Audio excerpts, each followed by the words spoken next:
those in the van. You may very well have closed your case by now. Oh, that's not, but more, I'll say again, this isn't a gift. It's a favor to me.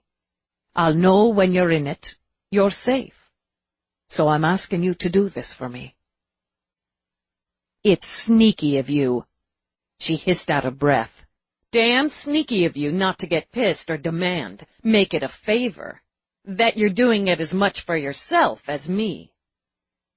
With the soft spring morning around them, the homely ride beside them, his eyes met hers. That would be the truth. Yeah, she said after a moment. Yeah, it would be. I can do you a favor. Thanks. He touched his lips to hers. Hey! And she grabbed his lapels, dragged him back for a long one. Pretty damn smart, aren't you? You made it just ugly enough. Inconspicuous. Nobody looks twice. I have to admit, that was a hard one for me. I think one of the designers had a breakdown, cried for an hour. She laughed. It's good. It's really good. You had it built for me. Jeez. It's my first actually owned-by-me vehicle, and you had it built for me. It's the DLE Urban, and one of a kind. DLE? What? Oh. It took her a minute, and pleased her absurdly. Dallas, Lieutenant Eve. And, as I said, there's only one. We're manufacturing others with the body type for the economical range, but none will have the unique capacities as this one. What'll it do? I had it up to 210 on the straight, road and air, but I'm a better driver than you, so don't be pushing it. Man, it almost makes me jones for a vehicular chase. Well, one day. No doubt. I can tell the bastards in requisitions to get screwed. The mere thought of it had her doing a hip-wiggling dance in the drive. Hot damn! I've got to try it out. Got to get to work. Got to give requisitions the finger. She grabbed him again, kissed him again. Thanks. It's probably the best favor I've done for anybody. Catch you later. Yes, you will. He watched her climb in, grin when her butt hit the seat. She pressed her thumb to the pad, and the engine rumbled to life. Hot damn! She shouted again, flashed him that grin, and shot off down the drive as if in pursuit of speeding felons. Oh, well. Christ! She could hit a brick wall in that and walk away whistling. I see the lieutenant likes her new vehicle, Somerset said from the doorway. She does. Ah, God! He held his breath while she did a trio of 360s, obviously testing the maneuverability, then went in sharp vertical to drive over the gates instead of through them. She's never had her own before. I don't know why I forget things like that. For a bit, it'll be like a new toy. Then she'll settle down with it. Your first, boosted at about the age of 12, ended up nose down in a ditch outside of Dublin. Rourke turned around. I didn't think you knew about that. Somerset only smiled. Or that you'd managed to hide it in Mick's uncle's garage for the 2 weeks or so you had it before you got cocky and wrecked? You learned a lesson, didn't you, and were more careful with the next one you boosted. It was a thrill. The stealing as much as the driving. Do you miss it? The stealing? Now and then, he admitted, knowing Somerset would understand. Not as much as I thought I might. It would be more, I'd say, if your life lacked other thrills. When Rourke's face broke into a grin, Somerset huffed. Take your mind out of the gutter, boy. I'm speaking of the work you do, of your own and with the police. And this may pertain to one or the other, or both. But while you were showing the lieutenant her new toy, Alex Ricker called. I didn't want to interrupt and told him you'd get back to him. That's interesting, isn't it? Have a care. Ricker would have enjoyed bathing in your blood. His son may have the same sentiments. Then he'll be just as disappointed." Rourke went in to return the call, and wondered what sort of thrill the day might bring. Chapter 12. It was hard, but Eve resisted hitting lights and siren and smoking it all the way downtown. She didn't resist doing a seat dance while she threaded through traffic, skimmed around maxi buses, beat out the competitive rapid cabs at lights. Schooling the elation out of her voice, she contacted Webster. She knew the minute he came on the sweet new dash screen of her sweet new ride, she'd rousted him from sleep.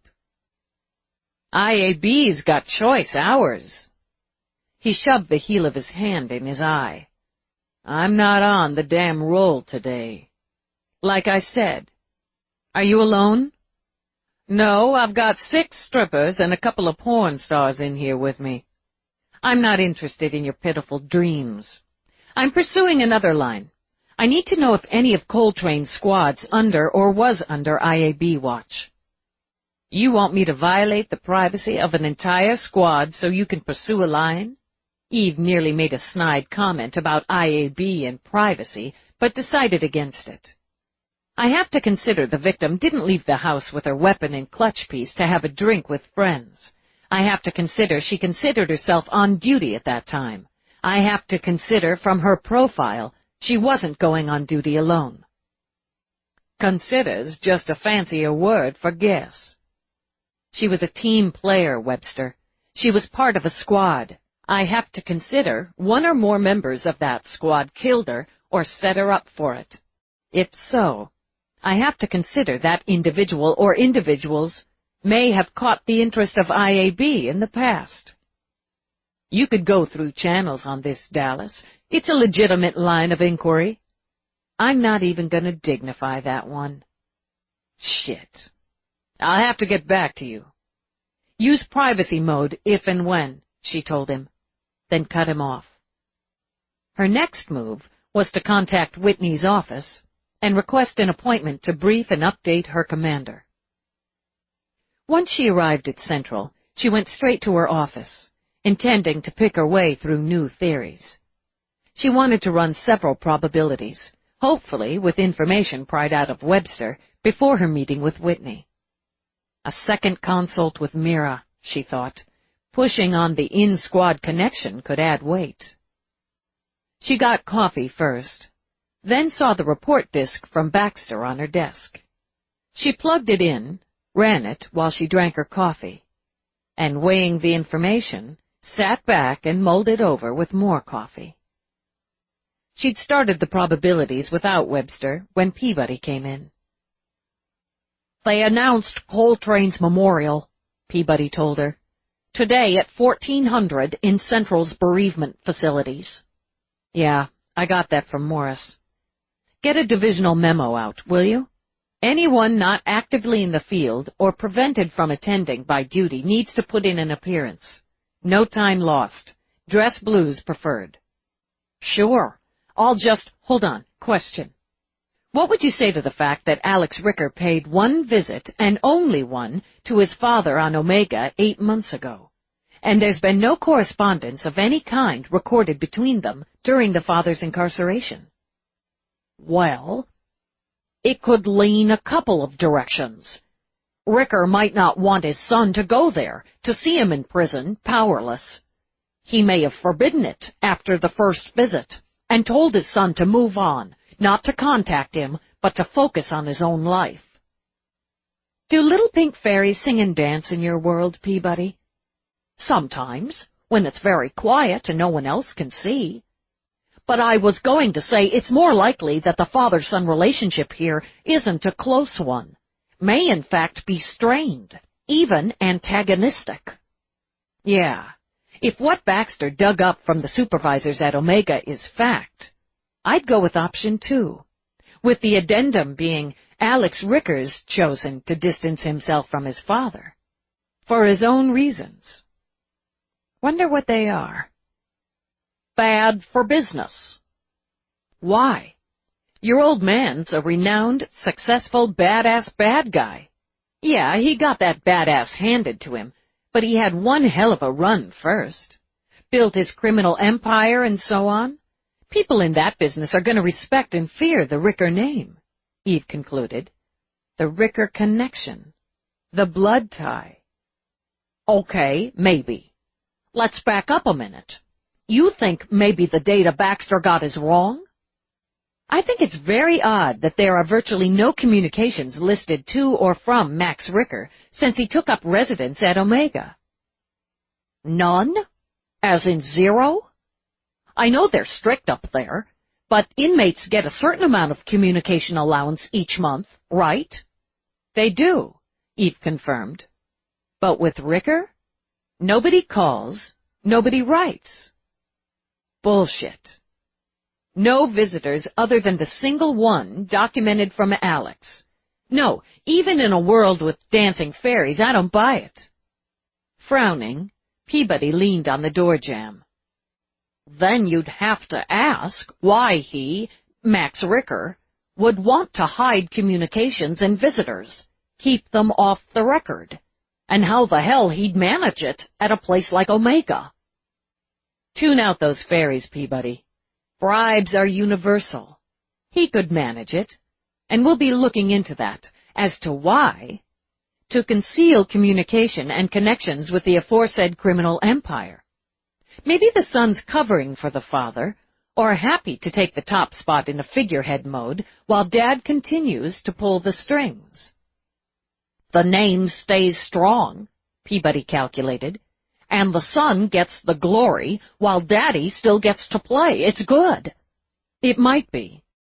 Bringing it back to business at hand, maybe Coltrane knew more about that than made either father or son happy once the relationship ended.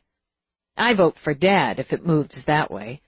Alex didn't know Coltrane was going to be hit. He's too smart to put himself on the suspect list for a cop killing. But, see, you're thinking he's too smart, so it makes it a solid. People come up with the lame when they think cops are idiots. He doesn't. They come up with the lame when they're smug and want to play games. He's careful. Everything I've got on him says he's careful. She swiveled around to face her murder board. The only incautious step I see him making anywhere, anytime, is becoming personally involved with a cop. He padded layers on that, but it was still incautious. Coming to New York days before the hit, staying on through that hit, that's just brainless. She glanced at the time. Cursed Webster. I have to go brief the commander. Keep going on these possibilities, and start files on each individual member of Coltrane's squad, including her lieutenant. Man, it gets worse. I'm expecting a return from Webster. Privacy mode. Beat me if it comes through while I'm out. Eve pulled out her communicator as she strode out of Homicide and to the glides. Feeney answered with a, "Yo!" What's the best way to find out if someone on Omega is blocking or altering visitation and communication records? Go there, run it through on site. He gave her a long, hard stare. Not doing it, kid. Not even for you. Okay, what's the second best way? Get somebody young enough to think it's exciting, smart enough to do the dig, and shoot them off to that godforsaken rock. Who can you spare that fits those requirements and can go now? Feeney blew out a breath that vibrated his lips. Since this is going to be connected to Coltrane's murder, you'd want young, smart, and already familiar with the investigation. I can pull Calendar off, send her. What kind of authorization do you need to... Hey, Captain's Bar's here.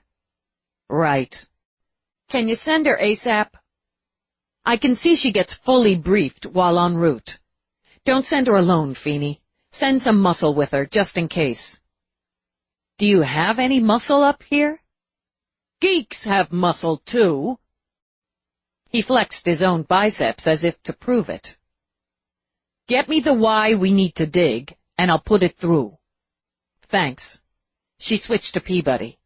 Get Feeney the data from Baxter, and write up my take on why it's bullshit. He'll be sending Calendar and Geek Muscle to Omega to check this out. Jeez, not McNabb. Would you characterize McNabb as Geek Muscle? He's... Okay, no. Push it, Peabody. I want her on her way, quick, fast, and in a hurry. On it. Privacy-coded message just came through. Okay. She shoved her communicator away, pulled out her pocket link. It took her a few minutes to remember how to transfer a keyed transmission from her desk unit to a portable device, so she had to slow her pace. She scanned the readout on the move, scrolling through for the highlights. She saved it, rekeyed it, then put her link away before going into Whitney's office. She gave her report on her feet while Whitney sat at his desk. Detective Peabody is continuing the probabilities. Further, you don't believe Alex Ricker's presence in New York, his reconnection with Coltrane the night before her death, is a coincidence? No, sir. I fully intend to interview him formally here at Central. I believe that reconnection may have been part of the motive and the timing. I don't believe he himself murdered Coltrane or ordered it done. In fact, I believe had he known about the hit, he'd have taken steps to stop it or would have warned her. She paused a moment, working out the wording. I believe she was important to him, just not the most important. He took steps to keep his connection to her quiet, as much for himself, his reputation, as for hers. Her death brought that connection to the surface. He knew it would. He expected cops at his door once he learned she'd been killed. Why would he care if his connection to her became known, while they had their affair or after? Pride and caution. It's just not good business for a man in his position, with his interests, to have a cop as his lover. For him, business comes first, and his reputation is an essential element of that business. Her murder may have been an attempt to frame him, to cast suspicion on him, thereby damaging his reputation, his public businessman rep, and his underground rep. Using her as a weapon against him? Yes, sir. Because of who he is, maybe more because of who his father is, his prior affair with Coltrane puts him at the top of the suspect list on her murder. Bad for business, Eve added. You're leaning toward a competitor? Possibly. She may have been killed because she was viewed as a weakness in him. She was, essentially, the only misstep he's made professionally. Whether she was in his pocket or not, and I don't think she was, given her profile and record, her background and personality. If she was, then he, in turn, was foolish to develop and maintain an intimate relationship with one of his tools. She hesitated a moment, then decided to speak frankly. I'm aware there is speculation in some corners that I'm Rourke's tool, or vice versa. In point of fact, me being a cop is more problematic for him than not.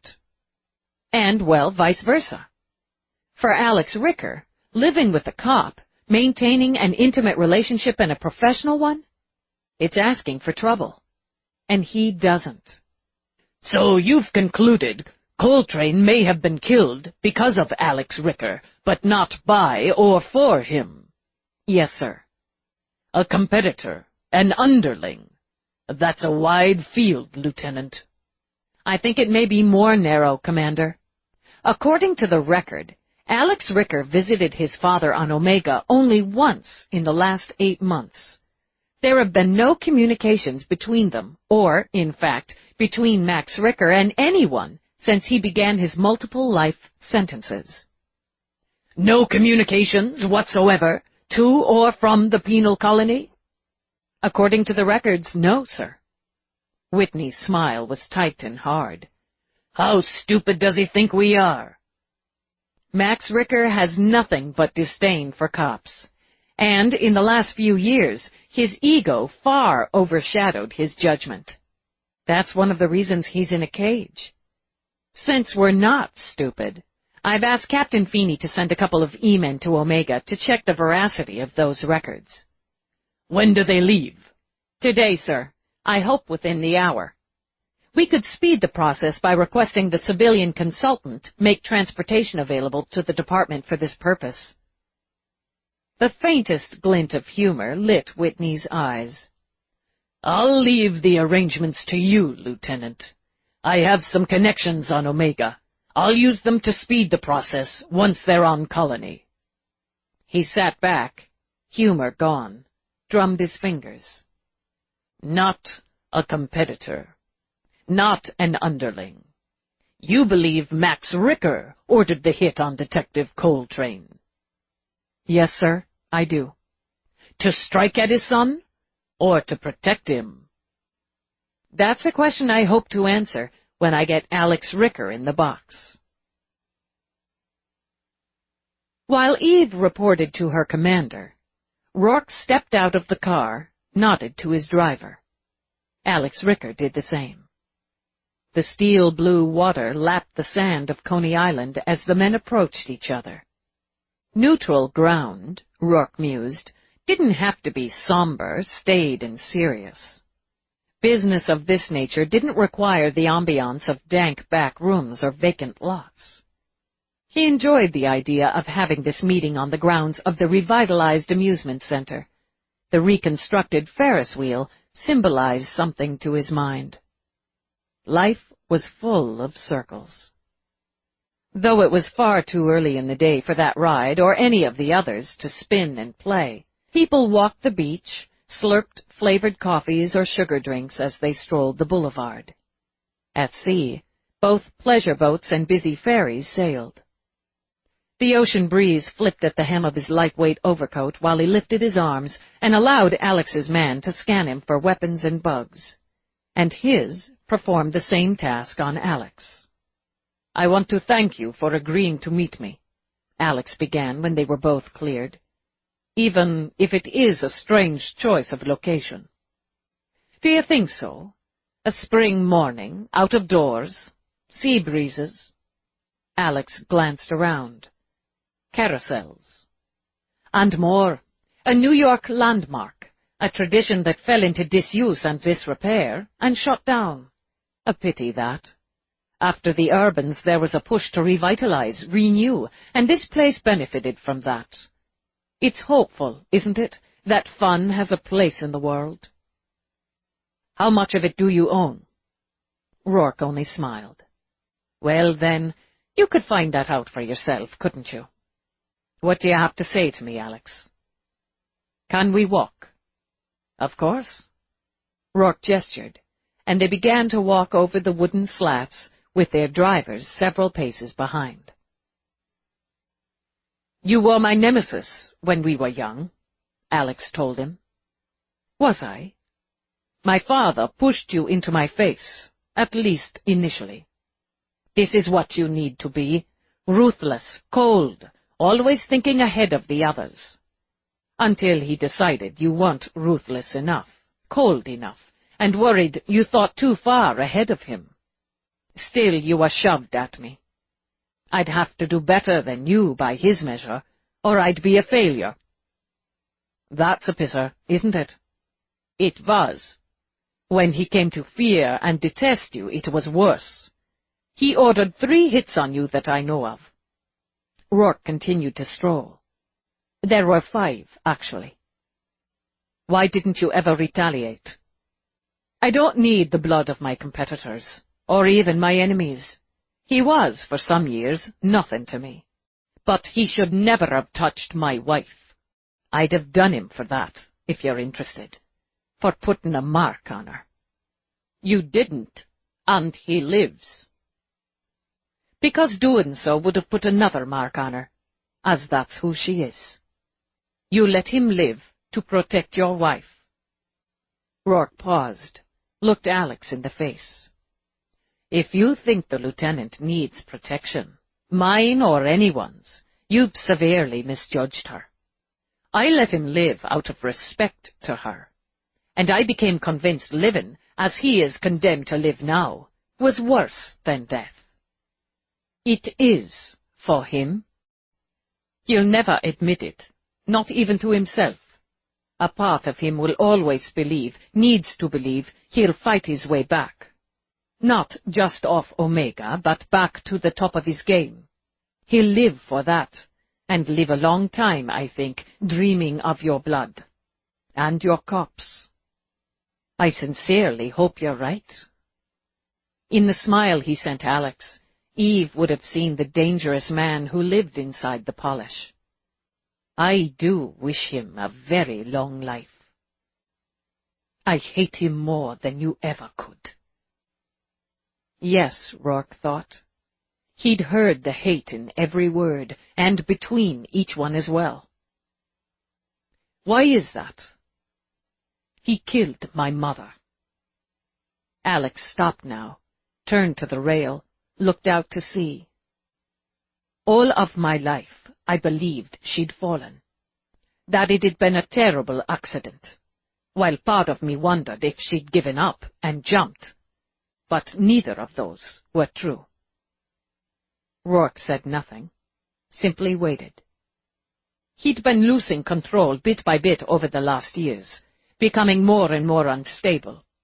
He'd always been violent, quick to violence, easily enraged. I never knew what to make of him as a child. One minute I'd be treated like a prince, his most treasured son. The next I'd be picking myself up off the floor with a split lip or bloodied nose. So I grew up fearing and worshipping him, and desperate to please him. Many, if not most, who worked for him felt the same. Not you. In any case, over the last dozen years, we'll say, some of his demands, his decisions, were dangerous. Unnecessary and dangerous. We argued. We started arguing about the time I went to university. We'd gotten to a point where I couldn't tolerate being knocked down, so he didn't have that weapon to use. So, when he realized he couldn't knock me down physically, he used another means. He should have done to me what he'd done to the bitch who bore me. That's how he put it to me. On the rail, Alex's knuckles went white. He should have gotten rid of me the way he had her. Watched me fall, watched my brains splatter on the street. Alex took a minute, just breathed in the sea air. I asked him why he would have done it. He said she'd passed her usefulness, and she annoyed him. I should be careful not to do the same. Later, he recanted. He'd only said it because I'd made him angry, because I disrespected him. But I knew he told me the absolute truth, so you can believe me when I say I wish him a long, long life as much as you. I'm very sorry. You can believe that as well. I do. One of the reasons he hated you, hates you, is because you have a code. A moral code of your own that he couldn't shake. He turned from the sea now to face Rourke. You've no reason to believe I have one of my own. But I'm telling you, I didn't kill Amaryllis. I didn't order her killed. I'd never hurt her or wish her harm. I loved her once. I cared about her still, very much. Whoever did it is using me as a shield, a diversion, and that infuriates me. Why tell me? Who else?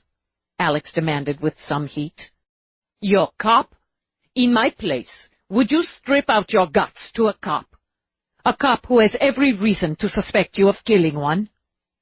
I wouldn't, no. Are you looking at me for putting in a good word for you? Your sense of fair play disgusted my father. I suppose I'm counting on it. I don't know who killed her, or even why. I've tried every resource I can think of to find out, and I've got nothing. The sea spread at Alex's back, and the sun poured over him. In its strong light, Rourke saw pain and the struggle to suppress it. I'm going to tell you that I came to New York hoping to convince her to come back to me. because no one else in my life has ever made a difference. And I could see in a moment it would never happen. She was happy, and she was in love. And we were still who we were in Atlanta, still who we were when we went our separate ways. She could never accept me, what I am, what I do, and be happy. She'd faced that and walked away. After seeing her again, I faced it. Did you think she would change what she was in Atlanta, or now? Yes, I did. Or that she'd just ignore my business dealings. They had nothing to do with her, or with us, but she couldn't resolve it, and after a while couldn't live with it. Or me. Did it never occur to you to adjust your business dealings? No, it's what I do. If I have my father in me, it's that. I hope to God that's all of him I have. I've never killed or ordered a kill. It's not practical. The men who hit your antique store in Atlanta died very badly, I'm told. They did. I didn't order it. Max did. They insulted him by his way of thinking, by making a fool out of me, out of his blood. So he dealt with it his way, and his way put me and my interests under a great deal more scrutiny than necessary. I don't kill. It's simply not good business. He shrugged that off as a man might when discussing his preference for mutual funds over individual stocks as an investor. I'd be impractical, and the hell with good business if I knew who killed Amy. Because I loved her once, and because I never had the goddamn balls to kill my father for what he did to my mother. When Alex went silent, when he turned back to the water, Rourke stepped to the rail beside him. What are you looking for? From me. I need to know who killed her, and why. You have resources beyond mine. I don't know how many you might be using in your connection with the police, or what I can offer you to use more for this, for her. But you've only to name your price.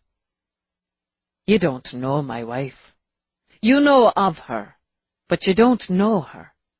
You do well to put your trust in her to find those answers. Added to that, you don't have to pay for my resources, Alex, when my wife has only to ask for them. Alex studied Rourke's face, then nodded and looked back out over the water. All right. I promise you if I learn anything at all that could help, I'll tell you. I'll take your promise, but I can't give you the same. That would be up to the lieutenant. But I'll give you this. When she finds who did this, and she will, should that person meet with a bad end, I'll keep your part in that to myself. Alex let out a half-laugh. That's something.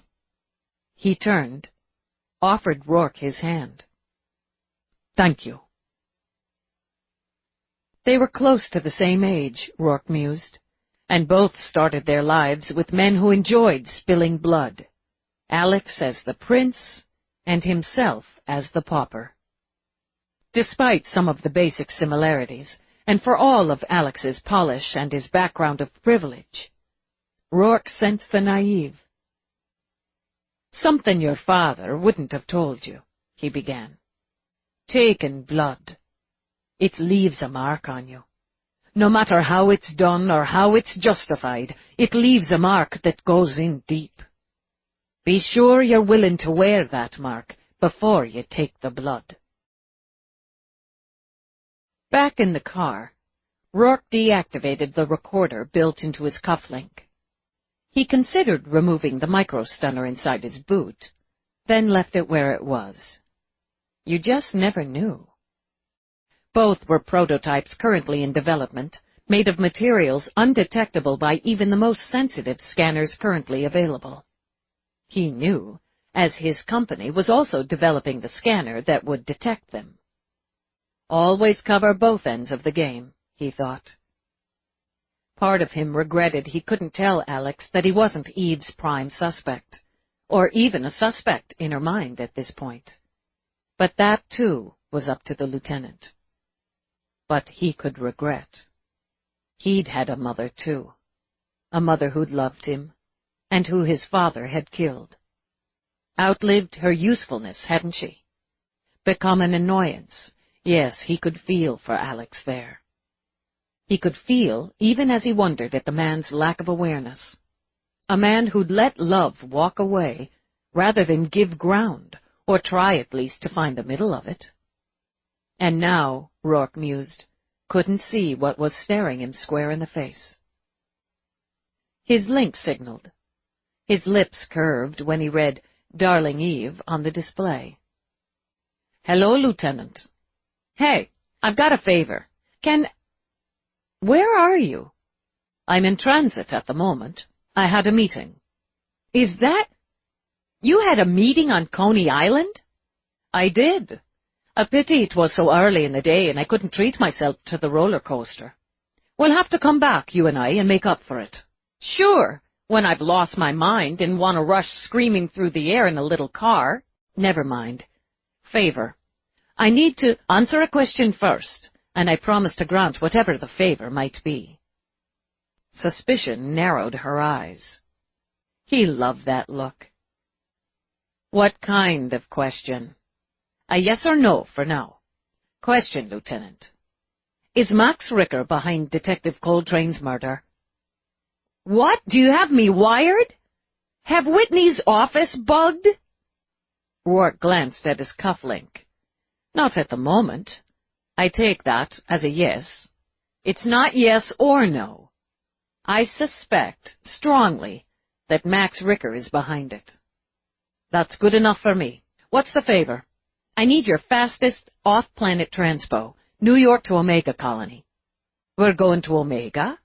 No, Calendar and another E-detective will be.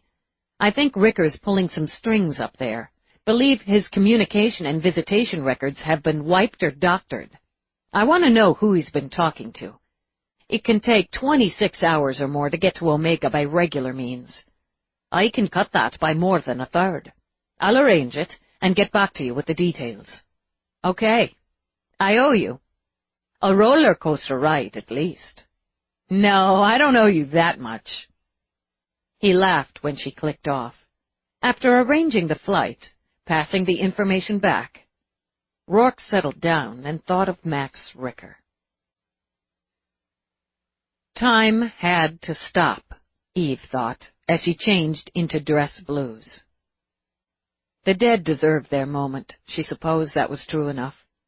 But in her mind, memorials were for the living left behind. So time had to stop. For Morris. She might do Coltrane a hell of a lot more good in the field, or working her way to getting Alex Ricker in the box, but there were other duties. She pulled on the hard black shoes, stood, and squared her uniform cap on her head. She walked out of the locker room to take the glides down to the bereavement center. She thought of Calendar and some bulky e-geek named Sisto, preparing to be flung like a couple of stones from a slingshot toward the cold rock of Omega. Calendar, Eve recalled, had appeared seriously juiced at the prospect of her first off-planet assignment. It took all kinds. This time tomorrow they'd be there, be digging in. They'd mine those logs and find what she needed. They'd damn well better find what she needed, because every inch of her gut said Max Ricker had ordered the hit. She'd get to the why, she'd get to the how, but the E-team had to get a Ricker and his contact. Max Ricker wouldn't pay for killing a cop. What more could be done to a man who would live the rest of his miserable life in a cage? But others could and would pay, and that would have to be enough. She hoped it would be enough. The doors of the room Morris had chosen stood open so the music flowed through them. The bluesy sort he and the woman he'd loved had enjoyed. She caught the scent of flowers, the roses, before she stepped into the room crowded with cops. Red roses, Eve noted, and photographs of the dead. Casual, candid shots of Coltrane smiling mixed with formal ones. Coltrane in uniform looking polished and serious, in a summer dress on some beach laughing. Small white candles burned a soft, soothing light. With some relief, she saw no casket, either closed or open, no clear-sided box currently in vogue that displayed the body. The photographs were enough to bring her into the room. She saw Morris through the crowd, standing with a man in his late 20s. Coltrane's brother, Eve realized. The resemblance was too strong for anything else. Peabody broke away from a group and moved to Eve's side. "It's a big turnout. That's a good thing, if there can be a good thing. It feels weird being in blues again, but you were right about that." She tugged her stiff jacket more perfectly into place. "It's more respectful." Not all her squad thought so. Eve's gaze tracked over. Coltrane's lieutenant and Detective O'Brien wore the blue, but the others in her squad elected to remain in soft clothes. "A lot of the cops stopped in from the field, or came in before they had to head out again. There's not always time to change." "Yeah." "It's hard seeing Morris like this, seeing him hurt." "Watch the cops instead," Eve suggested. "Watch your squad. Make sure you speak to every one of them. I want impressions. I'll be doing the same." But for now, Eve thought, she had to take the hard and speak to Morris. Chapter 13. Eve brushed by O'Brien first, deliberately, then stopped. "Detective." "Lieutenant." He met her eyes, then looked away to the roses and candles. "Morris did right here. It's the right way. For her, for us, it's the right way." "The cop way?" He smiled just a little. "Some of that. But the rest? It shows who she was. You can see her here. It's hard for you, losing one of your squad. I see her desk every day. Somebody else will be sitting there before much longer, and you'll get used to it. But it's hard not seeing her there. Harder knowing why. My wife just came in. Excuse me." He moved off, working his way toward a woman who stood just inside the doors.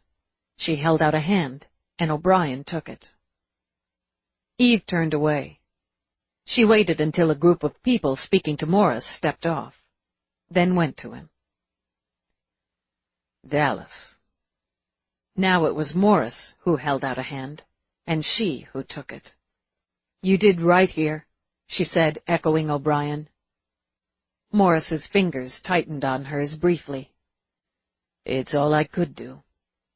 Lieutenant Dallas, this is July Coltrane, Amy's brother." Concentration narrowed in July's gaze. "You're the one in charge of—" "Yes. I'm very sorry for your loss, for your family's loss." "Lee says there's no one better. Can you tell me? Is there anything you can tell me?" "All I can tell you now is your sister has all my attention, and that of every officer assigned." Shock and grief dulled the eyes the same deep blue as his sister's. Eve saw his chest move as he struggled to breathe his way to composure. "Thank you. I'm taking her home tonight. My family and I, we felt someone should be here for this memorial and to bring her home. So many people here. So many came. It matters. It means a great deal. She was a good cop. She wanted to help people. She did. She helped a lot of people. It's not the time to ask, not the place, but I'm taking her home tonight. When my parents... I need to tell them. I need that. You're going to find who took her away?" "Yes." He nodded. "Excuse me." Morris took Eve's hand again, as July hurried off. "Thank you. For the dress blues. For what you said to him. I told him the truth as I know it. She was a good cop. Everything I find confirms that. And I will find who killed her. I know you will. It helps me get from moment to moment. He wore a simple and elegant black suit, with a black cord winding through his long, meticulous braid. And she thought his face looked thinner than it had even the day before, as if some of the flesh had been carved away. It worried her. Her brother was right, she told him. It matters that so many people are here. She glanced over, spotted Bollimer and the owner of the Chinese restaurant where Coltrane had ordered her last meal. She mattered to a lot of people. I know. They'll cremate her tomorrow and hold a memorial in a few days. I'll go to Atlanta for that, where there will be more people she mattered to. I know, in the odd way of these things, I'll find some comfort. But knowing you'll find who killed her gets me from moment to moment. Will you speak to me later? Tell me what you know. Yes. Morris squeezed her hand again. Then his gaze shifted over her shoulder. Eve turned to see Mira and her husband. Mira moved naturally, simply put her arms around Morris and held him. When he dropped his head on Mira's shoulder, Eve looked away. Dennis Mira rubbed Eve's arm and made her throat burn. When death strikes home, he said in his quiet way, it's harder, I think, for those who face it every day. I guess maybe it is. Something about him, Eve thought. His gangly frame and his oddly formal black suit was as comforting as she imagined Mira's hug would be. It's the knowing how it works and what it leaves behind. He studied one of the photographs. She was very lovely, very young, and looked at Eve. I don't think I've ever seen you in uniform before, have I? His eyes took on that vague, distracted look that appealed to her. In any case, you look formidable. I guess I am. He smiled at her, then stepped up to Morris. Eve slipped away.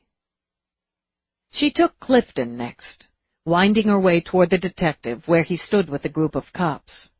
She caught a snippet of conversation centering around baseball. Meant nothing, Eve admitted. People talked about all manner of things at memorials. Detective. It took him a half a beat, Eve noted. The uniform threw him, she thought. Lieutenant. He shifted away from the others. Any word? We've got a couple of leads. We're on them. Any thoughts of your own? I told you what I know. And from what I hear, you should be watching your back. Should I? Heard the killer sent you her badge and weapon, then tried to take you out. Smells like a cop killer who targets female officers. Well, you'd be safe then. She watched temper kindle in his eyes. I didn't pick up a badge to be safe. No? Did you pick it up so you could tune up suspects? I get the job done. You've got some interesting rips in your jacket, Detective.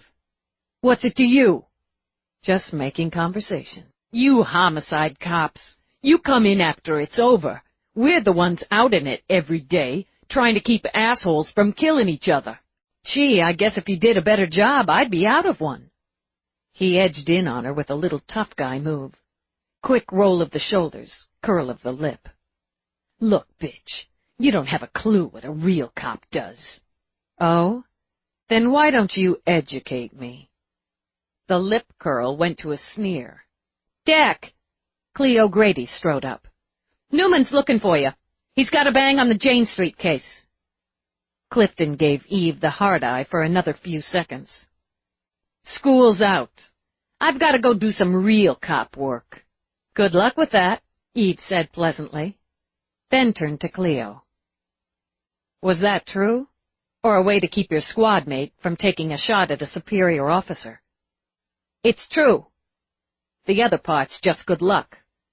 We're all wound a little tight these days, Lieutenant. My impression is Clifton's always wound a little tight. Cleo only shrugged. We feel shut out some on top of the rest. We come in here, and it hits us in the face. Somebody took her out, and we're not part of the investigation. We don't know you, but we know you're looking at us. You don't expect some resentment? Resentment doesn't bother me, Detective Grady. Murder? That just pisses me off. If Newman got a bang, why didn't he tag Clifton instead of looking for him in the crowd? You'd have to ask him, Cleo said coolly, but maybe to show some respect. When one of you gets a bang on an ongoing, when you're off shift or separated, how do you tag each other? Depends on the circumstances. I'd say communicator if you're soloing in the field. But if one of you was, say, at home, a link tag makes more sense. A lot of cops stash their communicators along with their weapon, their badge, and so on. That's what I'd do, if you're asking. Me too. But I'd try the house link first. Hanging at home, why have your pocket on you? Except then that the tag would be on the link. You tag the pocket, well, all you have to do is take it with you. God damn it, Cleo said under her breath. You are looking at us. I'm looking at everybody. Look all you want, while whoever did this to Amy walks away. What kind of cop drags other cops through the blood? Cleo spun around, stormed away. And here you are, making friends as always. Eve glanced over her shoulder into Rourke's eyes. I've got a couple more to go. I'll leave you to it and pay my condolences to Morris. He trailed a finger over the shoulder of her uniform jacket. We need to have a conversation. Okay, as soon as I can. Crowd's starting to thin out, so I've got to piss off a couple more people before this is over. If anyone can, Rourke said, and left her to it. She found DeLong just outside the doors in conversation with Emmy Clipper. DeLong broke off as Eve approached. Lieutenant Dallas. Lieutenant DeLong. If you'll excuse me, Clipper said. I haven't yet paid my respects. DeLong waited a moment, then gave Eve a come-with-me signal, and moved another couple of feet away from the entrance. I know you've got a job to do, he began, and nobody wants you to do that job successfully more than I do. But I'm telling you, here and now, I resent you pushing at my squad. I particularly resent you pushing at my squad here when we're mourning one of our own. So noted. I hope it is. I'll also tell you I fully intend to make my feelings known on this to Commander Whitney. You're free to do so. Meanwhile, I'll tell you that I believe Detective Coltrane left her apartment that night to go on the job. She left her apartment to go on the job because someone contacted her and lured her out. Someone who knew her habits, someone she trusted, someone she worked with. Or for. Color flooded DeLong's face. You don't know that. A cop goes out, she straps it on. For the job, or to go pick up some goddamn milk. Not this cop. If you knew your detective, you'd know that. He didn't have Clifton's tough guy move, but he edged in on Eve just the same. Do you think you can try digging up dirt on my men? Say one of them killed their fellow officer and not pay a price for it? No, I don't. If someone did the same to my men, I'd kick some ass. I'd also be asking myself some hard questions. I'd be looking harder and deeper than anyone. I'm not you. No, you're not. Be careful where you push and how hard. He might have stormed off then, but Whitney and his wife stepped off the glide. Instead, DeLong walked stiffly up to them. Hands were shaken, Eve noted, condolences certainly offered. Then she saw Whitney nod before DeLong strode onto the upward glide. The Whitneys crossed the distance to Eve. Commander, Mrs. Whitney. Mrs. Whitney, trim in her stark black suit, took Eve's hand in both of hers. The gesture, so out of character, had Eve blinking. You have a difficult job. More difficult today. Yes, ma'am. I'll be right in, Whitney said, and patted his wife's arm. He blew out of breath when she went into the bereavement room. A cop goes down. Those with the bad luck to be married to one feel it. Well, Lieutenant DeLong wants to speak with me at my earliest convenience. You wouldn't know what that may be about, would you, Lieutenant? I couldn't say, sir. Won't say. You're cutting close to the bone, I expect. As squad boss, he'd want to defend and protect his men. Yes, sir. Or he's protecting himself. If you connect him or any of his squad to Ricker, make it solid. If we aim to put a cop in a cage, I don't want any room for error. Though she wanted to get back upstairs, Eve took the time to corner Clipper. What did DeLong want? She demanded. When Clipper merely looked pained, she hissed out a breath. I'm investigating a cop murder. If it applies to my case, I want to know what he said. He just asked if there was anything I could tell him, and why he's blocked from receiving any reports on the case. He's upset and frustrated, Dallas. Who wouldn't be? What did you tell him? That my hands are tied. You're in charge. That's the way it is, and that's the way my boss wants it. So my hands are tied. Clipper used one of them to rub the back of his neck. He's steaming over you. I figure you know that already. Yeah, I got a sense. Every one of his men have contacted or come down to the morgue, hoping for information. I've got it locked down. I appreciate that. Any of them give you grief? Clipper gave his trim goatee a slow, thoughtful stroke. We'll say Detective Clifton suggested I make love to myself, and suggested I'd already done so with my mother on several occasions. You're a card, Clip. Did he get physical? I was holding a laser scalpel at the time of our conversation. I can say I had the impression he might have wanted to dance otherwise. Okay. There's really nothing I can tell any of them. Yeah, but they don't know that. Let's keep it that way. Eve caught Rourke's eye as he spoke with the Whitneys. She angled her head toward the door, then signaled to Peabody. Rourke, she thought, knew where to find her. Impressions, Eve said as she started up with Peabody. That's a very unhappy squad, with some anger just under the line. Word circulating that we're spending more time and energy looking for dirt on them than on pursuing alternate leads. Where did the word originate? You know how it is, Dallas. This one says he heard that from this one who said that. Cops are gossip whores. I will say, I haven't been pumped so many times in such a short span since McNabb and I moved into the apartment and felt honor-bound to do it in every room. Twice. Yes, my day wouldn't have been complete without hearing that. Various techniques, Peabody continued, which also bring back fond memories of that night. DeLong straight out, with an authoritative snap, like I'm required to answer his questions because he's rank. The Newman guy sort of circles around, trying to get you to trip up and spill. O'Brien's got the sad eyes and fatherly demeanor going for him. Grady tries the solidarity between us girl detectives, and Clifton goes direct to bully. Did he put hands on you? Not quite. I think that was going to be next, but O'Brien drew him off. Before that, Clifton got pissy I wasn't telling him whatever he wanted to know and accused me of being an ass-kisser. I responded that I have yet to have the privilege of kissing your ass, which I rate as the best female variety in the department. That sounds like a pucker-up to me. Peabody snorted. It was worth it.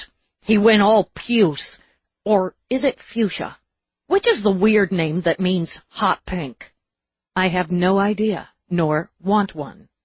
Anyway, he went that color, and I'm pretty sure he was going to give me a shove. Then O'Brien came up, got in front of him. That was enough? He said, "Remember where you are, Dak. Don't shame our Ammy. or the rest of your squad. Clifton said it was a couple of homicide bitches trying to shame the squad, but he backed off, walked away. Then O'Brien apologized for him with the sad eyes and father demeanor. Eve grunted and walked straight into the locker room. Interesting. Interesting dynamics over there. She thought it through as she undressed. O'Brien's the father figure, the oldest, the most experienced. The rest of them look to him, even before they look to the lieutenant. He has them over for barbecues and, what do you call them? Potluck dinners. Eve sat to remove the hard black shoes. Newman, he's the average Joe, just your roll-with-it guy, the one you have a brew with after shift. Keeps his head down and his mouth mostly shut. Direct opposite of Clifton. Hot head, short fuse, bad attitude. He likes using the badge or his fists to push people around. Well, so do you. Kind of. Yeah, so do I. But for me, it's a nice byproduct. With him, it's the priority. Rules and regs, screw that. If you're going through a door, he's the one who's got to go first. His control button's faulty. The rest of them keep an eye on him, talk him down, but sooner or later... She shook her head. That short fuse is going to blow. Eve hung up her uniform, stowed the shoes, then began to dress. Grady? She's smart enough to use the fact she's got tits when it works for her, and to forget them when it won't. She's ambitious, and you can bet she knows how to work everyone else in the squad. She wants the boss's chair? Eve glanced around. Maybe, but she's not working as hard for it as I'd expect. But she seems to like being in the small pond. As for the lieutenant, he's a steady-as-it-goes type. Sticks mostly with the paperwork. Stands for his men, and I don't fault him there, but Jesus, he's going to complain to Whitney about how I'm doing my job. That's weak. It's fucking weak to go to command like that. You don't have a strong squad if the helm's weak.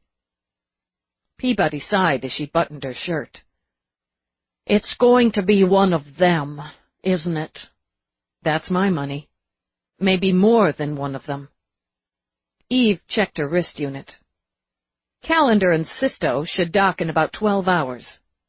I put Webster's report on your unit. Read it. Rourke's got something, so I'm going to talk to him. Then maybe we'll see if we can invite Alex Ricker down for some conversation. He'll be neck-deep in lawyers. And won't that be fun? Like a barrel of rabid monkeys. Oh, Nadine came by. She didn't bring a crew, Peabody said quickly. It was a sympathy call. Genuine. She couldn't stay, and you were busy, so she said she'd see you tomorrow. About what? Dallas. The shower's tomorrow. Louise's shower. Oh, crap. Right. We'll be by around 2 to set things up. What things? Stuff. If I can light a fire under... Peabody's face turned kicked puppy pitiful. All right. No point in pulling out her hair, Eve thought. Just no point. You set up whatever, and let me know when it's done. I can work until. Maybe longer than until, Eve thought, as she headed out, if Calendar came through. It was probably too much to hope for, but it helped to think she might be slapping restraints on Ricker's contact instead of watching a bunch of women coo over some stupid shower present. Besides, oh shit! Stupid shower present! Now she did pull her hair as she made the dash to her office. Rourke sat in her visitor's chair, comfortably involved with his PPC. He glanced up, let loose a regretful sigh. You changed, and I didn't have any time to ogle you in uniform. I have to go shopping. Staring at her, Rourke pressed his fingertips to his temple. I'm sorry. I believe I must have had a small stroke. What did you say? This isn't funny. She bent down, gripped him by the lapels. I forgot to get a thing for the thing, and I don't even know what the thing is supposed to be. Now I have to go out and hunt something down. Except her eyes went from slightly mad to speculative. We have all kinds of things around the house. Couldn't I just wrap something up and— No. Crap. Rourke sat calmly while she dropped into her desk chair and buried her head in her hands. Do I correctly interpret the thing for the thing as a gift for Louise's bridal shower? What other thing is currently being shoved down my throat? Give me a moment. Eve muttered, but her head shot up when she heard him say, Cairo. Yes! Genius! Cairo can get the thing. No. Rourke said it firmly, and had Eve slumping again.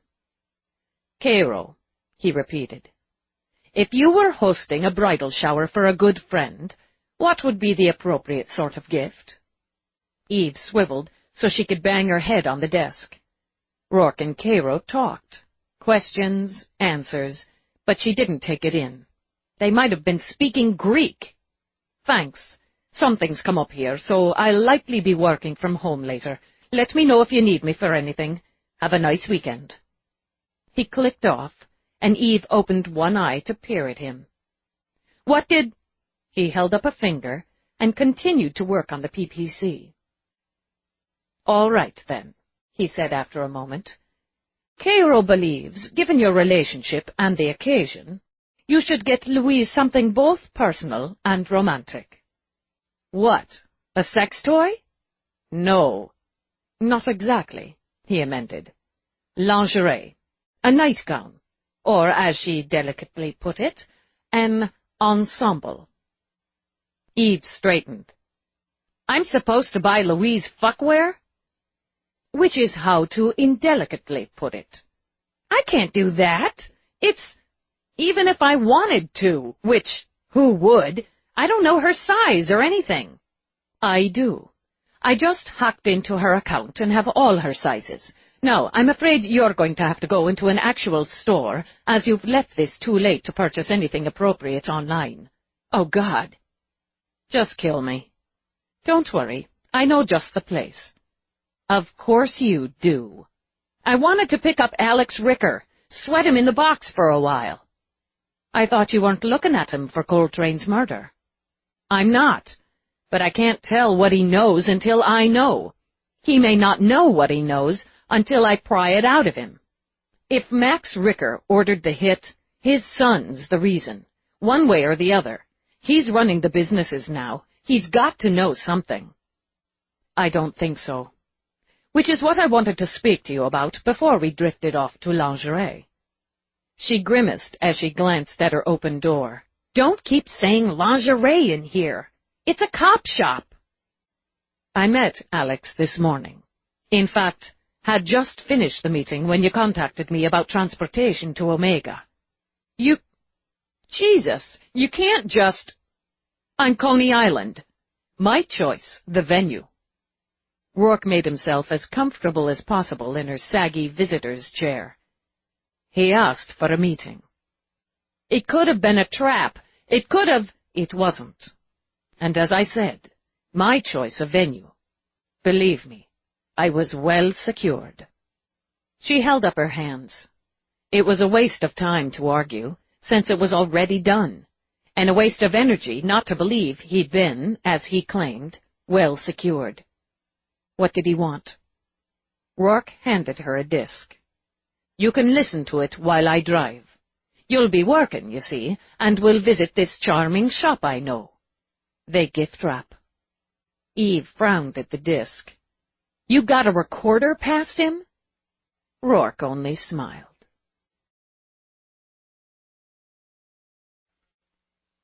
Chapter 14. Eve listened to the recording straight through, let it stew in her mind, then replayed it.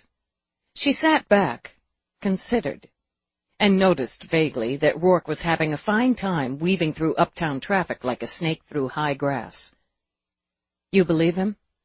You believe he's telling it straight about his feelings and loyalty, or lack thereof, to his father? Rourke cut east, went vertical over a double-parked delivery truck, then waited sedately at the light. I do, yes. I should have tried out the video element, then you'd have a better sense. It was in his eyes. I recognized that in-the-bone hate as I have it myself for my own. For the same reason, Eve pointed out. Maybe he knows. Maybe he played that card because he knows you'd relate. It's not impossible, but it would be smart work on his part, as I only found out myself last year.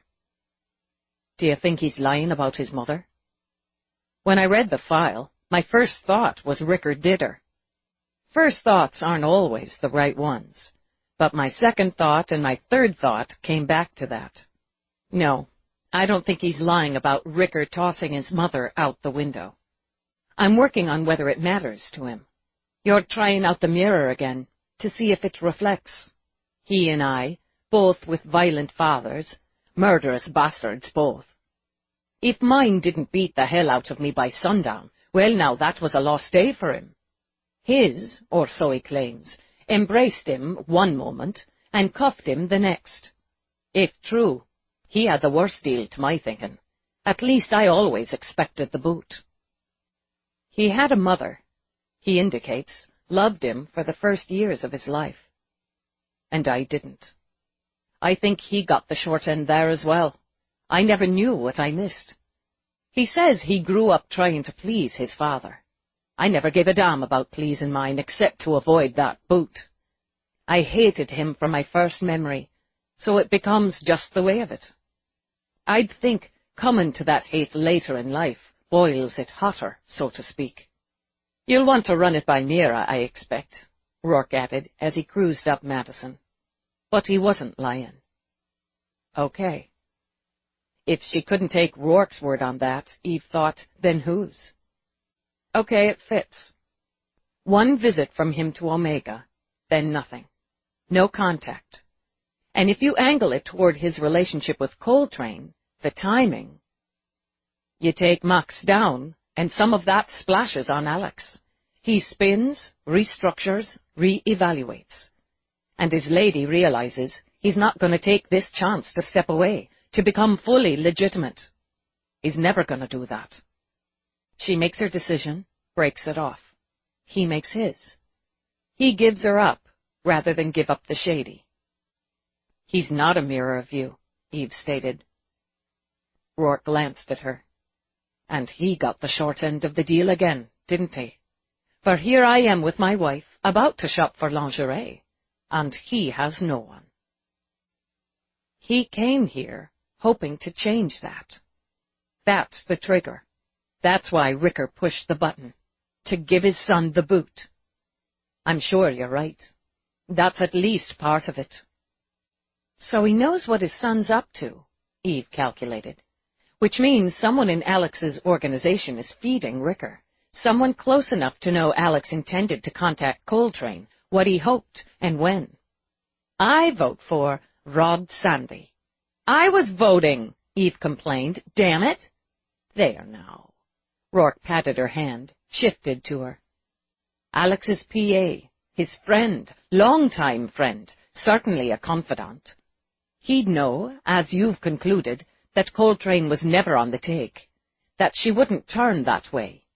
He'd have known, when they met here in New York, how it went between them. And the next day she's dead. Sandy didn't call her. She went armed, and that still says one of her squad to me. But he might have been on the stairs.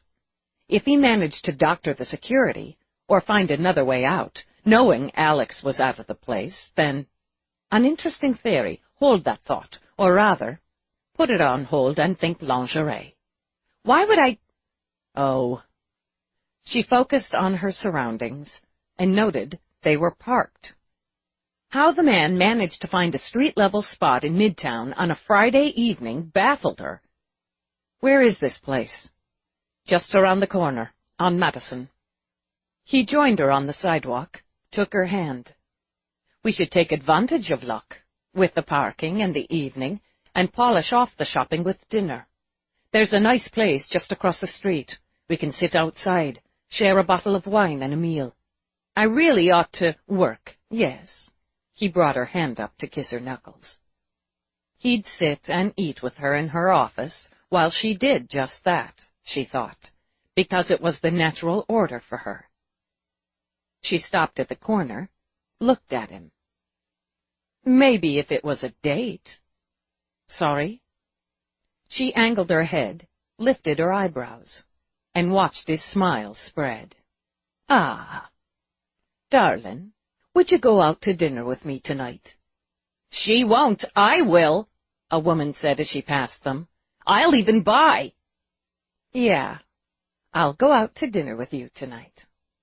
She kept her hand in his as they walked half a block. In the place called Secrets, the window displayed human replicas lounging in silky robes, posing in fanciful bits of lace and satin, flirting in tit-enhancing corsets. Rose petals littered the floor. Eve studied the window, concluded that under normal circumstances, she'd have to have a stunner pressed to her head to get her in the door. She supposed friendship often amounted to the same. Is this yours? The shop? I have a small interest. 20%, he added when she frowned at him. Why only 20? The couple who run it, and own the rest, used to work for me. They came to me with their idea, their concept, proposal, and business plan. I liked it, so I gave them the backing. About 5 years ago. There's a second one downtown, now in the village, but it's a bit funkier. This one's more Louise, I think. Then I could have just ordered something, had it delivered, not have to actually shop. Be brave, little soldier, he said, and opened the door. He'd have gotten an elbow in the ribs for the crack, but he knew her well enough to evade. The place smelled sexy, she decided, like smoldering candles and subtle whiffs of perfume. Select items spread like exotic butterflies over displays where others floated like suspended jewels. A woman sat in a gilt and velvet chair perusing a selection of minuscule bras and panties as if they were indeed jewels. Another stood across the room, carefully wrapping something red and silky in tissue for a customer. It doesn't even show, Eve muttered. What's the big deal when you're just going to cover it up with clothes? Let me count the ways. See? She bumped his hip with hers. That's just fuckwear, like I said. I'm not sure I want to... She broke off when the tissue lady spotted Rourke and shot out a megawatt smile. So good to see you again, she said to the customer. Enjoy. Oh, I will. He will. With a laugh, the customer started out, swinging her tiny, shiny silver bag. What a wonderful surprise!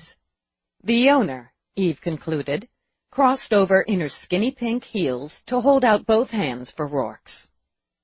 Adrian, you look lovely. Oh, she fluffed at the soft, sunny waves of her hair. It's been a busy day. If you could just give me another moment? Take your time. As she went over to bra and panties, Rourke turned to Eve. See anything you like? Is this where my underwear comes from? The stuff, I mean, that appears like magic in my drawers, and the robes that mysteriously find their way to my closet or the hook in the bathroom? Sometimes. He wandered a couple of steps away to study a short gown as pale as water and nearly as transparent. Adrian and Liv have exquisite taste. Being women, they have a sense of what makes a woman feel sexy or romantic, confident, desirable. And being women who are attracted to women, they know what catches the eye and makes a woman sexy and so on to another. So it's a lesbian fuckwear shop. She rolled her eyes when Rourke aimed his at her. Just saying. And yeah, okay, it's classy stuff in a classy atmosphere. Sex but no skank. That should be their slogan. She grinned. That's what you get for taking me out of my element. He caught her face in his hands, surprised her with a cheerful kiss. I wouldn't have you any other way. You go for skank as well as the next guy. Darling Eve, only when the skank is you. She laughed, poked him in the chest. Keep it that way, pal. Sorry to keep you waiting. Adrian hurried over to them as bra and panties left the shop, with a bag. I let Wendy, our clerk, go about an hour ago. Hot date.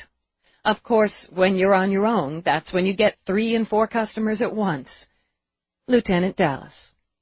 She took Eve's hand, shook it enthusiastically. It's so good to finally meet you. Rourke says you're not one for shopping. No, really not. But you've got a really nice place here. We love it, thanks, my partner and I. How is Liv? Rourke asked her. She's great. She's pregnant, Adrian told Eve. 32 weeks. Congratulations. We're over the moon about it. She was just so tired today, so I made her go home at noon. She'll hate knowing she missed you, both of you. What can I help you with? Something special? For me? No, I'm good. More than. That one. Rourke gestured to the water-like gown. But we'll get to that after. Eve? Oh, yeah.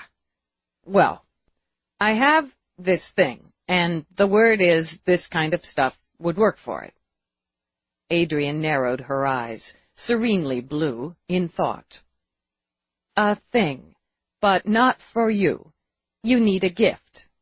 Yes. Thank God, Eve thought. Yes, I need a gift. The occasion? Like pulling teeth, isn't it? Rourke commented. Shut up! Eve blew out of breath. Okay. It's a shower thing.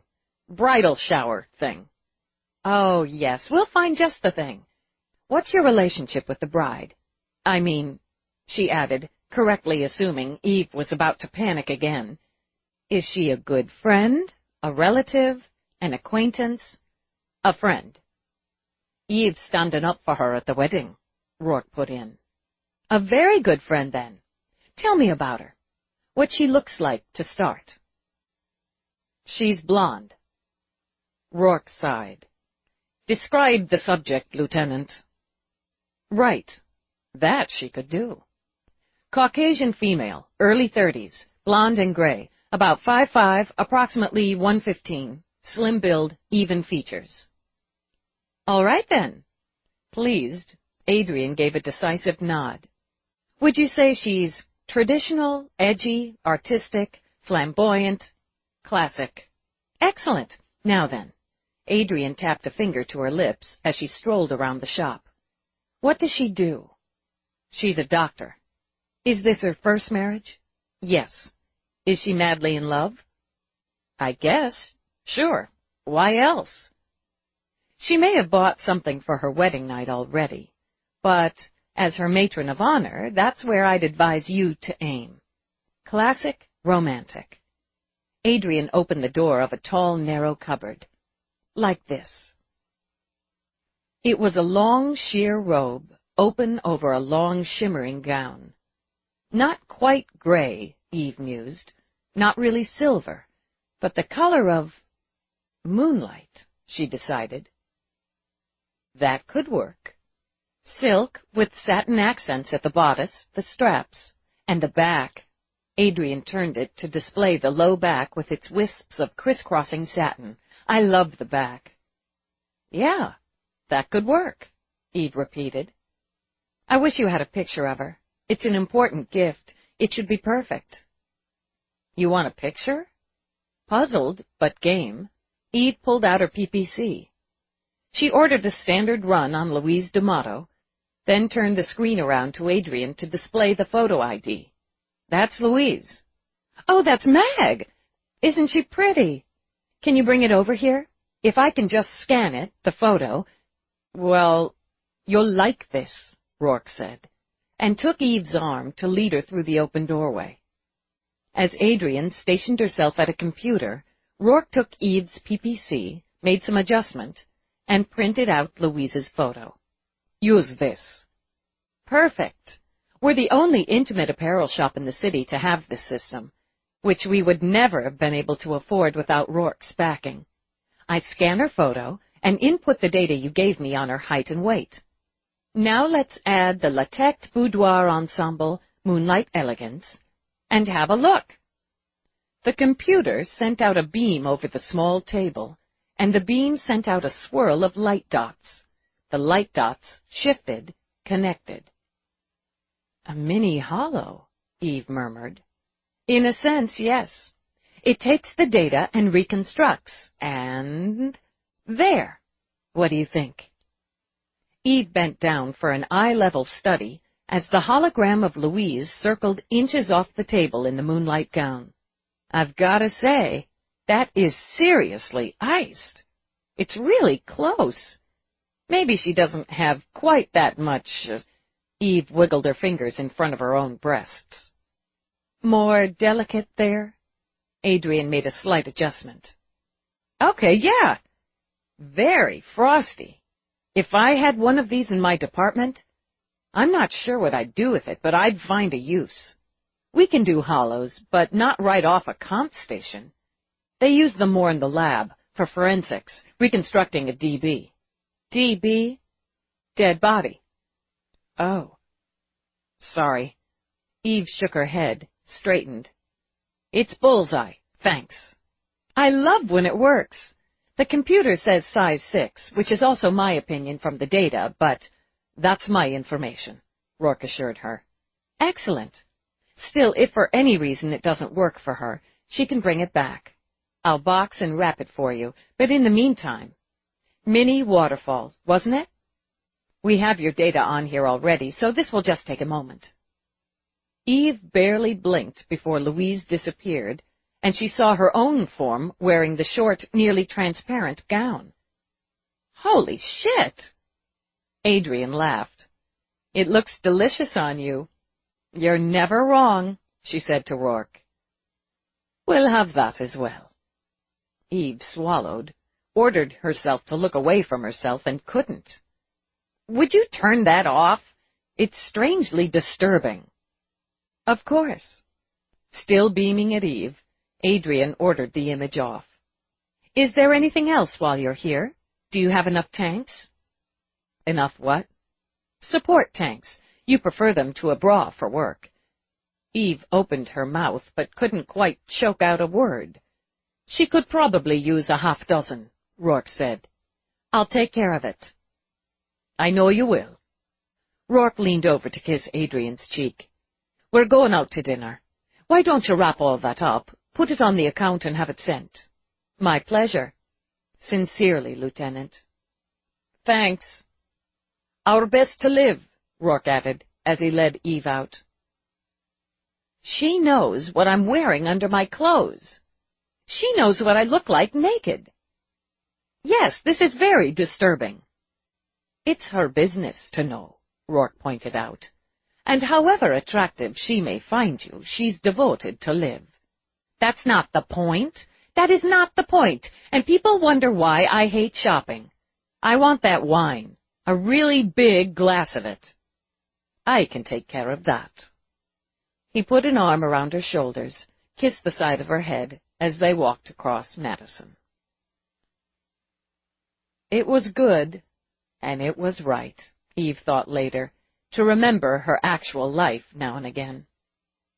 To step away from the work, even just for a few hours, and enjoy sitting at a sidewalk table on a balmy May evening in the city, drinking good wine and eating good food with the man she loved. She leaned across the table toward him. "Consider this the wine talking." He leaned toward her so their foreheads nearly touched. "All right." "You're never wrong, just like she said." "About the nightgown?" "That's for you, and we both know it." "About dinner?" "Here. Us." "It's a good thing." "It is a good thing." "I don't remember to give you the good things enough." "Eve." He closed his hand over hers on the table. "I think you remember exactly the right amount." "That's the wine talking." "Maybe. Or my calculating getting you in and out of that nightgown tonight. Slick operator. She sat back, took a long breath as she watched people, watched traffic. Hurry, hurry by. It's a good city, she said quietly. It's not pure and it's not perfect. It has some nasty edges, some hard lines, but it's a good city. We both chose it. I've never asked you why exactly. Why you did choose it. Escape. Her brows lifted as she frowned into her wine. Maybe it is the wine for that to be the first thought. I guess it was a part of the motivation. It was big enough to swallow me if I needed it to. It's fast, and I wanted fast, and the crowds. The work. I needed the work more than I needed to breathe back then. That hasn't changed over much. Maybe not. But I'm breathing now. She lifted her wine, sipped. So you are. When I came here, I knew. I can't explain why, but I knew. This is my place. Then there was Feeney. He saw something in me, and he lifted me out. He made me more than I ever thought I could be. This was my place, but if he'd transferred to bumfuck Idaho, I'd have gone with him. Had she ever thought of that before? Eve wondered. Ever realized or admitted that? She wasn't sure. Why did you choose it? She asked Rourke. I dreamed of New York when I was a boy. It seemed like a shiny gold ring, and I wanted my fingers around it. I wanted a lot of places, and did what I did to get them. But here's where I wanted my base, that shiny gold ring. I didn't want to be swallowed. I wanted to own here. He looked around, as Eve had, to the crowds, the traffic, the rush. Well, that's saying something, isn't it? Then I fell for it, like a man might fall for a fascinating and dangerous woman. And it became more than the owning, the proving to myself, and I suppose a dead man, and became more about being. And you brought Somerset here. I did. She sipped her wine. Fathers make a difference, and they don't have to be blood to do it. We both found fathers, or they found us, however it worked. It made a difference. And you're thinking Alex Ricker lost his the day he learned his father murdered his mother, and that made a difference. You read me pretty well. I do indeed. Let's go home. Get to work. She waited while he paid the check, then rose with him.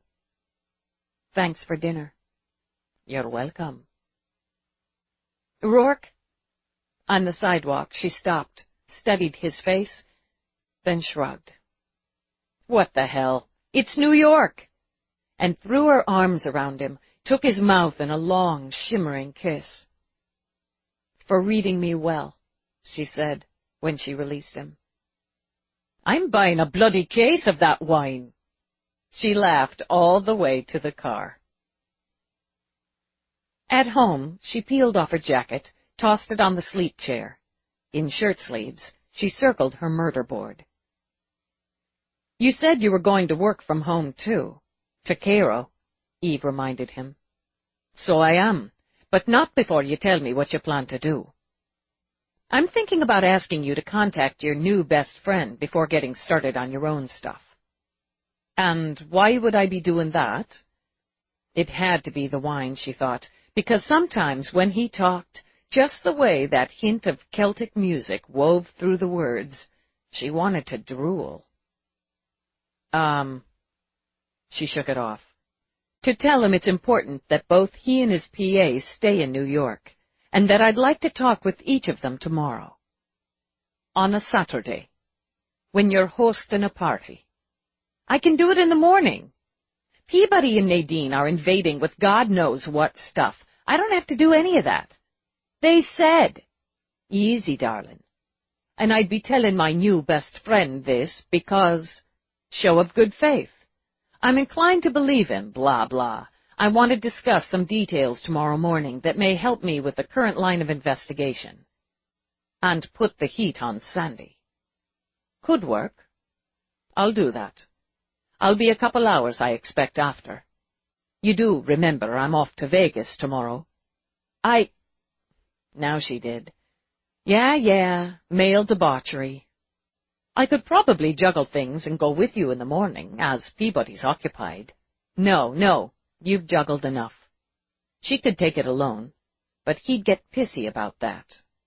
And he'd have a point, she admitted. I'll get Baxter. All right, then. Armed with coffee, Eve sat down to write up her notes. She ordered a secondary run on Rod Sandy, including his financials. The man had been in the Rickers stew since college, Eve thought. A long time. He'd know how to tuck money away here and there. Maybe money paid by the father to betray the son. She scanned the EDD reports on the data mined from the links and comps confiscated from the Ricker penthouse. Nothing to Omega, of course. It wouldn't be that easy. Nothing to Coltrane but the single contact from Alex asking her over for a drink. Nothing to Coltrane's precinct or any member of her squad. But a smart guy like Sandy, he wouldn't leave that clear a trace. One, in fact, his pal Alex might stumble on and question. Second pocket link somewhere. Stashed, hidden. Already ditched? She checked her wrist unit. Hours, she thought. Still hours before Calendar docked, much less started digging. Eve told herself to consider it time to refine her theory, to check for wrong turns. She poured more coffee, had barely begun when Rourke stepped back in. You reach Alex? Yes, that's done, and he's expecting you about 9. Eve, Morris was at the gate. I had Somerset let him through. Morris? On foot. Oh, shit. She pushed away from her desk and started downstairs. What condition is he in? Is he— I didn't ask. I thought it best to get him here. Somerset sent a cart down to him. A cart? God, how long have you lived here? One of the auto carts. It'll bring him straight here. How am I supposed to know we have auto carts? Do I ever use an auto cart? What's your take? She demanded of Somerset as she came down the last flight of stairs. His condition. Lost. Not geographically. Sober. In pain. Eve stood, dragging her hands through her hair. Do some coffee thing, she told Somerset. Or maybe we should let him get drunk. I don't know. What should we do here? I don't know what to do for him. Then figure it out. Somerset moved to the door. Then he paused, turned back to her. A drunk only clouds the pain for a time, so it comes back sharper. Coffee's best when you listen to him, as that's what he'll need. Someone who cares, who'll listen to him. He opened the door. Go on. He'll do better if you go to him. Don't kick at me, she muttered, but went out. The cart was nearly silent as he cruised sedately down the drive, made a graceful turn. It stopped at the base of the steps. I'm sorry. Morris rubbed his hands over his face like a man coming out of sleep. I'm so sorry. I don't know why I came. I shouldn't have. He got off the cart as she went down the stairs. I wasn't thinking, I'm sorry. She held out a hand. Come inside, Lee. He shuddered, as if fighting a terrible pain, and only shook his head. She knew pain and the fight against it, so moved to him and took his weight, some of the grief, when his arms came around her. There, Somerset murmured. She's figured it out, hasn't she? Rourke put a hand on Somerset's shoulder.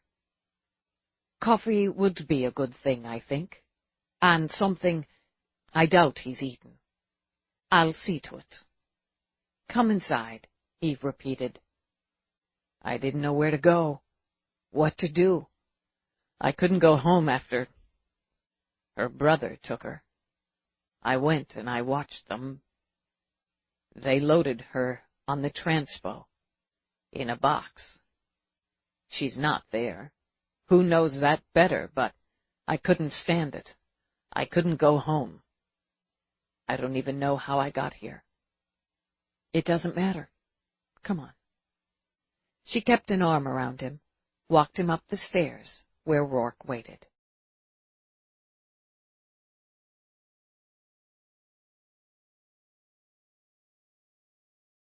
Chapter 15. I'm intruding, interrupting. You're not. Eve steered him toward the parlor. Let's go sit down. We're going to have some coffee. His hands were cold, she thought, and his body felt fragile. There were always more victims than the dead. Who knew better? She led him to a chair by the fire, relieved she didn't have to ask Rourke to light one. Anticipating her, he already was, so she pulled a chair around, angling it so she sat facing Morris. It was easier, somehow, Morris began, when there were details to see to. Easier somehow to go through the steps. The memorial, it centered me, somehow. Her brother, helping him, it was something that had to be done.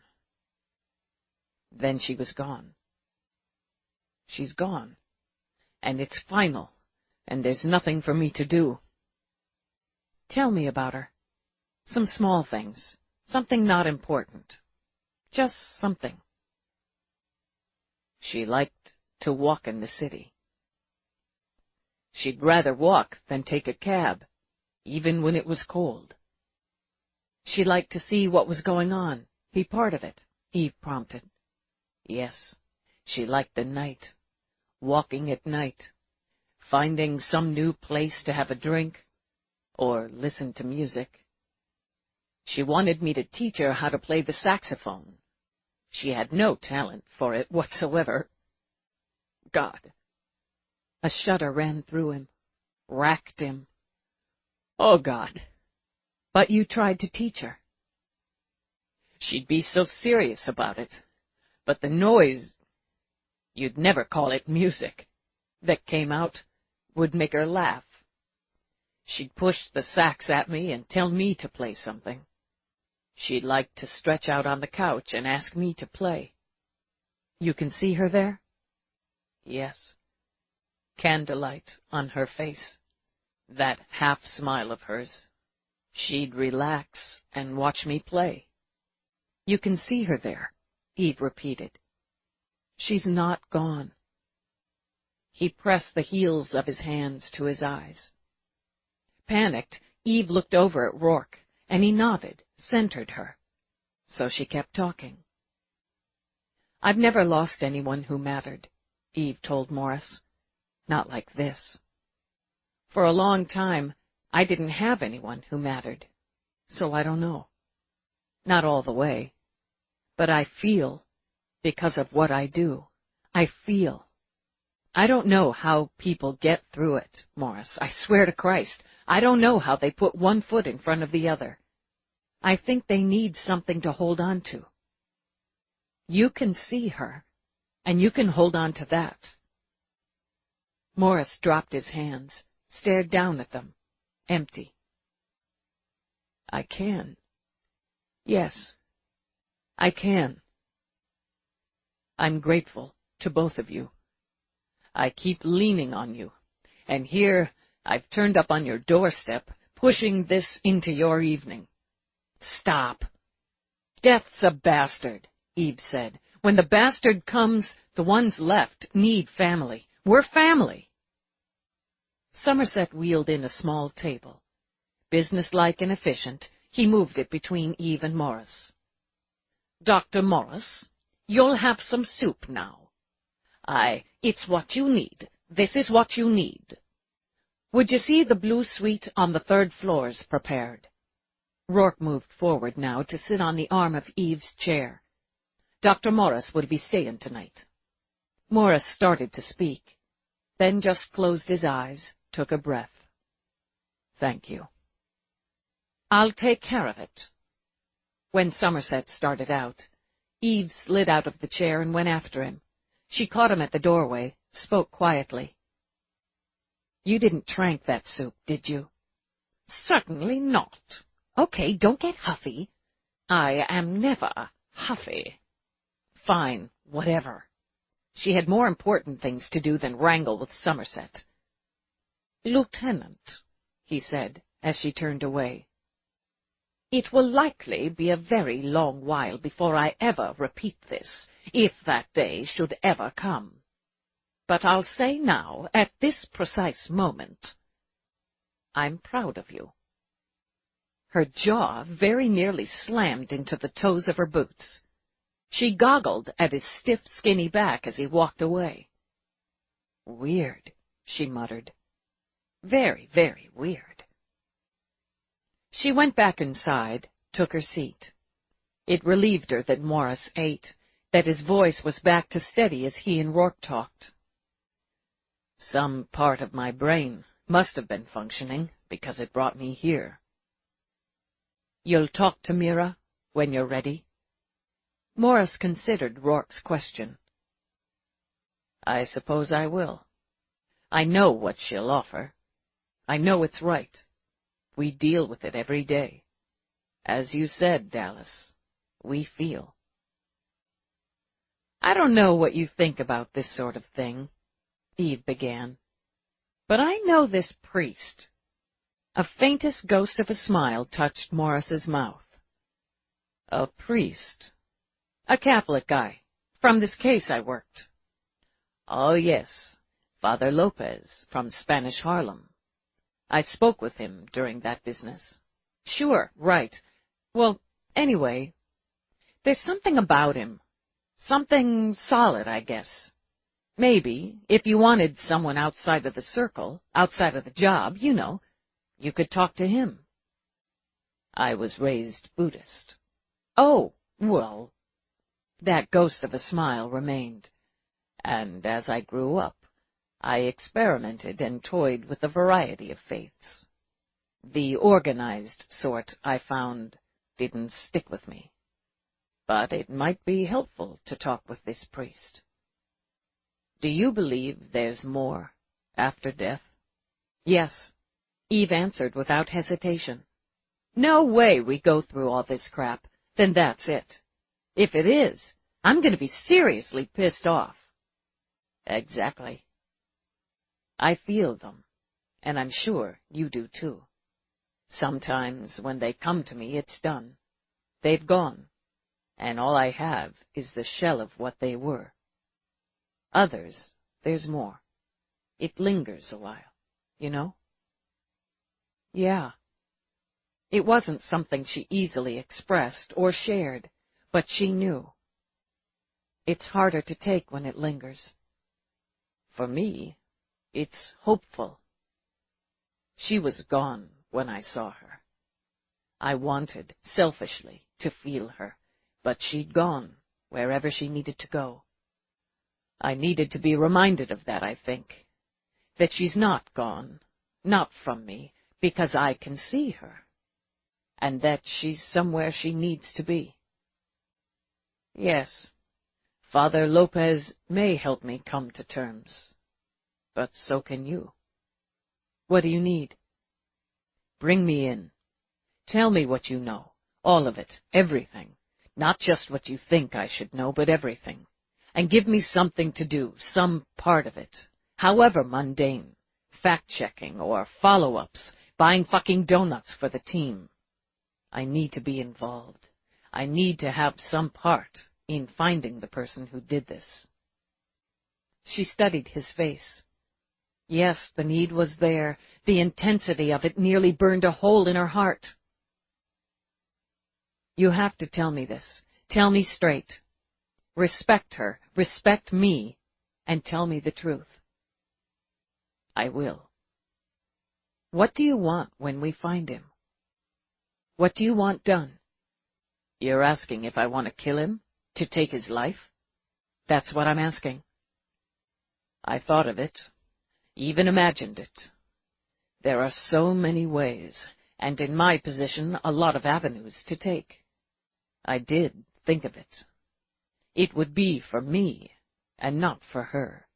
It wouldn't be what she wanted. I would disappoint her. How could I do that? I want what she would want. What is that? Justice. There are a lot of colors there, though, a lot of degrees and levels. We know that, too. His gaze skimmed to Rourke. All of us know that. I want his pain, and I want his pain to last a very long time. Death ends, at least this part of us. I don't want his death, and I'll promise you on hers that I'll do nothing to end him. I want him in a cage, years, decades in a cage. Then I want him in whatever hell might exist when death ends that. I want a part of making that happen. He reached across the table now, gripped her hand. Eve, I won't betray her or you. I swear to you. Okay, you're in. She picked up her coffee. I'm going to start by telling you she was clean. There's no evidence that she was on the take or in anybody's pocket. All evidence is to the contrary. She ended her relationship with Alex Ricker in Atlanta. Her only connection to him was friendship. Did he kill her? It's not tipping that way. It's reading like she was killed because of him, but not by him, and not with his knowledge, not through his orders, his wishes. I think Max Ricker ordered it done to punish the son, to screw with him. He killed her to... Yes, I can see that. When he picked up his coffee, Morris's hand remained steady. I can easily see that now. To do it, he'd need someone close to Alex and someone close to Amy, she corrected. I have 2 E-detectives on their way to Omega now. I think Ricker's got someone up there covering his visitor and communication log. I think he's been in touch, and he's been orchestrating this, maybe more than this. I'm going to see Alex in the morning, but more, I'm going to see his personal assistant. That's the guy I'm looking at. Nobody's closer to Alex than this guy, this Rod Sandy. On the other part, I'm looking at her squad. One of her squad? Morris set his cup down again. Jesus. It was an inside hit. Inside her world. Inside Alex Ricker's. I know it. For a long moment, he stared at the fire, stared in silence. I didn't think you were so close. I didn't believe you'd gotten this far. I should have known better. What can I do? You can spend some time tonight thinking about anything she told you about the people she worked with. Little things, comments, observations, complaints, jokes, anything you remember. Anything you observed personally when you went to see her at work. When you joined her for a drink, for a meal with anyone in her squad. Note it down. I will. I can do that. And try to sleep. You're no good to me if your brain's fuzzed up with exhaustion. Think, note, sleep. I'm heading out in the morning to interview Alex and his PA. Send anything to my unit here, and I'll review. I can talk to you more about it when I get back. His eyes held hers, and they were sharp again. The dullness honed away by purpose. All right. I'll start right away. Why don't I take you up? Rourke rose. I was just coming to do so. Somerset walked in. Let me show you to your room, Dr. Morris, and you can tell me if there's anything else you need. Thank you. Morris looked back at Eve. I have what I need. As Morris left with Somerset, Rourke skimmed a hand over Eve's hair. You're no good to me if your brain's fuzzed up with exhaustion. I don't know how you could choke those words out without them burning off your tongue. Nicely done, though. He'll will himself to sleep because of it. That's the plan. I need to finish up and stow the murder board. I won't have him wander into my office and see that. She smiled at him as she rose. It was nice what you did, seeing that he stayed here tonight. Rourke took her hand. We're family. Somewhere in the dim hours of the morning, Eve felt herself being lifted. She managed to focus about the time Rourke carried her into the elevator from her office. Damn it, I can't. What time is it? Around 2, fuzzy brain. Sorry. It happens I got caught up myself, and the work took longer than I'd anticipated. I just surfaced myself. Oh, she yawned. Maybe I should be carrying you. Easy to say, now that I'm hauling you into the bedroom. Crossing it, he dumped her unceremoniously on the bed. And I doubt either of us have the energy for a sexy new nightgown. She managed to pull off a boot, toss it. I don't know. I could fuel up if you put one on. Aren't you the funny one when you're asleep on your feet? She tossed the second boot. I'm not on my feet. She dragged off her shirt, wriggled out of her pants, then crawled up the bed. Screw nightgowns, she muttered, then snuggled down in her underwear. When Rourke slipped in beside her, she was already asleep again. In the dream, Coltrane circled Eve's murder board. She wore a pale blue sweater and trimly tailored pants and her weapon at her hip. I worked murder cases a couple of times, she said. Not as primary, but part of a team. A break-in or mugging gone bad, that kind of thing. It always depressed me. I can't say I ever thought someone would be working my murder. Who does? Coltrane smiled over at Eve. Good point. You know more about me now than you did when you started. That's usually the way it works. Some of it you're getting through Lee's eyes. You can't trust that 100%. No, but he won't lie. No, he won't.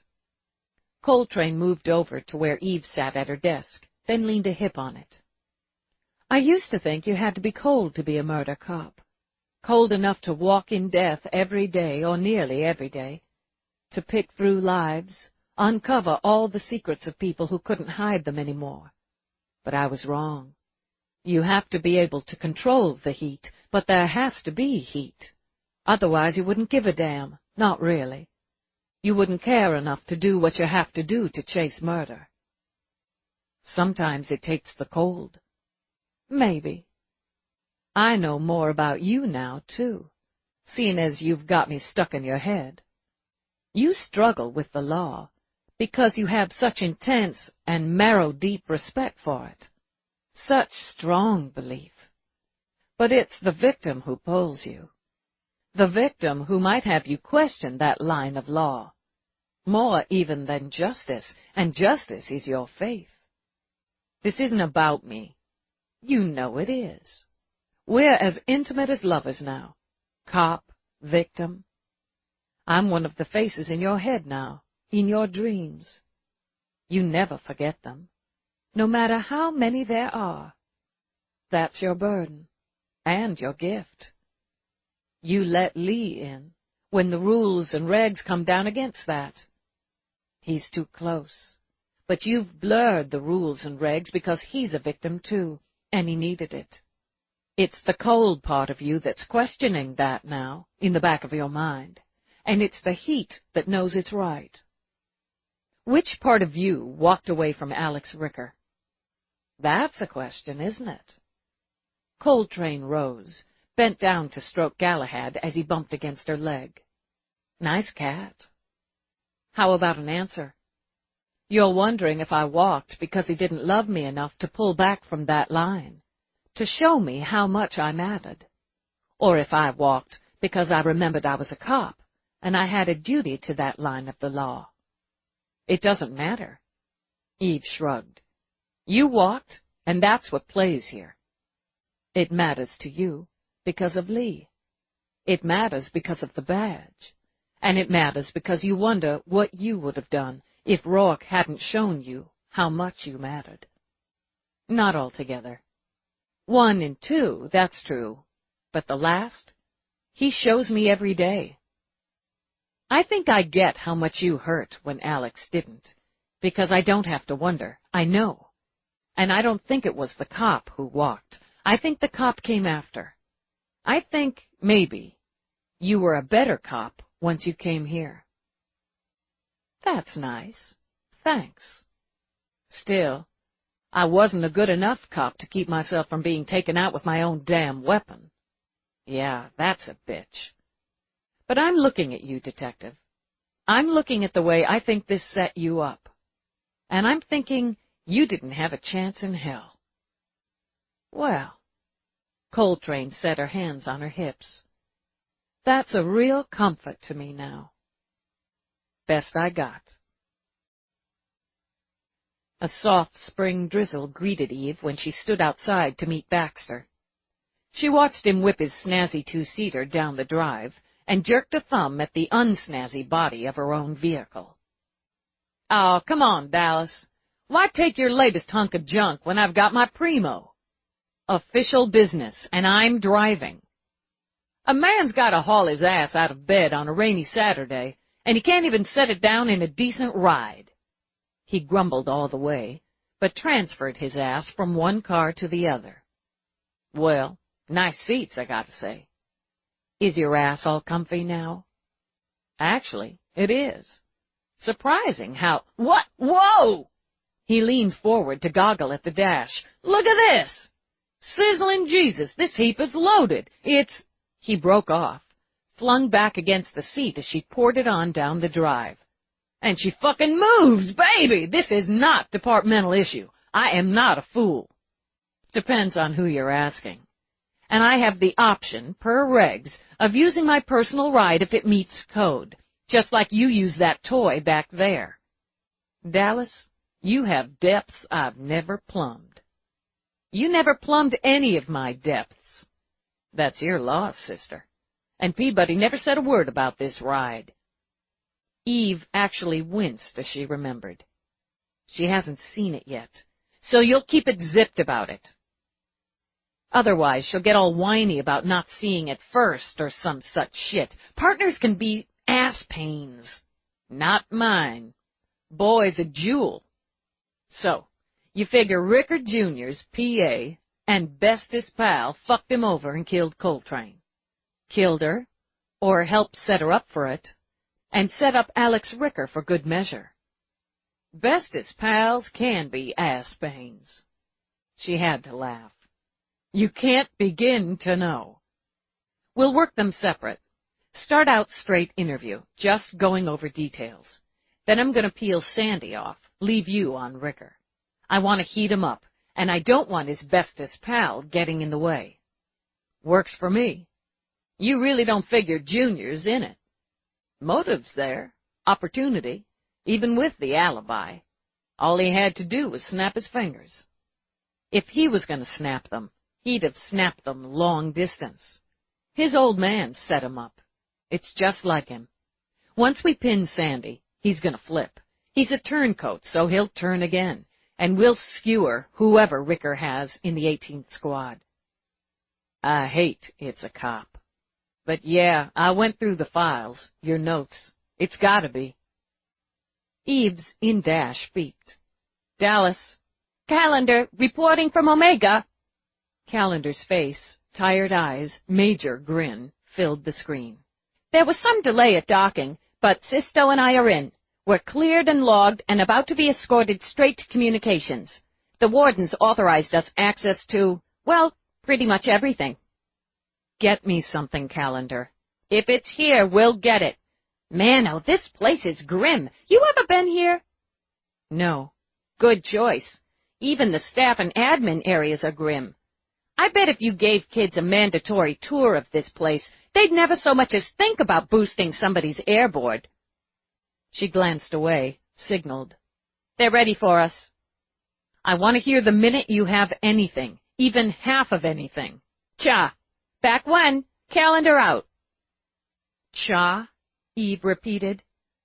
As in, gotcha. Baxter rolled his eyes. E-geeks. Eve shook her head in perfect accord.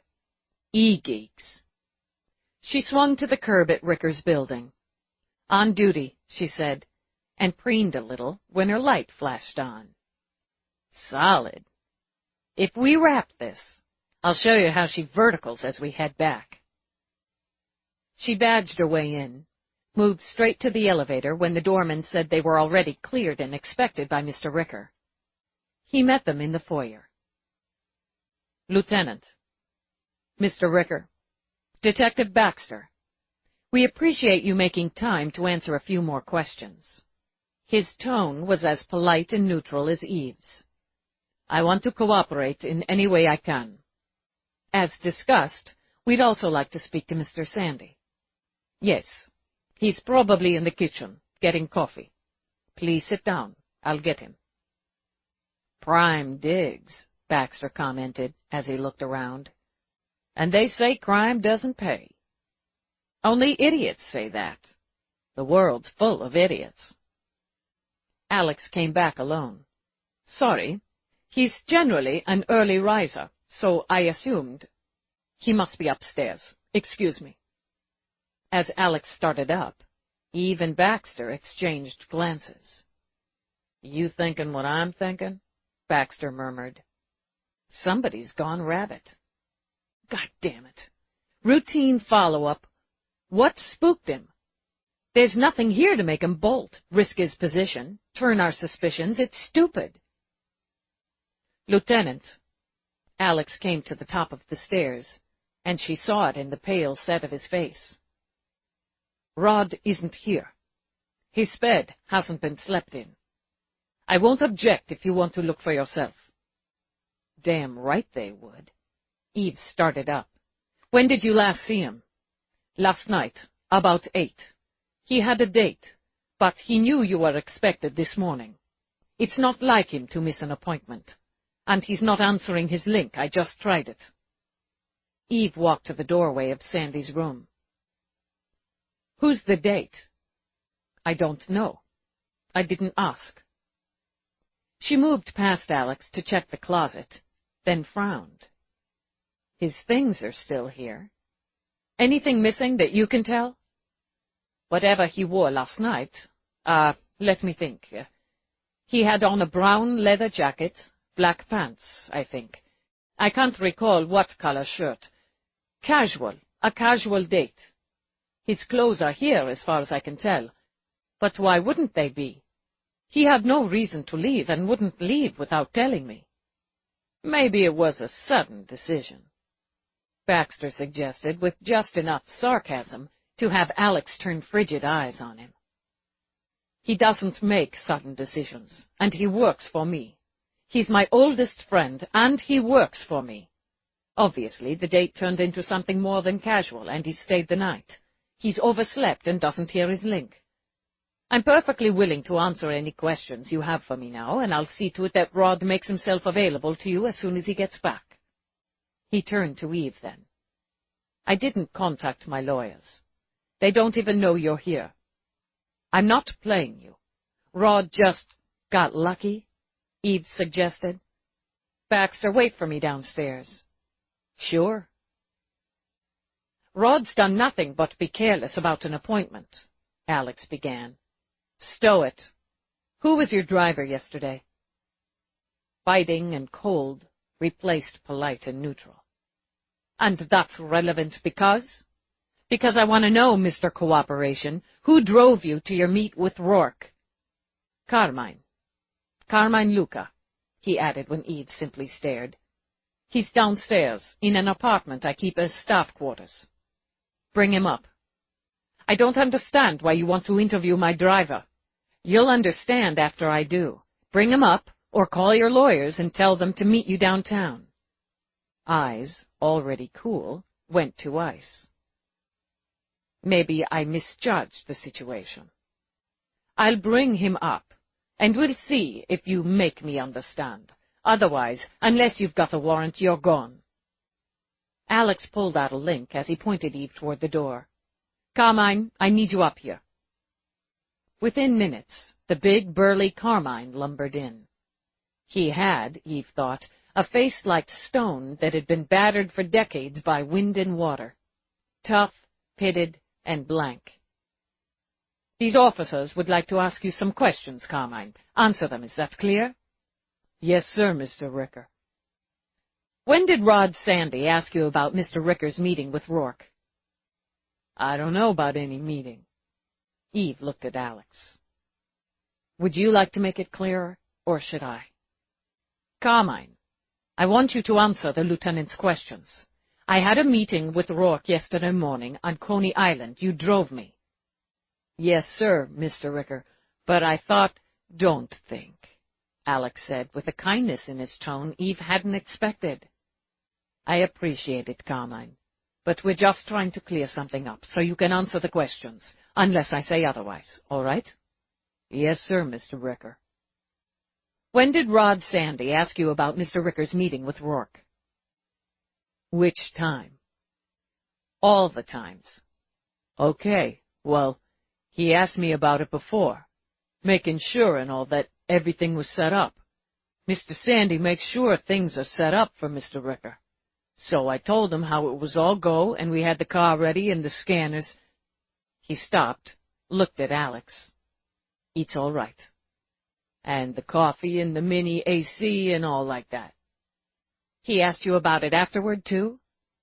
"He asked, after, how Mr. Ricker was feeling, you know, his state of mind and stuff.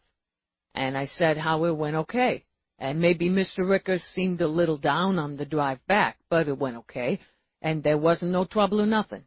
I said how it seemed like Mr. Ricker and Rourke got along pretty good, and how they talked a while. He worries about you, Mr. Ricker. It's Mr. Sandy, so I didn't figure it was talking out of turn or nothing. It's all right, Carmine." "What else did you tell him?"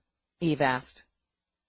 Carmine's gaze slid to Alex again, and again Alex gave the assent. "Not much to tell.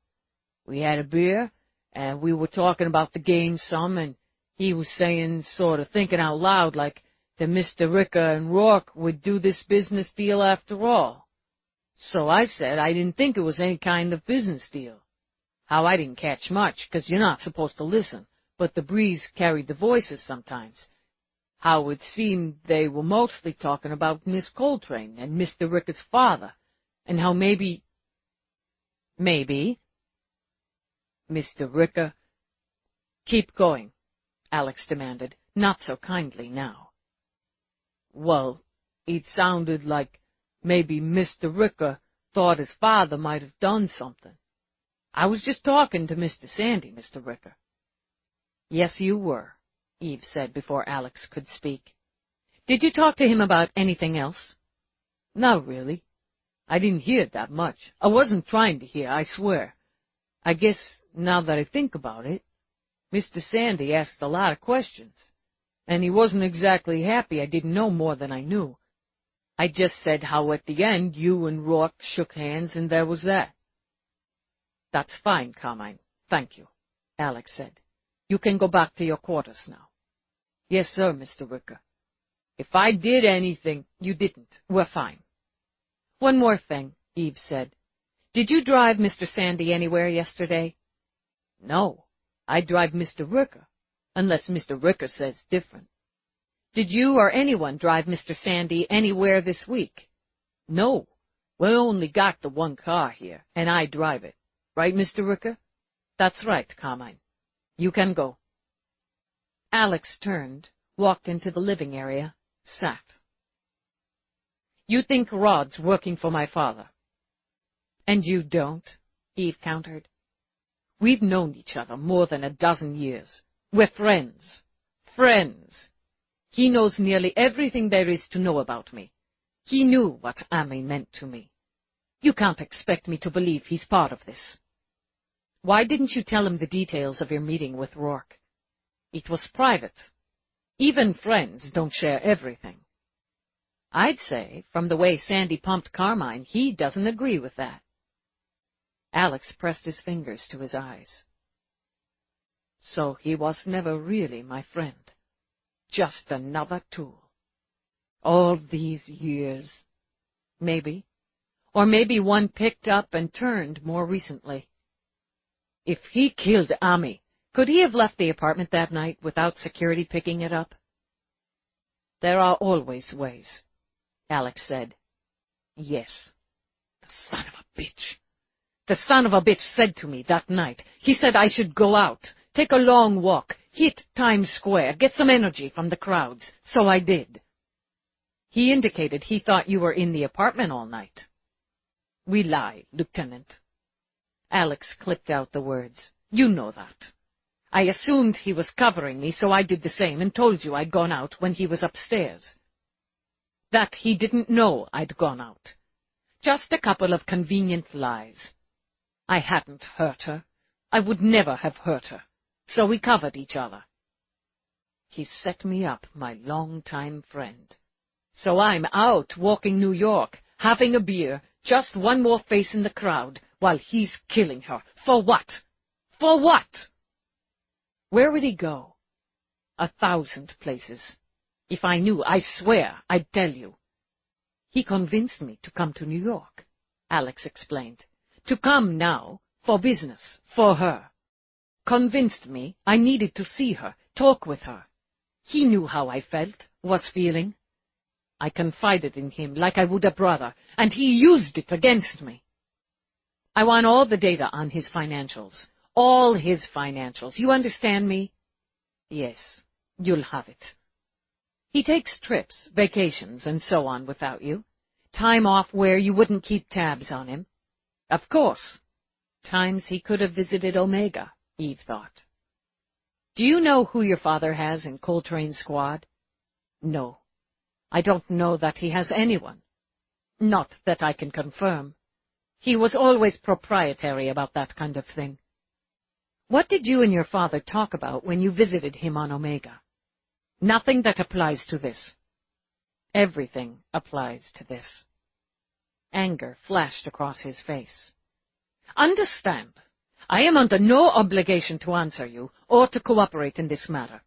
But I'll tell you that I made it clear to my father I wouldn't be back, wouldn't communicate with him in any way, that I'd come to see him only because I wanted to look at him this last time and know he was exactly where I wanted him to be. And his response? He didn't need me or want me. He promised to bring me down, and when he was done with me I'd have nothing, as nothing was what I deserved. That was the gist. Alex closed his eyes, fought for control. What could he have offered Rod to have him do this? What could he have promised him he couldn't have asked me for? You're going to tell me everything you know about Sandy, everything not on his official data, and you're going to get me those financials. While you do, Detective Baxter's going to turn his room inside out. Record on, she ordered. Mr. Ricker, do we have your permission to search the quarters of Rod Sandy on this premises at this time? Yes, you do.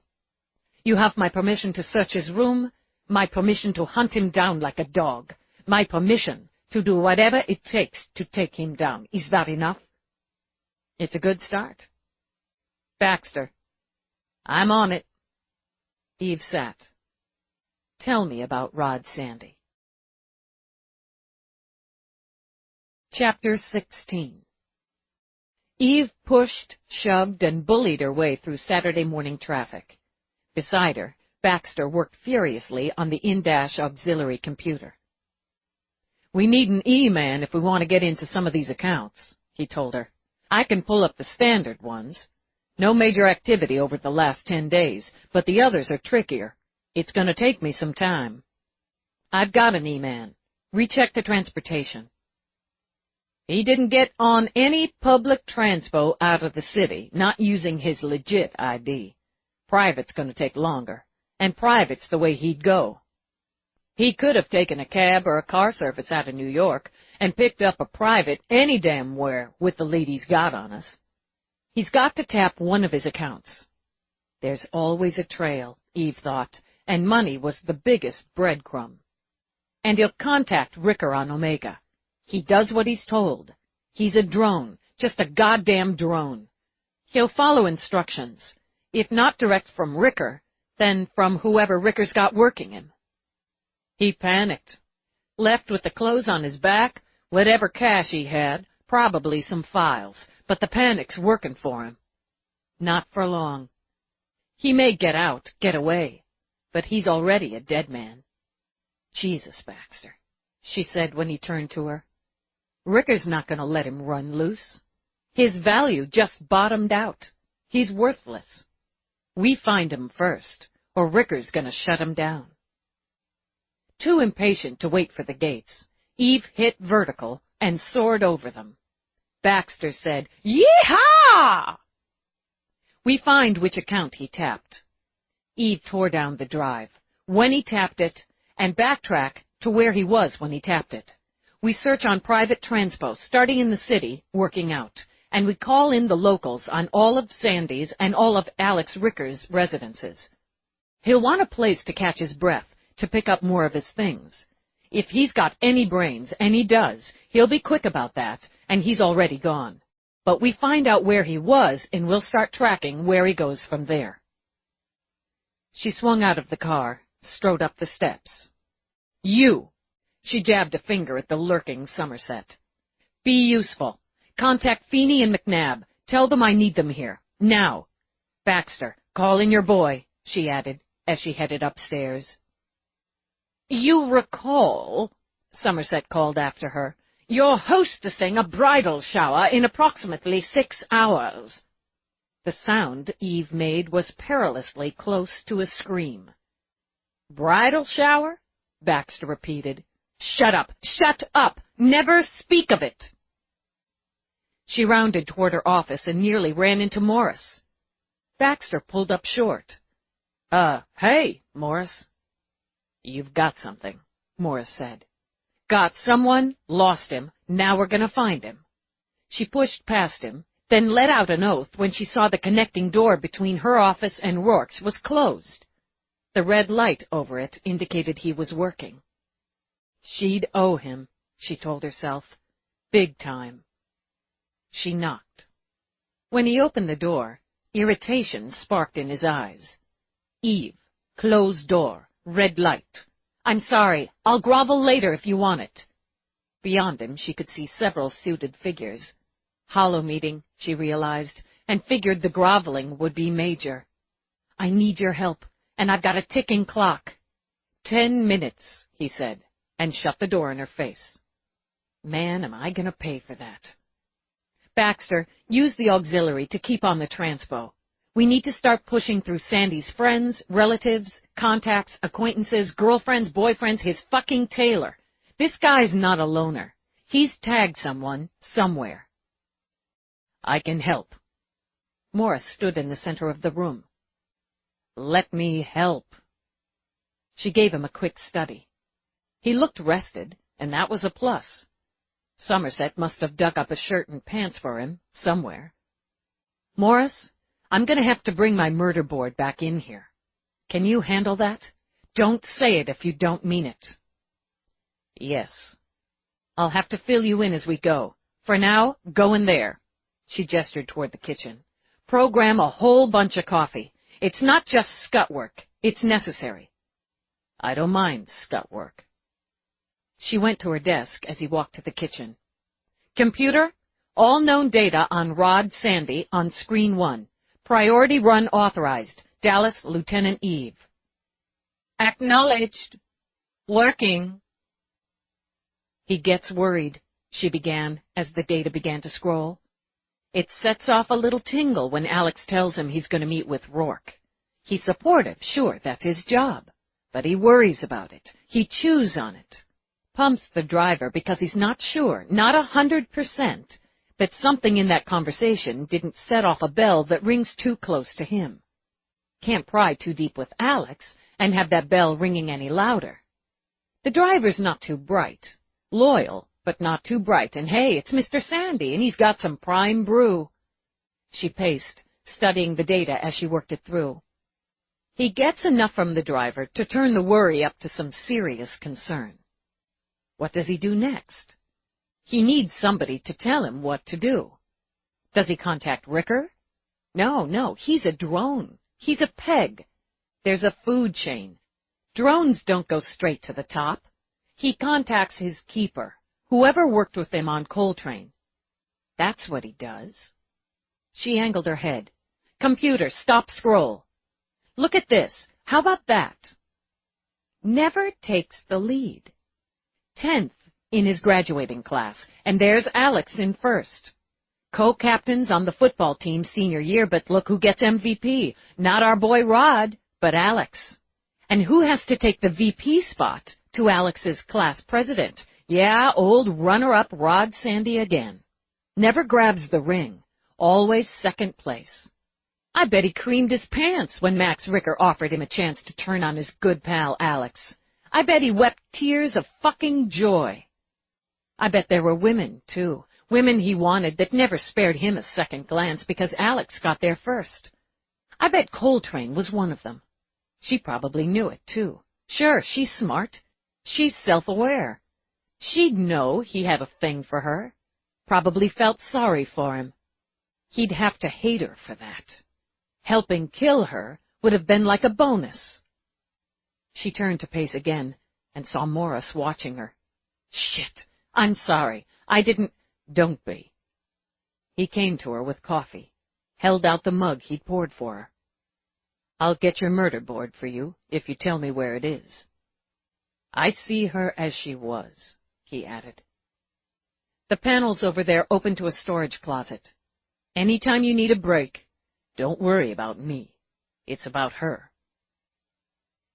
No private air transpo out of the city fitting the time frame, Baxter announced. Not with anyone using his ID or anyone fitting his description. I'll widen the circle. Do that. She went back to her desk to work out a timeline and looked up and over when Rourke came in. Groveling can wait, he said before she could speak. And I have specifics in mind there, but for now, what is it? I've got Feeney and McNabb on the way. I need a detailed and deep search on Sandy's finances. I've got the hideaway accounts from Alex, the ones he knows of. I figure there's at least one more. Sandy's gone rabbit. And any self-respecting rabbit needs funds.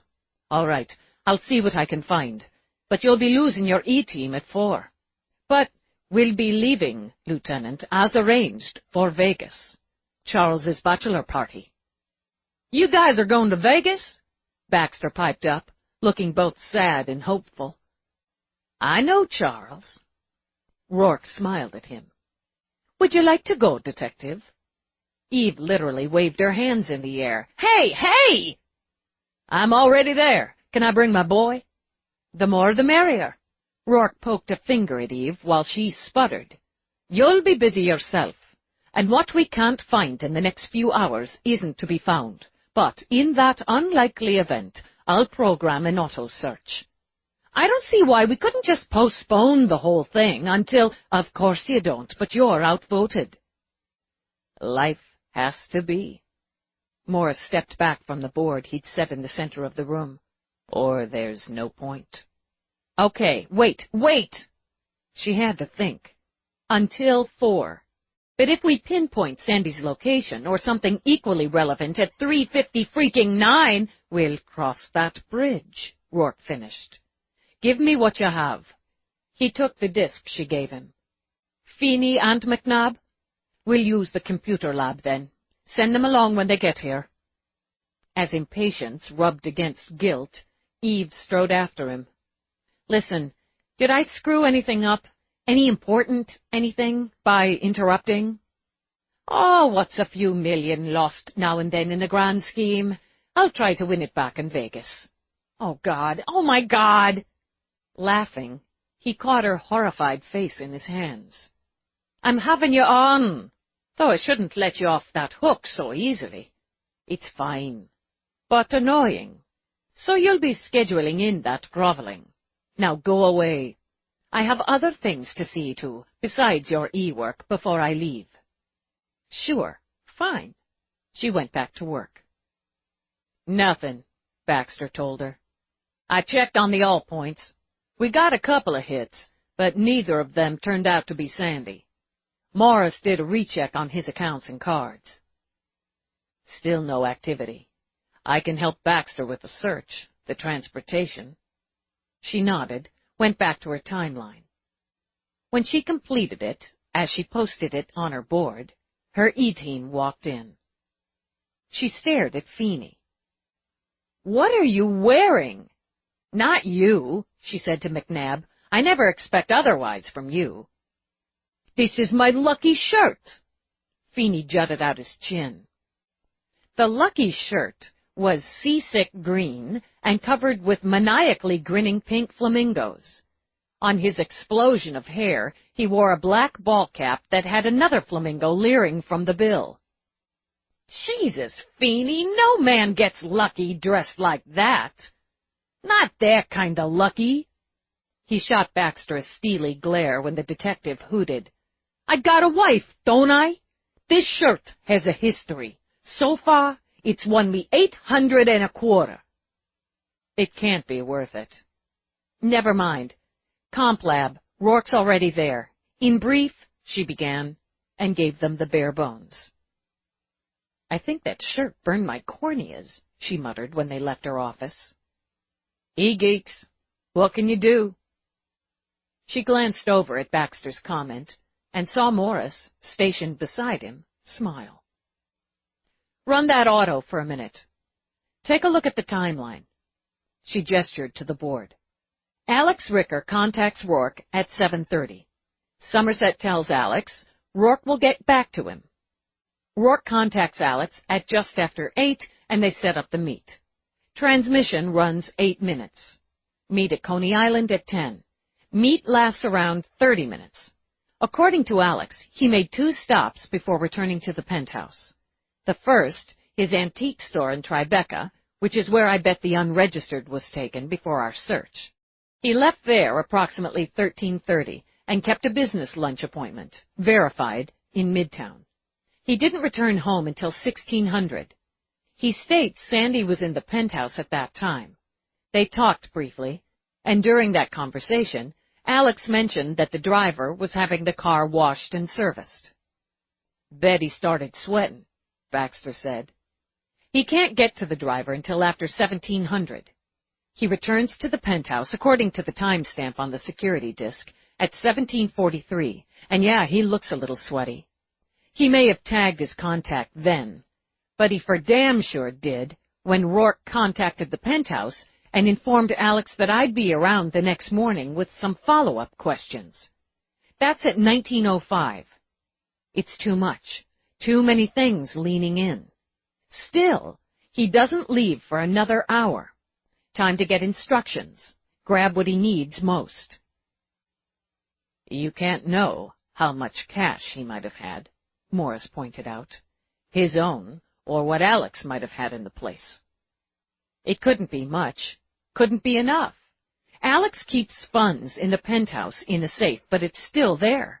Sandy couldn't open the safe without it signaling Alex. It's programmed. Enough, we'll say enough, for him to get out of the city. Maybe hole up until he can access more, make arrangements. It's all rushed, and he's methodical." Panic, panic, Eve thought again. What do I do? Where do I go? Maybe he has a credit account Alex didn't know about, and we haven't found yet. Maybe. Charge the transpo, she calculated, and into the wind. But if so, we'll find it, and we'll track him. He can't function without funds. "Reports have been coming in from the locals on some of the hot spots. No sign of him. No sign he's come and gone." Eve nodded at Baxter. "And I'm betting he'd leave one. He's never had to run before, so he doesn't know how. He's lived a privileged life. He won't last without the privilege." She paused, frowned. "Where the hell is Trueheart?"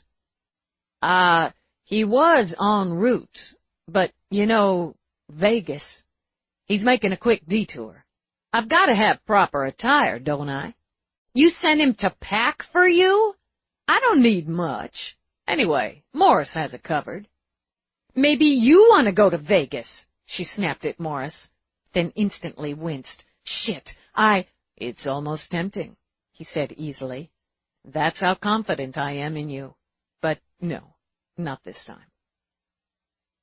She sat at her desk again and began to pick her way through Sandy's people. Parents, divorced, remarried, twice each. One sibling, one half-sibling.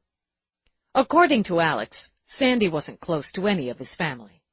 Still, family was the usual well, wasn't it, when you had to dip in for cash? She started the tedious process of contacting, questioning, intimidating, eliminating. She barely glanced up when Trueheart came in, but noted Baxter's fresh young apprentice had obviously dressed for the upcoming festivities. Pressed pants, casual shirt, good skids. She tried not to think just how Baxter might corrupt sweet and hunky Troy Trueheart in Vegas. She worked her way through family, current women, and out the other side of exes. She scowled when Somerset wheeled in a large table. What? Lunch. Boy, could I eat. Baxter sat back, skimmed his fingers through his hair. Got nada, Dallas, and my eyes are beginning to bleed. I'll be using your kitchen, Somerset informed her, to order up what I've prepared. She continued to scowl as Somerset walked by her desk, the cat hopefully at his heels. When you find nothing, Morris said, it means you're eliminating what surrounds the something. Is that a Zen thing? Eve questioned. If not, it should be. Eve got to her feet as Rourke, Feeney, and McNabb came in. From the opposite end of the room, Somerset pushed in a double-shelved cart she didn't know she possessed. I'll give you a hand. McNabb made a beeline. I have it, Detective, but there's a second cart in the kitchen, if you wouldn't mind. Anything I can do that leads to food. McNabb all but danced his way on his knee-high purple air boots into the kitchen. Feeney circled his neck on his head, rolled his shoulders. Eve heard the pops from across the room. Getting creaky. I've arranged for a pair of masseuses on board, Rourke told him. You are the man! Baxter slapped his hands together. Twins. Oh, my aching heart. Could use a rub. Strictly therapeutic, Feeney added when he caught Eve's beady eye. We found the account. He buried it good. He's no dope. Got himself 12 mil and change. Went traditional and used Zurich. Hasn't touched it, he said before Eve could ask. But we did a little finagle or two. He checked on it. Or somebody did, via link. The link trans came from New York, and the time of the check stamps at 16:55 EST. Before he talked to the driver, Eve said, and rose to update her timeline. Starting to cover his bases. Worried. None of his accounts have been touched, Rourke put in. He has bank boxes in 4 locations. He lifted his brows when Eve turned. We finagled. He hasn't signed in for any. Friends? Feeney offered. Family? Eve shook her head. It's not panning out. Feeney glanced over at Morris, puffed out his cheeks. We may have something that does on Detective Coltrane. The link used to check the Zurich account. We dug in there and ID'd it. It's registered to varied interests. Alex Ricker's company. Yeah, company link, and we nailed it and dumped the transes. We got them going to another link. Toss away. Can't trace it for ownership, but we got the ID and frequencies. There are transmissions between the links from New York to New York, the day before the murder, the day of, the day after. Can you pin it down any closer? Cheap toss away, that's how it reads. No bells, no whistles. It's damn near impossible to get a read at all on those bastards. It's got a filter on it. Had to be an add-on. Feeney scratched the back of his neck. But we've got its print. Same as a fingerprint. Good as DNA. And if Calendar gets that print coming into Omega, we can match it. She'll get it if it's there. McNabb watched Somerset arrange trays of deli meats, bread, cheeses, fruit, vegetables, salads, with the same intense devotion as the cat. She's an arrow and that kind of thing. When she does, we may be able to put what she's got and what we've got together and make more. It's all there is to get with what we have, Rourke told her. We're running an auto.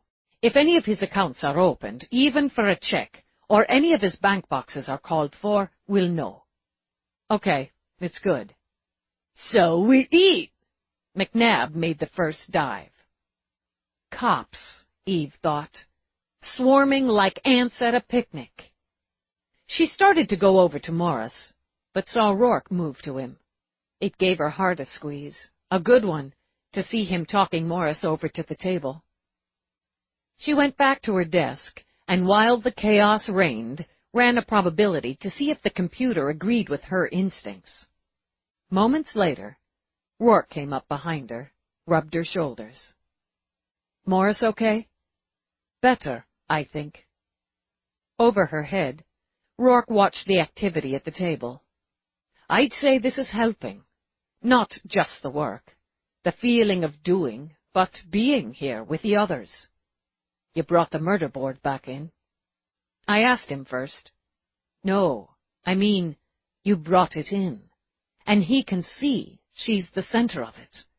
Even when they're over there devouring sandwiches, as if they're about to be outlawed, he can see she's the center of this. It would help. It won't help if the comp and I are right. She turned to face him. I have to figure it two ways. Sandy's been off the scope for nearly 17 hours. One, he's holed up somewhere, squeezed in a corner and sucking his thumb. Or two, he's already dead. And you and the probability scan you just ran favor dead. So do I. He's a liability alive. Ricker has no need to keep him breathing and every reason to end him. Someone he trusted, like Coltrane trusted. It's gone back to the squad. It's one of them. You can't do more than you're doing. Let it sit, Eve, for just a while. Whoever it is feels safe, feels secure. He won't run like Sandy. No, he won't run. And as long as he's valuable to Ricker, he'll stay alive. Then let's get something to eat before your cops chew up even the tablecloth. I still have some things to see to before we leave. Yeah, you're right. Twins, she added, as they headed toward what was left of lunch. It seemed just the thing. She built a sandwich, took the first bite. Through the thrum of guy talk and smacking lips, she caught the sound of female laughter. Peabody and Nadine, both wearing girly dresses, popped in the doorway. She-body, look at you! Love, Eve supposed, could cause even McNabb to forget his stomach for a few seconds. He bounced over to her, spun her around, then dipped her while she giggled, actually giggled, before he planted one on her. No, no! This is still a cop room. There is no dipping and kissing in a cop room. Peabody simply lent her lieutenant a smile out of starry eyes. Too late. For good measure, she gave McNabb's ass a squeeze as he spun her back up. Doesn't this all look delicious? Nadine fluttered her lashes. And the food looks good, too. She gave Eve's cheek a pat as she passed, and brought a fiery blush to Trueheart's as she sidled up to him. Are you on duty, officer? Give it up, darlin'. Rourke rubbed a hand over Eve's back. Shift's over. And that, she supposed, was that. Peabody snagged a carrot stick. I'm sticking with the rabbit food for now. We've got amazingly mad goodies for later. Ariel made them. I gained 5 pounds just carrying in the boxes. You can fill me in on all this. Later, Eve decided. We're at a stop. Okay. Peabody gave the carrot a happy crunch. Nadine and I brought most everything. Mavis and Leonardo should be here any minute, and they have more. Yippee. Trina and her consultants will be here by 4 to start setting up. Joy and... What? Who? Trina? Why? What have you done? You said no silly games and no strippers, Peabody reminded her. We're doing the full-out girl party. Champagne, decadent food, body, hair, face treatments, chick vids, presents, gooey desserts. Big girl slumber party followed by champagne brunch tomorrow. You mean... The shock was sharp and cruel. A stunner blast against the heart. Overnight? All night into tomorrow? Yeah. Peabody grinned around her carrot. Didn't I mention that? I have to kill you now. No games, no strippers. Those were your only rules. I'll find a way to hurt you for this. It's gonna be fun! Hurt you until you squeal like a pig. Eve spotted Rourke moving to his office and dashed after him. Wait! Wait! She rushed in behind him, shut the door. You can't go to Vegas. Because you can't leave me here. We're married, and there are rules. I try to follow them. I don't know all of them, but God knows I try, and this has to be a rule. You can't leave me alone in a situation like this. What situation? All these women! And Trina! Trina! She repeated with considerable passion as she gripped his shirt. And gooey dessert and body things and chick vids. All night. Slumber party. Do you know what that means? I've had many dreams of them. Will there be pillow fights? She spun him around so his back hit the door. Don't leave me. Darling, he kissed her brow. I must. No, you can bring Vegas here, because you're you. You can do that. We'll have Vegas here, and that'll be good. I'll buy you a lap dance. That's so sweet. But I'm going. I'll be back tomorrow and lay a cool cloth on your fevered brow. Tomorrow? She actually went lightheaded. You're not coming back tonight? You wouldn't be in this state now if you paid attention. I'm taking a shuttle full of men to Las Vegas late this afternoon. There will be ribaldry and a possible need to post bond. I've made arrangements. I'll bring back this same shuttle full of men, hopefully, tomorrow afternoon. Let me come with you. Let me see your penis.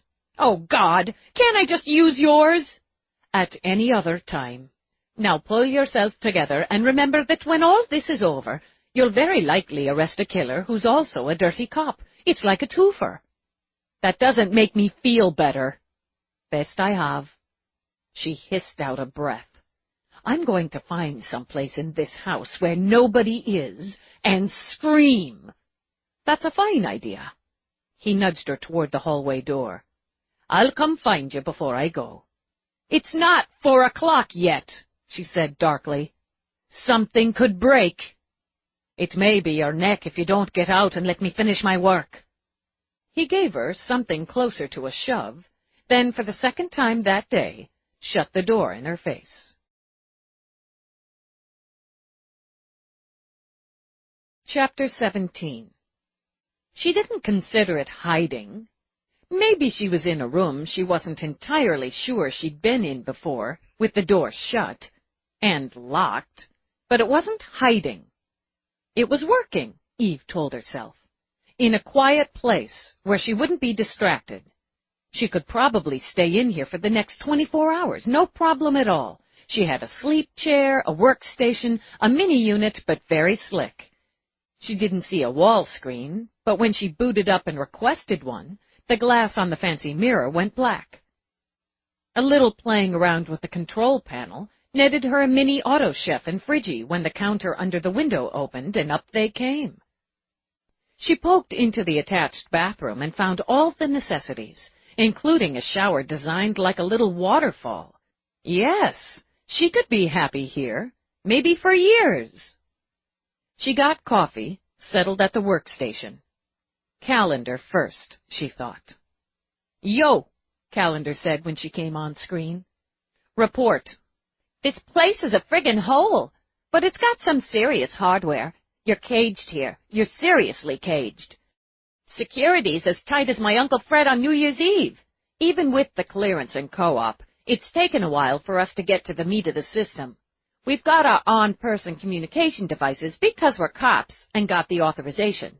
Otherwise, they're held at docking. How far into the work are you?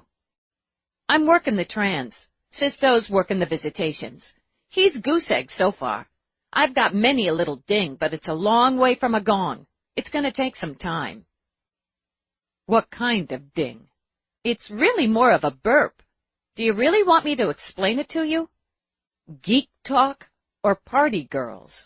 Eve considered, decided they rated a toss-up. I've got a minute. Let me put it this way. The burp may be a trans from here to New York, but I've got to go through half a zillion filters to nail that. I'm doing that because it's reading so far like it hit New York the afternoon of Coltrane's death, and it's not logged. Could be one of the techs here made it off log because he was calling New York for some link sex, but I've got a suspicious mind. I've got a print, or whatever the hell, from a toss-away link here. I need to know if it matches. I nailed this down. I can verify a match. Easy peasy. Do you have Ricker's locations when the transmission was made? It's still a burp, but the records have him in his cage. But the records also show that 30 minutes before the burp, he was enjoying his daily hygiene privilege. Solitary shower under full security. I've ordered A and V of that record, and the wheels grinding slowly. He could have sent the trans on delay, or paid someone else to send it for him. Do you have the name of the guard or guards who took him from the cage to hygiene? Yeah, we did a standard run. Clear. I figured we'd go deeper if the burp turns into a real juicy belch. Calendar swigged down something pink from a clear bottle. You want them? Yeah. Eve noted down the names. Good. Keep digging. Eve signed off, sat back, and considered. It was the green light from Ricker to his New York hitter. It had to be. Computer, full run. Priority authorized. She read off the names and ID numbers of the guard and comm officer. Let's see what we've got. An hour later, Rourke walked in. Eve, was all he said. I've got something. Calendar heard a burp. And I've got something. Roush, Cecil, cage guard on Omega, 6 years in. Assigned to Max Security Wing, Ricker's Wing. Divorced, but oddly, his ex-wife's financials have had a serious increase in the last year. Well, not her financials so much as her insurance coverage. She's increased it to $5 million.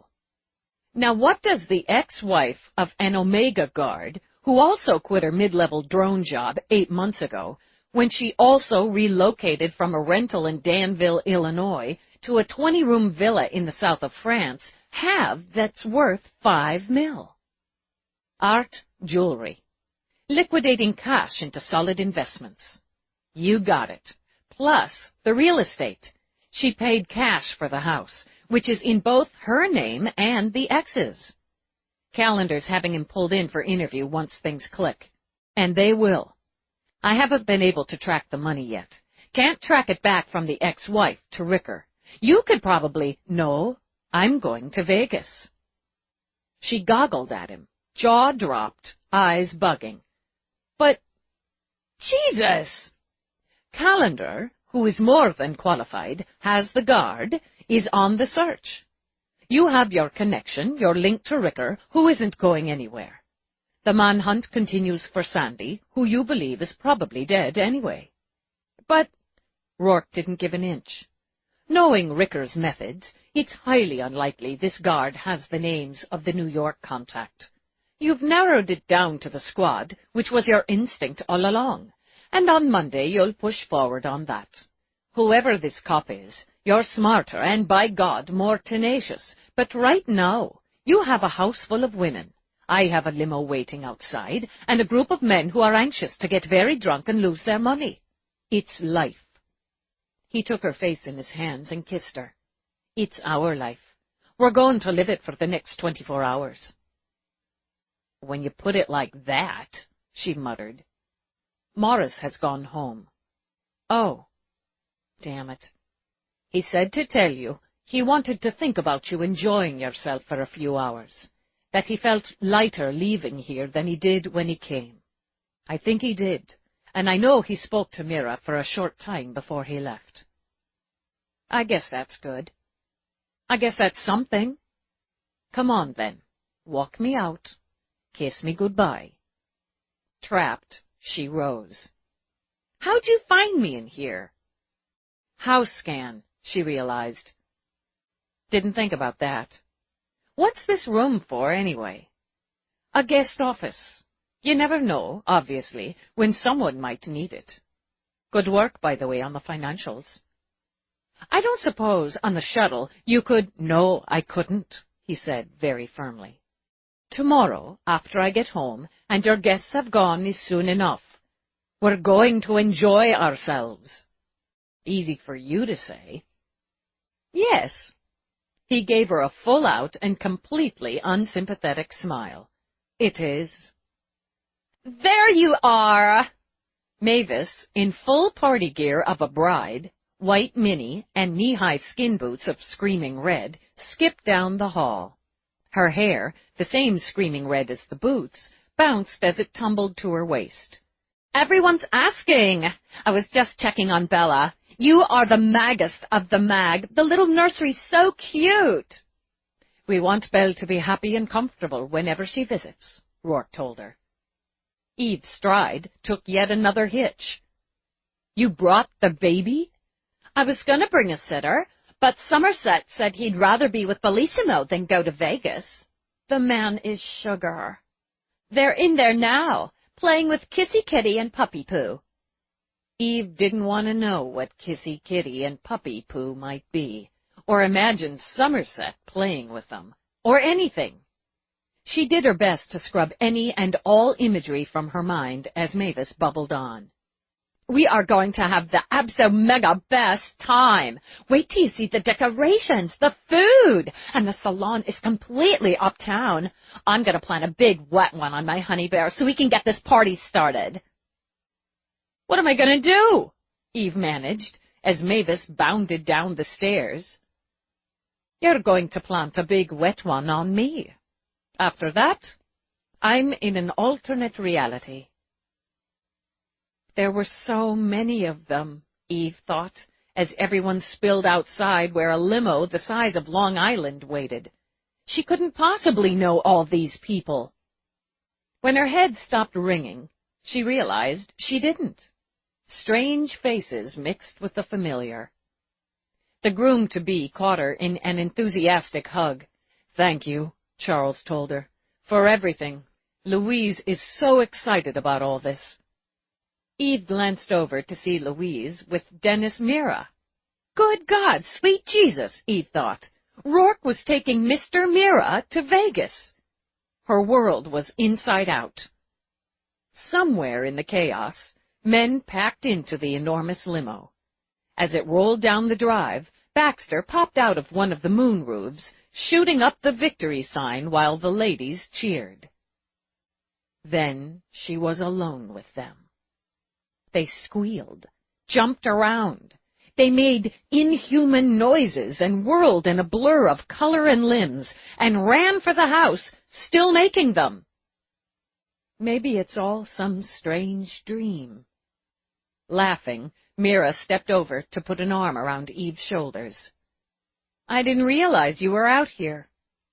It was quite a crowd and such an interesting dynamic. The men going off to their indulgence, and the women gathering here for theirs. Mira gave Eve's shoulder a little pat. Celebrations, very defined, very traditional, to prepare two individuals for becoming one unit. Mostly it seems like a lot of drinking and screaming. And at the very outer rim of your understanding, I know. But it's going to be fun. Okay. She noted Mira wore a dress. Pale blue and subtly elegant. Do I have to change? I think you should. It'll put you in the mood. In fact, I'd love to get a look at your closet and pick something for you. Fine, sure. The trade-off would give her time to pick Mira's brain. Rourke said you talked to Morris before he left. Yes, and we'll talk again. He mentioned you suggested he see Father Lopez, Mira continued as they went inside, started upstairs. I'm glad you thought of it. Morris is a spiritual man, and I believe Lopez can help him cope with all he has to cope with. The work you gave him helps too, and it's good he's self-aware enough to have asked for it. It keeps his mind active and more, makes him a part of finding the answers. I've got some questions. I imagined you did. Mira walked into the bedroom, and at Eve's gesture, to the closet. She opened it, sighed. Oh, Eve. He's always putting things in there. It's a fantasy, like an eclectic little boutique. She glanced back. See, I'm already having fun. Ask your questions. I'll multitask. Oh, my God, the evening wear alone. I don't have to wear a formal thing, do I? No, just a moment's distraction. Tell me what you've learned since the last report.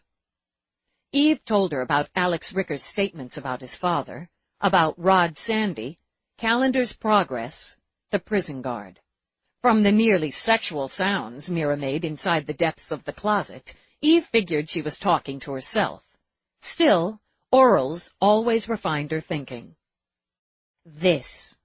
Mira stepped out with the flowing, thin-strapped dress the color of ripe plums. It's simple, comfortable, gorgeous. Okay. It also has slit pockets, so you can keep your link and communicator on you. With an understanding smile, Mira passed the dress to Eve.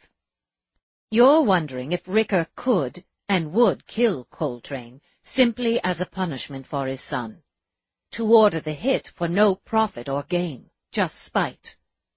I didn't think you were listening. I raised children. I know how to listen and do a myriad of other things at the same time. Yes, he could, and he would. It's absolutely his pathology. More, his son is free, he is not. His son despises him. He would only need to despise his son more. Yes, again, he would use, delight in using, a man his son considers his closest friend. He'd revel in it. It was coming to New York that was the kicker, wasn't it? Coltrane coming here to where I am, to where Rourke is. She signed her death warrant when she transferred here. It's not your doing, Eve. I know that. I'm asking, in your opinion, if he had her killed to get back at his son and at me. He used a cop to do it. He'd have other ways, other means, but he used a cop. I know it. That was for me. Sending her weapon to me. A direct threat, a little reminder that it could be me. That was for Rourke. At this time, Mira said after a moment, with this data, with this history, yes. He manipulated this one act to strike at the three people who most obsess him. That's what I thought. It'll make taking his trigger down and shoving that in his face more satisfying. I know your mind's not on what's going on downstairs. It's okay. Eve tugged at the skirt of the dress. I'll multitask. A short time later, she wasn't sure she had a mind. The pool house had been transformed into a female fantasy of gold, white, and silver canopies, lounge chairs, towering white candles. White tables held frothy pink drinks in crystal flutes and silver trays of colorful food. Yet another held a tower of gifts with trailing ribbons. To the far side of the deep blue water of the pool was the salon. Reclining chairs, massage tables, manicure and pedicure stations, and the tables with all those tools and implements that always gave Eve a slightly queasy stomach. Bellinis! Mavis pushed one into Eve's hand. Mine are with the non-alky bubbles since I'm nursing, but they're still delish. We're going to draw lots for services in a few minutes, after some lube. Don't put mine in. Mavis grinned. Too late, she said, and danced off. Eve thought, what the hell, and knocked back half the Bellini. It was pretty delish. What do you think? Peabody asked, and gestured to encompass the whole space. I think it looks like a really classy bordello without any Johns. In a good way. That was pretty much the idea. Listen, while it's all the chatter, we can slip out. You can fill me in on anything new. Eve looked at Peabody, looked at the space, looked over to where Louise laughed with a group of women. It's a party. The rest can wait. But since you asked, and meant it, the hurt downgrades from pig squeal to agonized moan. Really? Really. Woot! As Mavis announced the first names for services, women shrieked, and Eve polished off the first Bellini. Louise put another in her hand, tapped her own glass to it. When I was a girl, she began, I dreamed about getting married and all that went around it. For a long time after I grew up, I put those dreams aside. For the work, and because no one measured up to what I had dreamed as a girl. Now, with Charles, and what we have, with all this, and what I have right this minute, it's so much more than I ever dreamed. You look stupid with happy, Louise. I am stupid with happy. I know this is a bad time for you, and celebrating when Morris is going through so much. We're not thinking about that now. So, how long before somebody gets drunk and falls in the pool? Oh, no more than an hour. It was an hour, almost to the minute. But nobody fell in. Mavis stripped off her boots, pulled her dress over her head, and dived in, bare-ass naked. The gesture met with enthusiasm, so much so that dresses flew, shoes soared. Women, in a variety of sizes and shapes, joined her. My eyes, Eve moaned. There aren't enough Bellinis in the world to save my eyes. They swam naked, and when someone ordered music, they danced. They chattered like magpies and drank like fish. They reclined in the salon with their faces and bodies coated with strangely colored goo. They gathered in corners for intense discussions.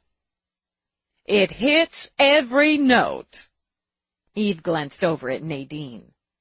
Does it? Look at Peabody, shaking it with Louise, and Mira's over there chatting with Rio, and whoever that is, some friend of Louise's from the hospital. They're chatting like sisters while they get facials. I get caught up with work, you know how it is, and I forget to just hang with women. Just be with others of my species without any agenda. Then there's something like this, so completely female, and I like it, a lot. It hits the notes. I didn't see you jump naked in the pool. I haven't had enough to drink yet, but the night's young. Nadine gave her slow feline smile. Wanna dance, cutie? Eve laughed. No, but thanks. 2 things, then we'll get another drink. I might have a break on the Coltrane case, and I'll give you a heads up when it cracks open. Don't ask, not here. Second, I read the book. Your Icove book. You got it. I already knew the ending, but you pulled it off, so I wanted to see how you played it out. It's been killing me not to ask you. Nadine closed her eyes, drank again. Thanks. Serious and sincere thanks, Dallas. I didn't write it. Eve looked at her glass. I'm empty. Let's go fix that. It got stranger. The I have to watch my figure food disappeared to be replaced by the gooey. Little frosted cakes, cookies, tarts gleaming with sugar, pastries oozing cream. Because she hoped to hear from Calendar, Eve switched to coffee. Nadine, having enough to drink, executed an impressive naked jackknife from the diving board. Several pairs of breasts bobbed in the swirling water of the corner jets. Eve worked hard to block out the fact that a pair of them belonged to Mira. It just wasn't right. "We're going to begin the Open the Gifts round," Peabody told her. "Good. That should—" "What are you wearing?" "My party pajamas." Peabody looked down at her bright yellow sleep tank and pants. The pants were covered with colorful drawings of shoes. "Cute." "Why would anyone wear shoes on their pants? Shoes go on your feet." "I like shoes. I love my PJs." Smiling sloppily, Peabody hugged herself and swayed. "They're fun." "Peabody, you're completely wasted." "I know. I had a gazillion blammies, belly buttons, biminis, whatever, and I ate much, too. So if I throw up, none of it counts. Did you know McNabb called me from Vegas? He won $100. Fuck it, Eve thought. A party was a party. $100? Uh-huh. He said if he wins 100 more, he's going to buy me a present. Oops. Presents! Time to open presents! Eve stayed out of the way, as it seemed opening presents involved some ritual and a change of venue from the pool house to the lounge beyond it. Following Peabody's lead, many of the guests also required a wardrobe change. Mavis came in wearing a polka-dot tank and striped pants and carrying the baby, who wore matching sleepwear. Women flocked to them like cooing doves. "She's hungry," Mavis explained. "Plus, she didn't want to miss the whole party." So saying, Mavis sat, plopped out a breast. Bella latched on enthusiastically. Women sat or sprawled everywhere while Louise began the ritual of removing ribbons, bows, and paper. There were coos and oohs, bawdy laughter at the gag gifts of sex toys, and the conversation around the openings turned to weddings, men, and sex. Men, Eve thought, didn't have a clue what women said about them when they weren't around. Comparison studies, polls, discussions of length, thickness, duration, positions, quirks, preferences. Mavis switched Bella to her other breast. "Leonardo can go all night. He's a huggy bear," Eve said, and made Mavis giggle. "Yeah, but that bear's got stamina." "What's the record?" somebody asked her. 6 in one night. Of course, that was before Bella Loca here," she said through the round of applause. "We gotta squeeze in the hump and bump when and where we can these days. But the bear knows how to spring to attention." "We hit 5 one night." Peabody waved her fresh glass. "And 4 is standard for special occasions, but mostly it's 1. A nice long one with maybe a short recap. McNabb's more a puppy. Likes to play and play, then he's gotta curl up and sleep." "I dated a guy once who was all build-up and no payoff. Huge cock," Nadine added, using her hands to demonstrate, to the hilarity of women. "And he'd dock and deflate, like a turtle pulling back in the shell. He's the turtle." "I banged this guy once." Trina chomped down on an eclair, swallowed the pale gold pastry that nearly matched the color of her hair. "Not bad. We got together a couple times. Then he says maybe I want to take it up a few notches. I figure toys, iced. But he wants a threesome. Gotta be open, right?" She chased the pastry with a pink Bellini. "But it turns out the third party was his frickin' sister. He's the snake," she said to the chorus of disgust. "Dennis can still manage, too." "I can't hear this." Eve clamped her hands over her ears. "My head will explode." "What? I have grandchildren, so I don't have sex? Mira asked. Yes. No. I don't know. That's the point. Mira poked a finger at Eve's arm. You have such a charming streak of prude. As I was saying, Dennis, given the right stimulation, can still go for two. When you've been married as long as we have, there are often stretches where warmth, comfort, the life rhythm stand in for sex. I wish that for you, Louise. The warmth and the comfort of a long life together, with the 2 rounds to surprise you both. Dennis is the owl, wise and quiet. What's Charles? Nadine demanded. The suave, licensed companion turned sexual therapist. The sex has to be amazing. Isn't it just? Louise gave a slow, satisfied smile that put a glow in her gray eyes. He's the leopard. Elegant, graceful, strong. And believe me, he can travel across the mesa and back again. Leopards, puppies, owls, even snakes are sexy, Nadine complained. I get a limp turtle. Your turn, she said to Eve, then wagged a finger when Eve shook her head. Then I'll project. Panther, sleek, mysterious, coiled, with an elegance and purpose of movement. Okay. Not fair. Okay? What's the record? How many times? If you can count them, he didn't drop you out. Nadine groaned, shuddered, grinned. Bitch. Amid the laughter, Louise opened the next gift. Eve sipped her coffee. Wolf, she murmured without thinking. Yes. Beside her, Mira patted her hand. They mate for life. When the last present was sighed over, Trina got to her feet. Okay, girls, back to your stations. Next round of treatments. She turned, bared her teeth at Eve. I pulled you. No, I'm not. Yeah, you are. Everybody plays. Somebody get this woman a drink. The hair, it's mine. She could handle a haircut. Probably. Particularly since there was no escape. I don't want a body treatment, Eve began. I don't want a face treatment. I don't want... Yeah, blah, blah, sit. Someone passed Trina a Bellini, which she pushed into Eve's hand. I saved you for last. First round, anyway.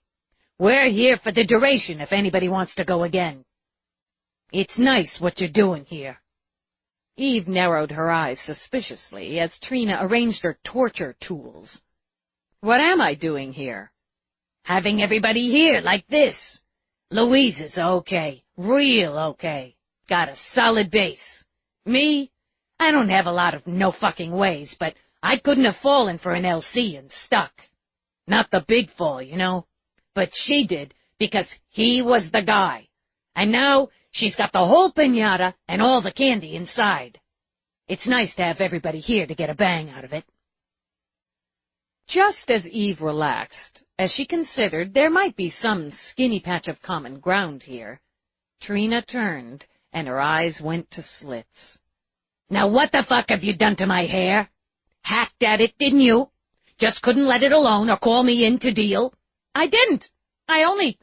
It's my hair. Not once I put the scissors to it, sister. You're lucky I'm a genius and a humanitarian. I'll fix it, and I won't shave it bald down the center to make my point. Trina grabbed a bottle and began to spray a mist on Eve's hair while she worked it with her fingers. Plus, you need a facial and an eye boost. You got some fatigue. It's not fatigue, it's alcohol. I've been drinking. I say you got fatigue, you got fatigue. I know about Morris's lady. Sick about it because that's one prime man, on all counts. You're gonna get the bastard, but you're not gonna do it with hacked-up hair and tired skin. I got standards. You want the hair? Take the hair, but leave the rest of me alone. I've got... Her link beaked. Eve struggled to get her hand under the miles of cape into the pocket of her dress. Trina just nipped in, pulled it out. She's busy. she snapped, even as Eve cursed her. Unrecognized voice print. Transmission for Dallas, Lieutenant Eve. Give me that, goddammit! Eve grabbed, shoved. Dallas. Dispatch, Dallas, Lieutenant Eve. Report to 509 Pearl Street. Officers on scene. Body on second floor visually identified as Sandy, Robb, subject of your APB. Is the scene secured? Affirmative. I'm on my way. Before Eve finished the statement, Trina had the cap whipped away and the chair back in an upright position. Should I find Peabody? No, she can stay here. I can handle it. If anyone asks, just say I went to bed. You got it. Eve slipped out of the room, started to make a dash. Hey, hey! Spotting her, Peabody set off in staggering pursuit. You can't run away. We're going to start the vids. You've got something, she said when she managed to focus. I've got it. Go on back. Go handle whatever the hell it is down there. No, sir. I'm with you. I've got some sober-up with me. I can be level pretty quick. It's about Coltrane, so I'm with you. All right, then make it quick. I've got to go change. And so, by all that's holy, do you. As Eve called for the elevator, Mira hurried over. What's wrong? DB ID'd as Sandy. I've got to go. She's got to sober up if she wants in. I want in. Go change, Mira ordered, and put an arm around Peabody's waist. I'll take care of it. She'll meet you upstairs. 10 minutes, Eve snapped. She jumped on the elevator, thinking there was no way in hell her partner would be clean and sober in 10. And, she thought as she rode up, no matter how hard she'd pushed that day, she'd never had a chance of taking Rod Sandy alive. Chapter 18. Eve peeled off the dress, yanked on pants, shirt, her weapon. She hunted up a short leather jacket and shrugged into it as she jogged downstairs. She realized she'd underestimated Peabody when her partner stepped off the foyer elevator with Mira and Mavis. I'm about halfway there, Peabody told her. You're all the way there when we get to the scene, or you stay in the car. Do whatever you think works downstairs, she said to Mira. Don't worry. Everything's under control here. We're totally on top of it, Mavis assured her. I told Somerset the what, so he brought your car around. Good thinking. We'll be back when we're back. Peabody? Peabody went a little pale when the fresh air slapped her, but got into the car with the minimum of groans. If you even think about booting in here...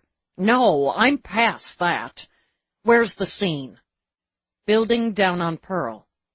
I'll be leveled out by the time we... Where did you get this vehicle? It's mine. We'll be using it from now on. Yours? Like yours? Peabody studied the dash. Very frosty gadgetry. Use the very frosty gadgetry to map the fastest route to 509 Pearl and to ID the kind of building it is. Peabody made the requests.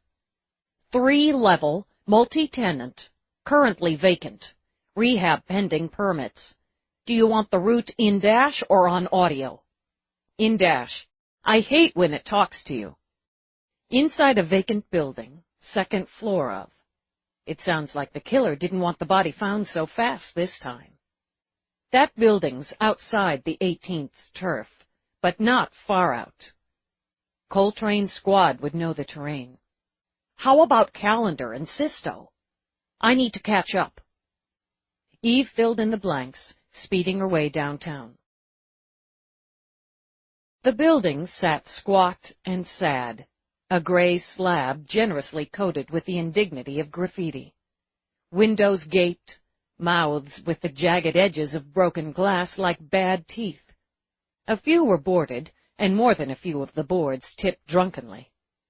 The bolt and chain on the front door had amused someone enough to take the time to hack it to pieces.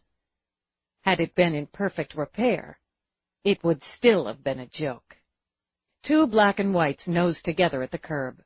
A couple of uniforms stood on the shallow concrete platform in front of the entrance, jawing. They broke it off when Peabody and Eve climbed out. "Homicide," Eve said, taking out her badge and hooking it on her belt, while Peabody got field kits out of the trunk. "DB's on the second floor. We're back up. First on scene's inside. Place is empty. We did a sweep. Brought a couple of lights in 'cause it's pitch in there." Eve nodded, studied the chain and bolt. "These weren't compromised tonight." "No, sir. We patrol here. It's been like that a couple of months anyway. Funky junkies flopped here. Owner complained, so we ran 'em off. They just find another hole." It stank. Old piss, old vomit, a decade's worth of dust and grime. The uniforms had set one of their field lights on the first level, so shadows danced over the piles of rags, papers, and assorted debris the junkies had left behind. She imagined the missing floorboards had been fed into the rusted metal can to burn for warmth. Same with the few missing stair treads, she thought, as she stepped over the gaps on her way up. The light from her field kit shone over a nest of mice in one of the holes. The babies, like skinned blobs, sucking on their mother's engorged belly. Behind her, Peabody said, "Ew!" "Don't say ew, for God's sake, we're murder cops." "I don't like mice. Or maybe they were rats. They could be rats. And Daddy wasn't in there, so he's somewhere else." Peabody flashed her light, left, right, up, down. "Waiting for a chance to run up my pants legs and bite me on the ass." "Should that occur, don't say ew." "Lieutenant Dallas and Detective Peabody," Eve called out. "Homicide." On the second floor, in the glare of the field light, one of the uniforms moved toward the stairs. "Officer Gilder, Lieutenant. My partner's got the 911 callers secured. You want them or the body first?" "Body." "He's over here. Couple of scavengers called it in. Nothing to scavenge in here. Whatever's left, even the junkies didn't want, but they came in to pick through. Stated they found him when they were checking out a pile of old blankets. Thought he was sleeping at first, then figured out he was dead. Called it in." "Civic-minded scavengers?" "Yeah, what are the odds? But they come off straight to me. No weapons on them, not even a sticker. When we responded, they directed us to the body. We recognized him from the APB, called it in." Gilder gestured. "There he is." Eve stood in the doorway of what, in some dim past, might have been an efficiency apartment. "Yeah, there he is." He sat on the filthy floor, his back to the wall. He'd been stripped, leaving the small hole and dribble of heart blood on his naked chest exposed. Nothing left to scavenge, Eve thought. That's the way the killer hoped it would read. She crouched down as much to study the angle of the body as what surrounded it. "Got some prints in the dust here, probably from the scavengers. These? The smears? The killer sealed up, wore crime scene booties from the look of it. Things had gone another way, a few days, a week passes, more dust. You don't see the smears. Heart shot, dead on. One blow, thin blade, up close and personal. Verify ID and TOD, Peabody." Eve sealed up, took out a pair of micro-goggles, and approached the body. "Probably a stiletto," Eve said as she examined the wound. "Don't want any spatter, any mess. Want it quick and done. Toss rags and useless tarps over him. You might walk right by this pile in the dark. Windows boarded. Somebody finds him. Junkie, sidewalk sleeper, scavenger. Most of them aren't going to report it." "Prints verify. Rod Sandy," Peabody said. "TOD 1:15 this morning." Smart. Smart. Give him time to panic, to sweat, run him around some. Then lure him here when he's so knotted up he's not thinking straight. You need to take him somewhere inside, covered, off the track. You'd get here first, lure him up. He's got to be sweating. He doesn't want to stay in a place like this. He needs to get out. You have to help me get out. I can't stay in this rat hole. And it's like, take it easy, it's all worked out. You might even put your hand on his shoulder. Holds him steady. Gives you a target while you look in his eyes and stick him. She pulled off the goggles.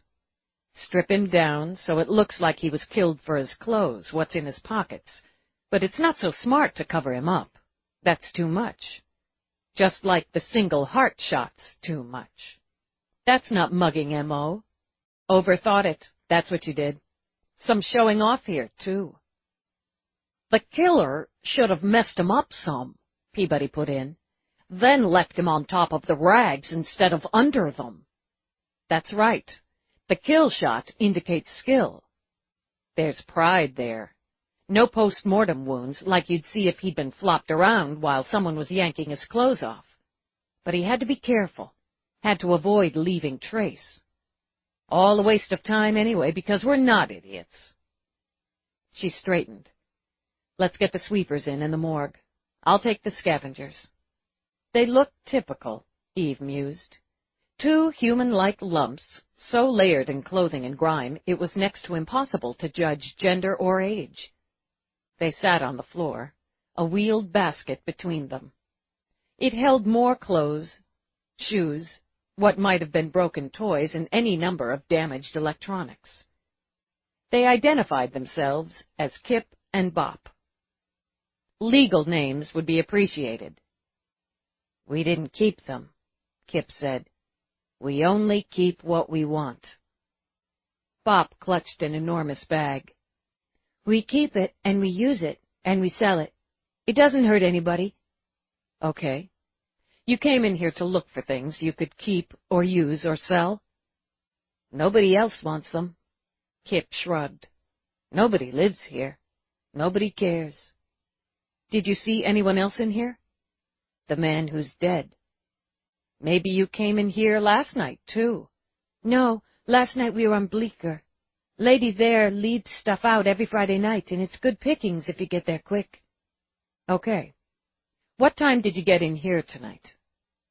Kip lifted his arm, tapped the broken face of his wrist unit. It's always the same time.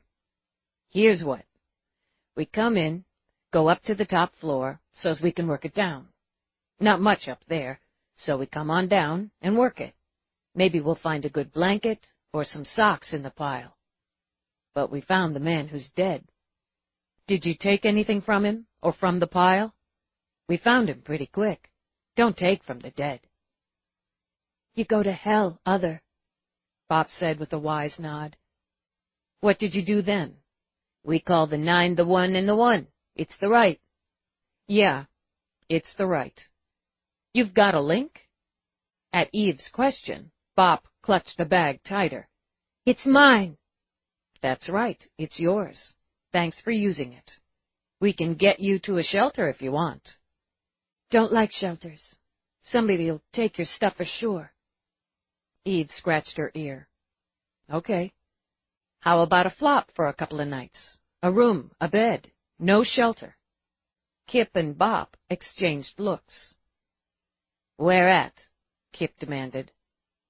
Officer Gilder, is there a hotel nearby that will take them for a couple of nights? On the city? Sure, I know a place on Broad, the Metro Arms. Another look passed between the scavengers. We don't pay?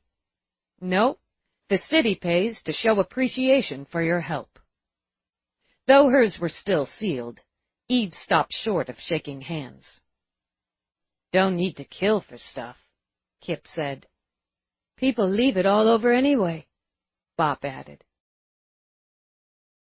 Out on the street, Eve studied the building and those surrounding it, while sweepers moved in and out. If you live or work around here, you know buildings like this. Killer's turf, with the advantage of being way, way off the VIX. And without Kip and Bop, we're chasing our tails for Sandy for days, maybe more. All the arrows point to him for Coltrane. When we find him, it looks like he'd gone to ground, got rolled, got killed.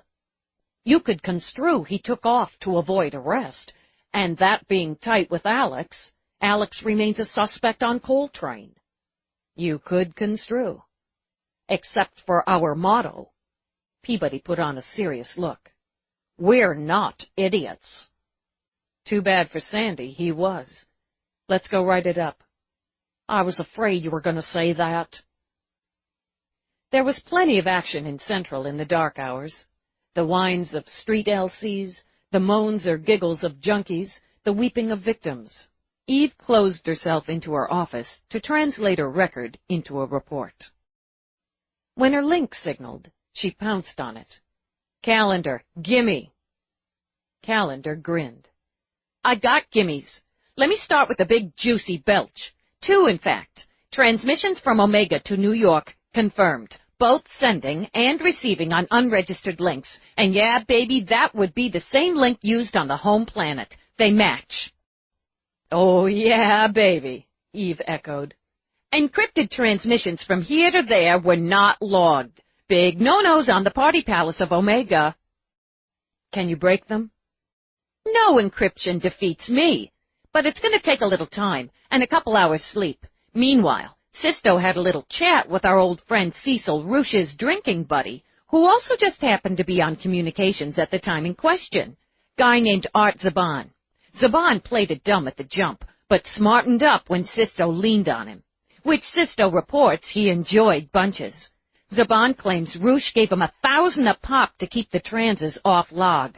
Just a favor for a pal with compensation. This is good. Better is that the G's included wiping the record of Ricker's hygiene break. It's gone. Please.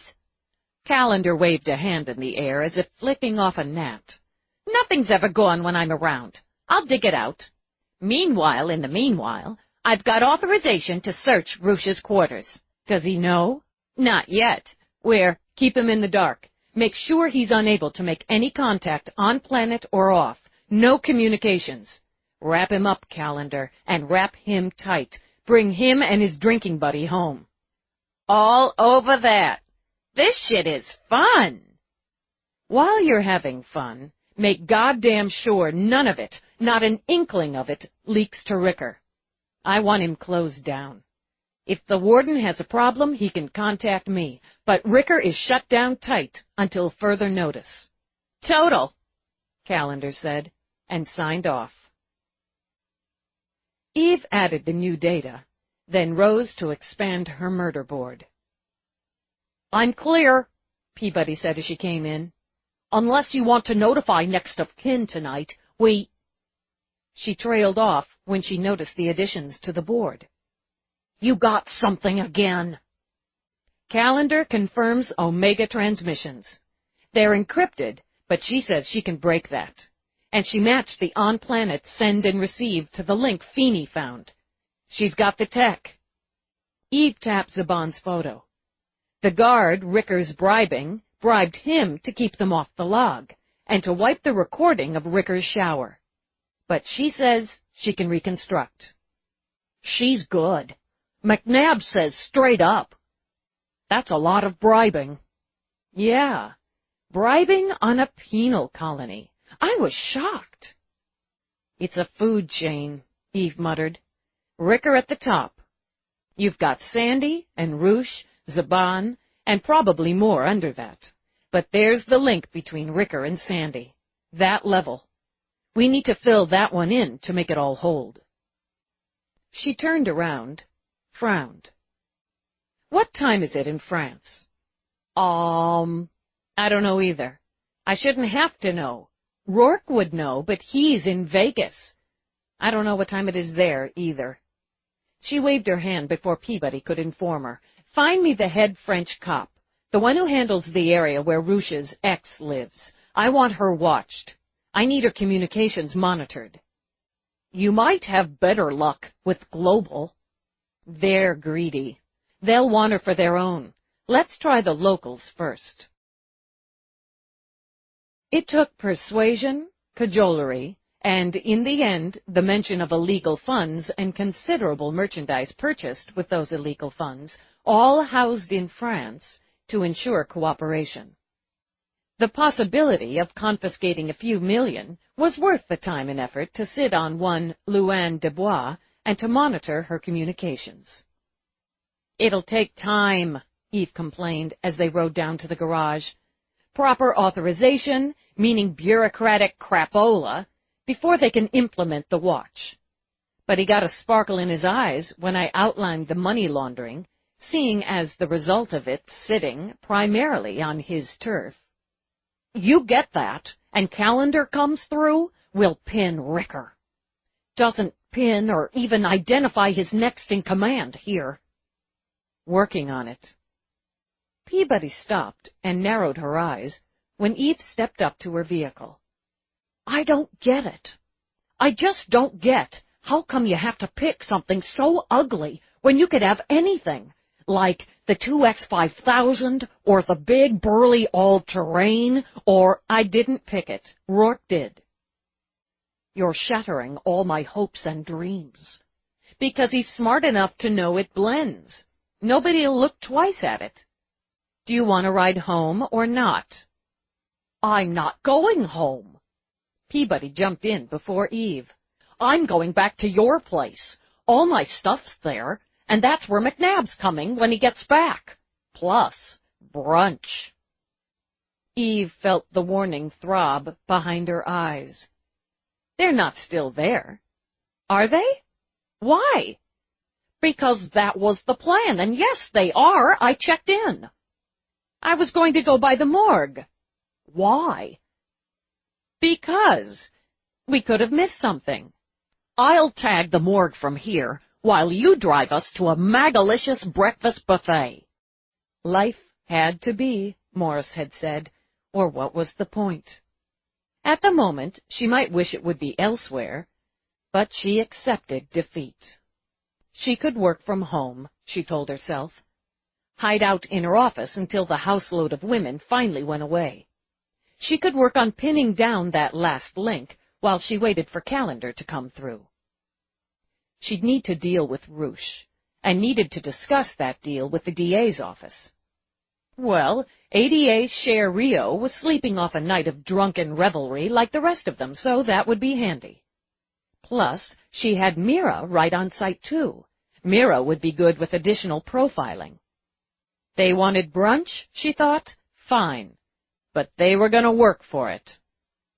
She slid her gaze right, and noted that Peabody was slumped against the door and out like a light. Okay. They'd work for it as soon as they woke up. Dawn pearled the air as she approached the house. Probably just as well they were sleeping, Eve decided. It would give her time to recharge, think, pace, work on some angles without a bunch of distractions. Quiet, she thought. She could definitely use the quiet. She shoved Peabody's shoulder and got a shocked snort out of her partner. "Wake up, go in, go up, go to bed." "I'm awake, I'm good. We're, home again." "Don't get used to it. Take a couple hours down. You can eat when you get up, then you're on the roll until I say otherwise." "Okay, all right." She rubbed her eyes as she followed Eve to the door. "Are you going down?" "I want to take advantage of the quiet until—" She opened the door, and a high-pitched scream had her reaching for her weapon. Peabody grabbed Eve's arm. "Don't draw down! It's the baby!" Eve kept her hand on her weapon, while her ears rang with wails and screams.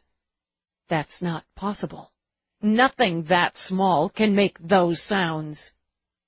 But she followed the sounds to the parlor, where a pajama-clad Mavis walked a shrieking, red-faced Bella. "Hey!" Mavis walked, patted, swayed. "You're back!" "Sorry, she's a little fussy." It sounds like she was being hacked up with an axe. More, Eve thought, like she wanted to hack somebody else up with an axe. "She's got good lungs." Eve jolted as Mira, Amira, in a peacock blue robe, rose from the sofa. "Here, sweetie, let me take her a while. Come to Aunt Charlie, baby girl. Yes, there we are." "Phew." Mavis grabbed a mug off the table, glugged. "I brought her down here to keep from breaking eardrums upstairs. She sure is pissed." "Why? What did you do? That can't be normal. You're a doctor," Eve added, pointing at Mira. "You should do something." "I am."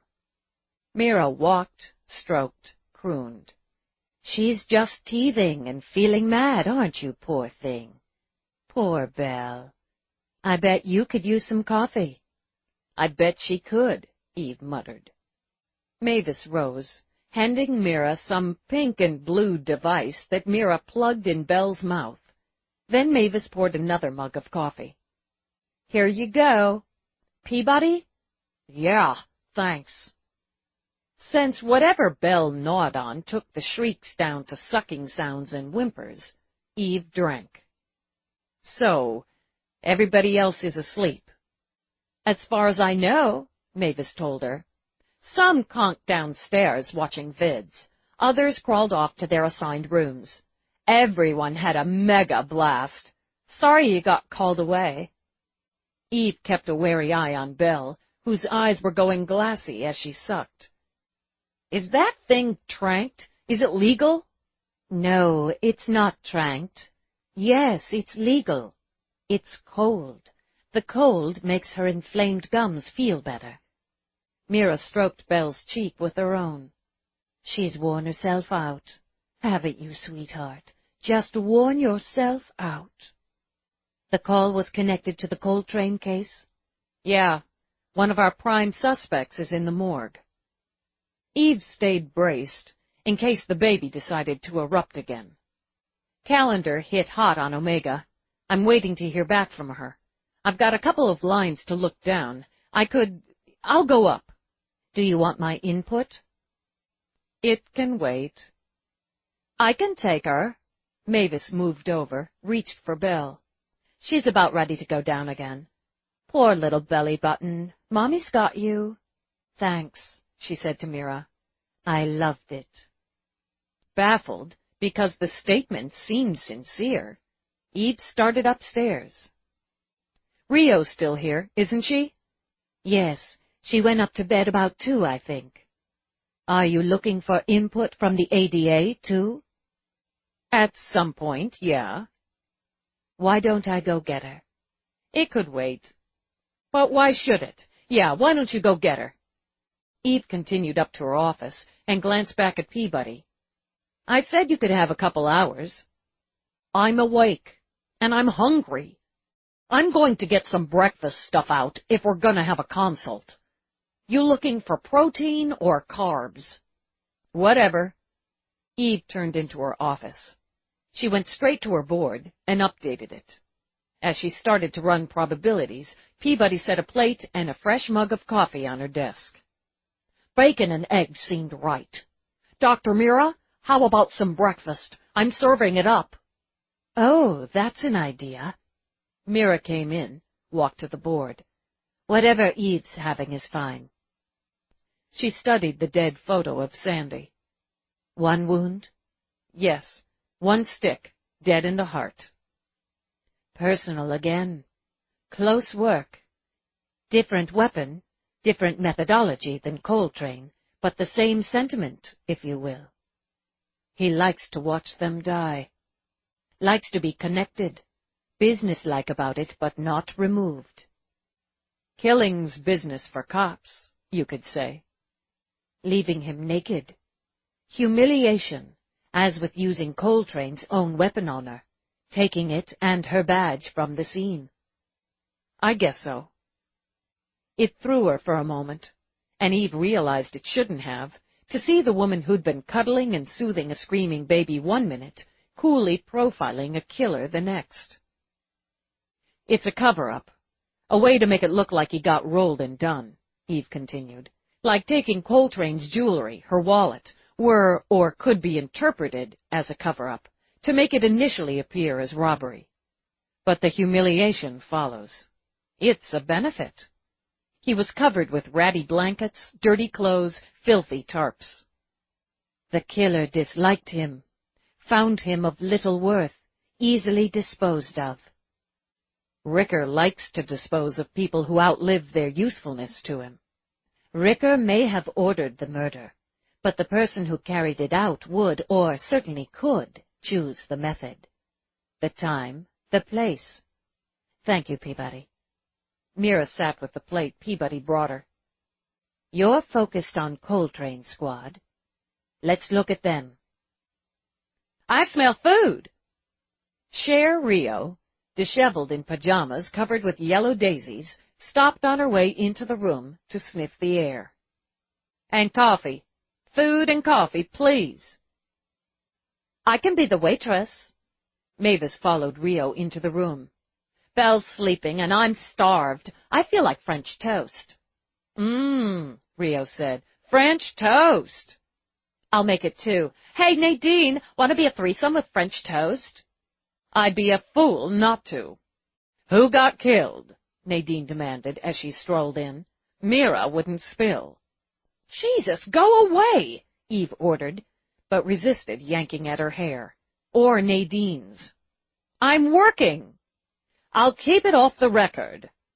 Nadine grabbed a slice of bacon from Eve's plate. I can help. We're the smart girls. Let's solve some crime. When she reached for Eve's mug, Eve grabbed her wrist. There'll be another murder if you touch my coffee. I'll go get my own. But she walked to the board first and found Sandy's photo. One in the heart. No muss, no fuss. Eve frowned as Nadine strolled to the kitchen. The hell of it was. They were the smart girls. Okay, all right. Rio, shut the damn door before somebody else wanders in here. Then she blew out a breath when Louise did just that. I couldn't sleep, so... Oh, French toast! She's a smart girl, Nadine pointed out, and went over to shut the door herself. Mavis, Louise wants French toast. We're helping Dallas on a case. Eve resisted, barely, the urge to beat her head against the desk. Everybody just sit down and shut up. Nadine, I don't want anything in here on air unless I clear it, and I don't want to see any of it in a damn book. I won't air anything without your go-ahead. As to the book, interesting.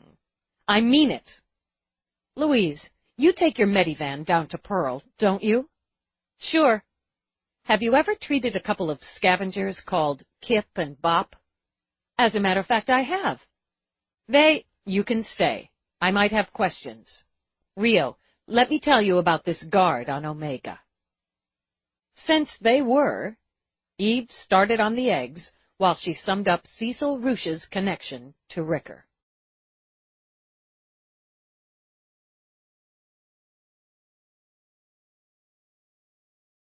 Chapter 19. It was ridiculous, briefing a bunch of women, mostly civilians at that, on murder. Women in pajamas, Eve thought, as she ran it through for Rio. Women in pajamas eating French toast and nibbling on bacon. Smart girls, okay, but still, other than Peabody, Rio, and Mira, what did they know about cop work? She could stretch it for Nadine, she supposed. Working the crime beat gave Nadine some insight, and she could be trusted not to put a story ahead of ethics. That was something. Maybe Louise wasn't so far out of the box. As a doctor, she'd treated plenty of victims. As for Mavis, she knew the streets, which didn't really apply here, but she was basically serving coffee anyway. What the hell? So, you want to make a deal with Roosh, give him incentive to flip on Max Ricker, and his New York contact who you believe killed both Coltrane and Sandy. Yeah, if Roosh has the name. If he has it, Rio agreed. And to pressure him to flip on Max Ricker as the orchestrator of the murders. Ricker, who's already serving multiple life sentences in the toughest penal facility we have. We can't do any more to him in any real sense, but Roosh, an accessory before and after, possibly conspiracy to murder, he'd pay for it. If Calendar gets you what you hope, you'd have enough for that, and enough to push him to giving you the name of the actual killer, if he has it. That's not the point. If Ricker pushed the button, and he damned well did, he has to be held accountable. Eve wouldn't budge on that single point. Charged, tried, and convicted of these 2 murders. One of them a cop. Maybe a couple more life sentences added on doesn't mean anything, practically, but they matter. It matters for Coltrane. The law may not be able to make him pay, in any real sense, more than he already is. Louise looked to the murder board and Coltrane's photo. But if he isn't held accountable, it's not justice, is it? 2 people are dead because he wanted them dead. Justice also includes the families and those who loved the victims, Mira added. They're entitled to it. Rio blew out a breath. I don't disagree, and I'll have to put all that out, and more, to convince my boss to take this metaphorical slap at Ricker, and let another fish off the line to do it. But he doesn't walk on this, Dallas. Roosh and the tech, they don't walk. I don't want them to. Accepting and exchanging bribes, tampering with security, falsifying documents, money laundering. We can pin his ex-wife, too, which adds more pressure. He'll do cage time, but I'm betting Roosh will consider a stretch of 10 a gift against life. Charge him with conspiracy to commit, Rio projected, then deal it down. I'll take it to my boss if you get what we need, but that deal's going to depend on what Roosh brings to the table. Do you think he knows the name of the killer? The actual identity? No. I figure he went through Sandy. But he may know enough to narrow the field. And he may know enough to help us plug up the funnel Ricker's using to fund his operation. If he's got 1 cop in his pocket still, he's probably got more. You're sure it's a cop? Nadine asked. Not only a cop, but one of Coltrane's squad. She ordered data on her wall screen. DeLong, Vance, her lieutenant. Authority figure who likes to keep things low-key. Family man, 20 years in, with more administrative interests and skills than investigative. He rarely works in the field, but does so on occasion. He prefers a steady flow, Mira said, when Eve nodded to her. While he does possess solid leadership qualities, he's better suited to running this small squad than he might be in helming a larger, more complex department. O'Brien, Patrick. Detective, Eve continued. The senior man in the squad. Experience. Claims he prefers the slower pace of his squad to the work he used to do. His personal relationship with Coltrane is reputed to be a kind of father-daughter deal. With the way the squad's set up, he and the others would partner up when DeLong paired them. He would be, in my opinion, the most trusted member of the squad. The others respected him, Mira added. My read of the files and Dallas's notes indicated that the squad trusted his opinion more than their lieutenants. He's the team leader. Coltrane wouldn't have questioned him, Peabody said. If he contacted her, told her he needed her on a case, a follow-up, any kind of op, she'd have done exactly what we believe she did that night. Get her weapons, walk out to meet him. But, well, he looked really sad at her memorial. And his wife came. It felt sincere. Sometimes, for some, killing's just business, Eve said. True, Mira nodded in agreement. And that business can be held separate from sincerity. Cops separate their emotions very often. One with his longevity could potentially commit the act as a job to be done and regret the loss of a friend or co-worker. He has the maturity needed for the control of the kills and the experience.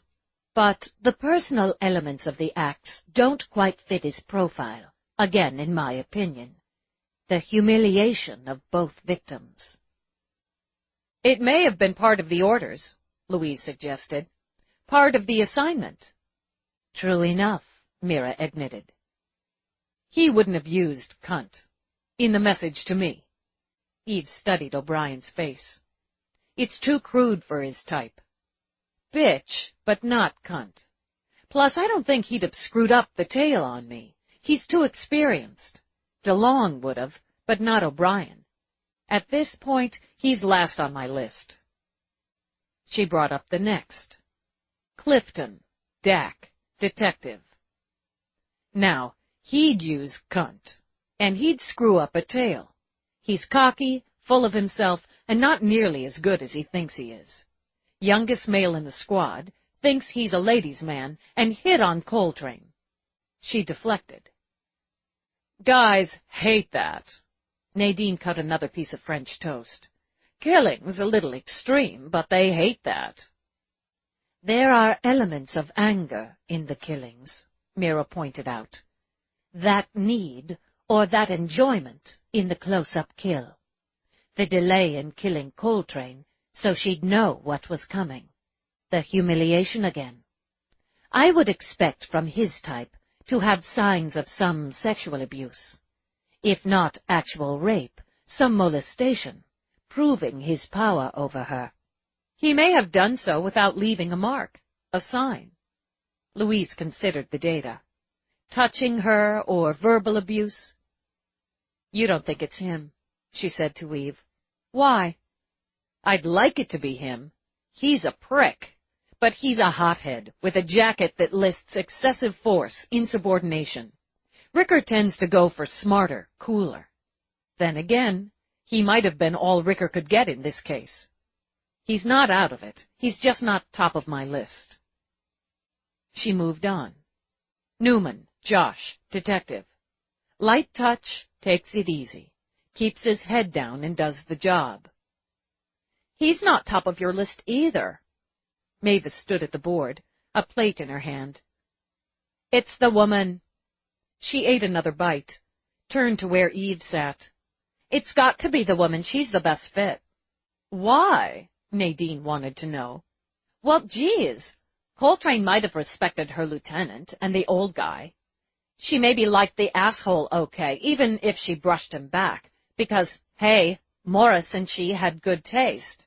Maybe she got on fine with this last guy, too, but she and this one? Only women in the club, right? They're going to have a different kind of thing. Women say shit to each other and talk about stuff they don't with penises. Look at us. Sorry, she said abruptly to Mira. Stepping on your spot. No, it's interesting. Your idea is that Cleo Grady killed Coltrane because they were women.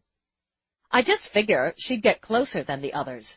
Know more about what the what was when Coltrane was off. You know, the R&R time. Like, she's not going to tell the asshole she's got her period and wants a hot bath, or the old guy how she's got the hornies and can't wait to jump Morris, like that.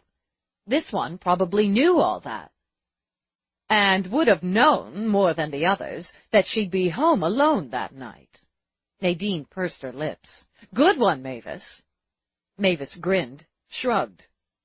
Okay, she said to Eve. Am I right, or am I wrong? You win the Smart Girl Award. Uptown? Grady's your prime? You could have told me, Peabody complained. I didn't bump her up until this morning. She's cool-headed, but she's got something under there that runs hot. There's the ring. Okay, you take it because you're playing at making it look like robbery. But you don't send it back with the badge and weapon. You keep it. A man might do the same for a trophy, but she likes jewelry, the subtle, classy kind.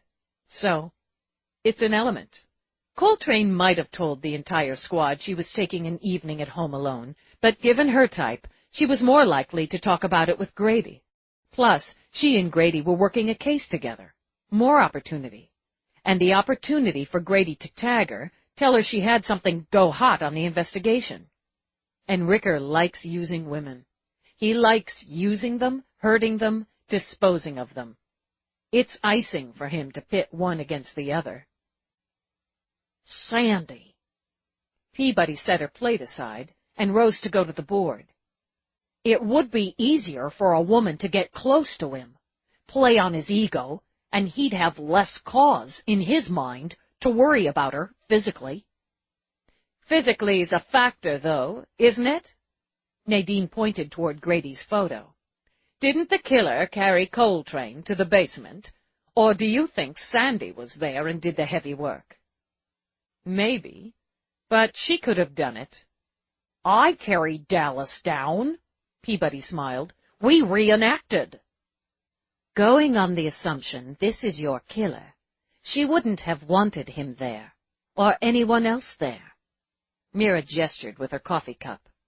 Factoring in the theories, this would have been a one-on-one, woman-to-woman. On orders, perhaps, but personal. You need more than theories. Sorry. Rio spread her hands. You've got no probable cause, no witness, nothing putting your suspect at either scene. Unless Roosh worked with her directly and can give us some chapter and verse, or Ricker gets a wild hair and decides to flip on her for the fun of it, there's no physical evidence and no real circumstantial. Crap City! Mavis plopped her butt on Eve's desk. Because all my tinglies are saying the bitch is guilty. Usually it takes more than the tinglies to convict, Rio pointed out. First, Calendar's got to come through. Then, given that, Roosh has to spill. I might like the theory in principle, but from where I'm sitting, you don't have any more on her than you have on any of them, which is not anything. Tinglies should count, Mavis protested.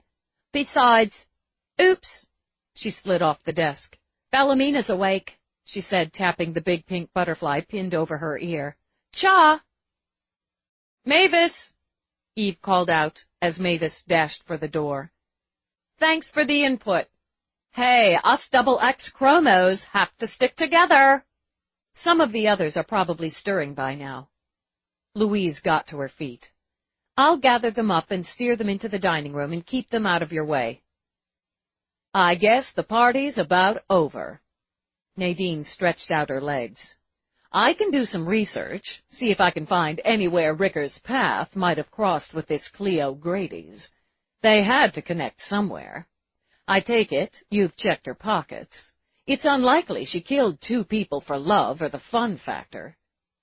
I've looked at her financials as far as I can without the probable cause to dig deeper. I figure she's been paid, but I don't discount the fun factor, or what people like her consider love. Ricker liked younger women. It'll go back, though, Eve mused. It won't be recent, that connection. She didn't turn up in the sweep after we busted him, but she's no new recruit. That means she's got some layers over her and some time in. If you find me a connection between her and Ricker, something solid, I can use that and her connection to Coltrane. I may be able to finesse a search warrant and authorization for that deeper dig into financials. Rio considered it. If you can get Roosh to say Ricker has someone in Coltrane's squad. I don't need a name, just the verification that Ricker has someone inside that unit. I can get the warrants. Maybe IAB. They don't have anything on her, Eve told Rio. I checked. Well, maybe they should look again. I'll take another look at her file, Mira said, and her background data. I'll work up a more comprehensive profile. I'll write it up. Run probabilities. Peabody got up to gather empty plates. While Nadine's looking for that crossed path with Max Ricker, I can look for one between Grady and Sandy. Maybe he recruited her. Or she recruited him. Eve ordered more data on screen. Split screen. Sandy, Grady, Alex Ricker. They're all about the same age. Yeah, that might be something. Go back 10 years, 15. College pals. If she was Ricker's that far back, he might have used her to get to Sandy. Hold it. She swiveled back to her link. Dallas. What do you want first, Dallas? Calendar asked. 'Cause I got a shitload for you. Did you break the encryption? Damn fucking ain't tootin'. Gee, I'm really tired now. Booster's wearing down. Text, Omega to New York. She yawned, blinked. Sorry. Text, Hit target within 48. Complete disposal. Complete arrangements with Hunter. Usual fees cleared when disposal verified. Second text. Omega to New York. Calendar continued. Oh, this is the one we matched with a toss-away down there. Text. Go. Coordinate with Mole. Don't disappoint me, dear. Are there any more? Isn't that enough? Nothing within the last 24 from Omega? Not on this. But to jump ahead, there's one from New York to Omega. Same links as the second trans. Text. Disposal complete. I never disappoint. That was sent an hour after Coltrane's TOD to the unregistered link we dug up in Ruch's quarters. We also dug up a nice bit of accounting. He kept records, Dallas, of income. Payments listed by date, going back for 10 months, and the accounts by number where he stashed the funds. It was a romp through the daisies. Then there's the email. We pulled them off his in-room comp. All E's are required to go through security, but it looks like he got his buddy, Art, to bypass. The receiver's account is under Luann Dubois. Yeah, I bet it is. Lots of lovey-dovey, and lots of instructions and communication about where and how to access funds, what to do with them. He is so screwed. Wrap him up and bring him in, but keep it under the radar. I don't want Ricker knowing his boy's pinned. Security breaches, fraternizing with prisoners, suspicion of collusion. That's enough to get them down here. Keep them separated on the trip back. Full security from here to there. If you need it, have the warden send a couple of people he can trust with you. I'll contact him directly. Clear it. Get it going, Calendar. Sisto, we're getting the hell off this rock. Good work, Eve added, and signed off. That gives us goods on Ruch, but unless we can put that link into Ricker's hand, don't screw with my mood, Rio. I've got work, and I'm really happy. She contacted the warden, then Whitney. Then, because under the circumstances, being an informant for IAB didn't make her sick, she contacted Webster. She stared at the blue screen of blocked video. Jesus, Dallas, it's Sunday morning. I'm off. I have information for IAB, but if you're too busy to— What? Are you alone? What's it to you? He cursed into the silence. Yeah, I'm alone. I'm also in bed, mostly naked. I can unblock the video to confirm if you want to dream about me. I've already seen you mostly naked, and it never caused me to dream. Cold. Listen up. I'm informing IAB that I strongly suspect Detective Cleo Grady of colluding with Max Ricker, of being on his payroll, and of the murders of Detective Amaryllis Coltrane and Rod Sandy. Hold it. You're making an arrest? Did I say I was making an arrest? I'm informing you, as a member of IAB, that I suspect a fellow officer is involved in illegal activities for gain with a known and incarcerated criminal. I suspect that fellow officer killed Detective Coltrane on the orders of Max Ricker, and that she killed Rod Sandy. Who the hell is Rod Sandy? Alex Ricker's personal assistant. He's in the morgue. I suspect, again on Max Ricker's order, that Grady and Sandy worked together to murder Coltrane and to splash some suspicion on Alex Ricker. What's your evidence? I don't have to give you evidence, Eve said, as Webster, dragging on a T-shirt, came on screen. I'm relaying my suspicions, and that's enough for IAB to start the ball rolling. If you consider that mostly naked, Webster, it's no wonder you're in bed alone on Sunday morning. I put clothes on. Stop yanking my chain. We don't release the hounds on a cop just on another cop's say-so. You know that's not what this is. Take a good look at her, Webster, and for Christ's sake, don't tip her off. I'm building a case, and it's taking shape. If I'm off, and no harm done. But I'm not. I've got some expert corroboration on that. What corroboration? The Tingleys, she said, and cut him off. Balls rolling. Balls in the air, she thought. Nothing more to do just then but wait. She started to go out, remembered all the women who were probably swarming around the house. She detoured to the elevator. When it opened in her bedroom, she snuck over and closed the door. Then she walked to the bed, let out one sigh, and dropped face down onto it. Coltrane sat at her desk in the squad room, while Eve stood by Grady's. She was never a friend, never a partner.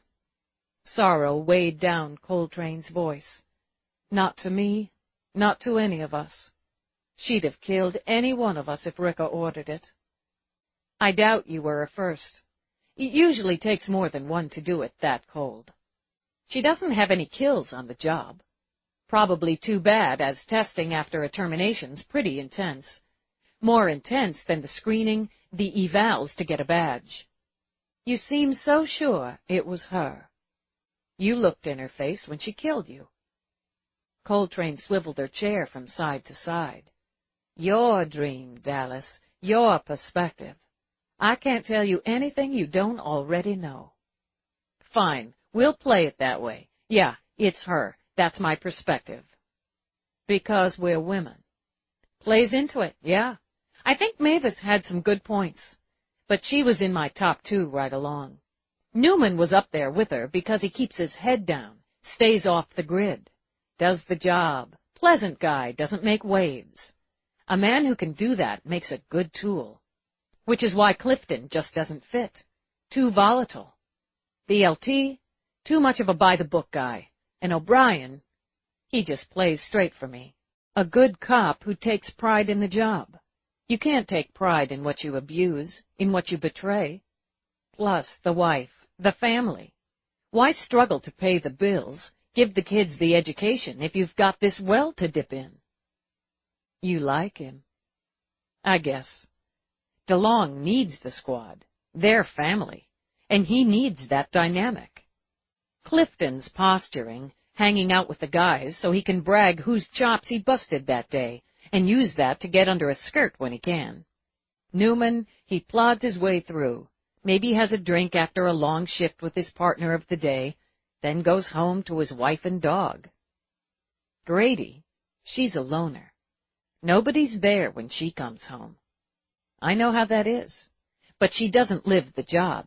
That's not it. If she did, she's smart enough, savvy enough to be second grade by now, closer to making first, to work out of a more powerful unit, a sexier squad. Eve tapped her fingers on Grady's desk. But she's not, and she doesn't, because too much attention makes it so some people look too close. She's got something to hide. So did you. Hacking your father to death when you were 8's a big secret for a cop. I didn't remember it, not clearly. It wouldn't have mattered if I had. I did live the job. I needed it like I needed to breathe. And Feeney wanted me. She broke off, angled her head. Someone wanted me. That was a first.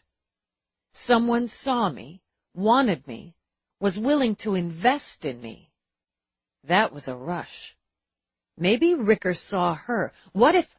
She broke off again, cursed. Cat's on your ass, Coltrane said. Eve woke, feeling Galahad's paws kneading her ass.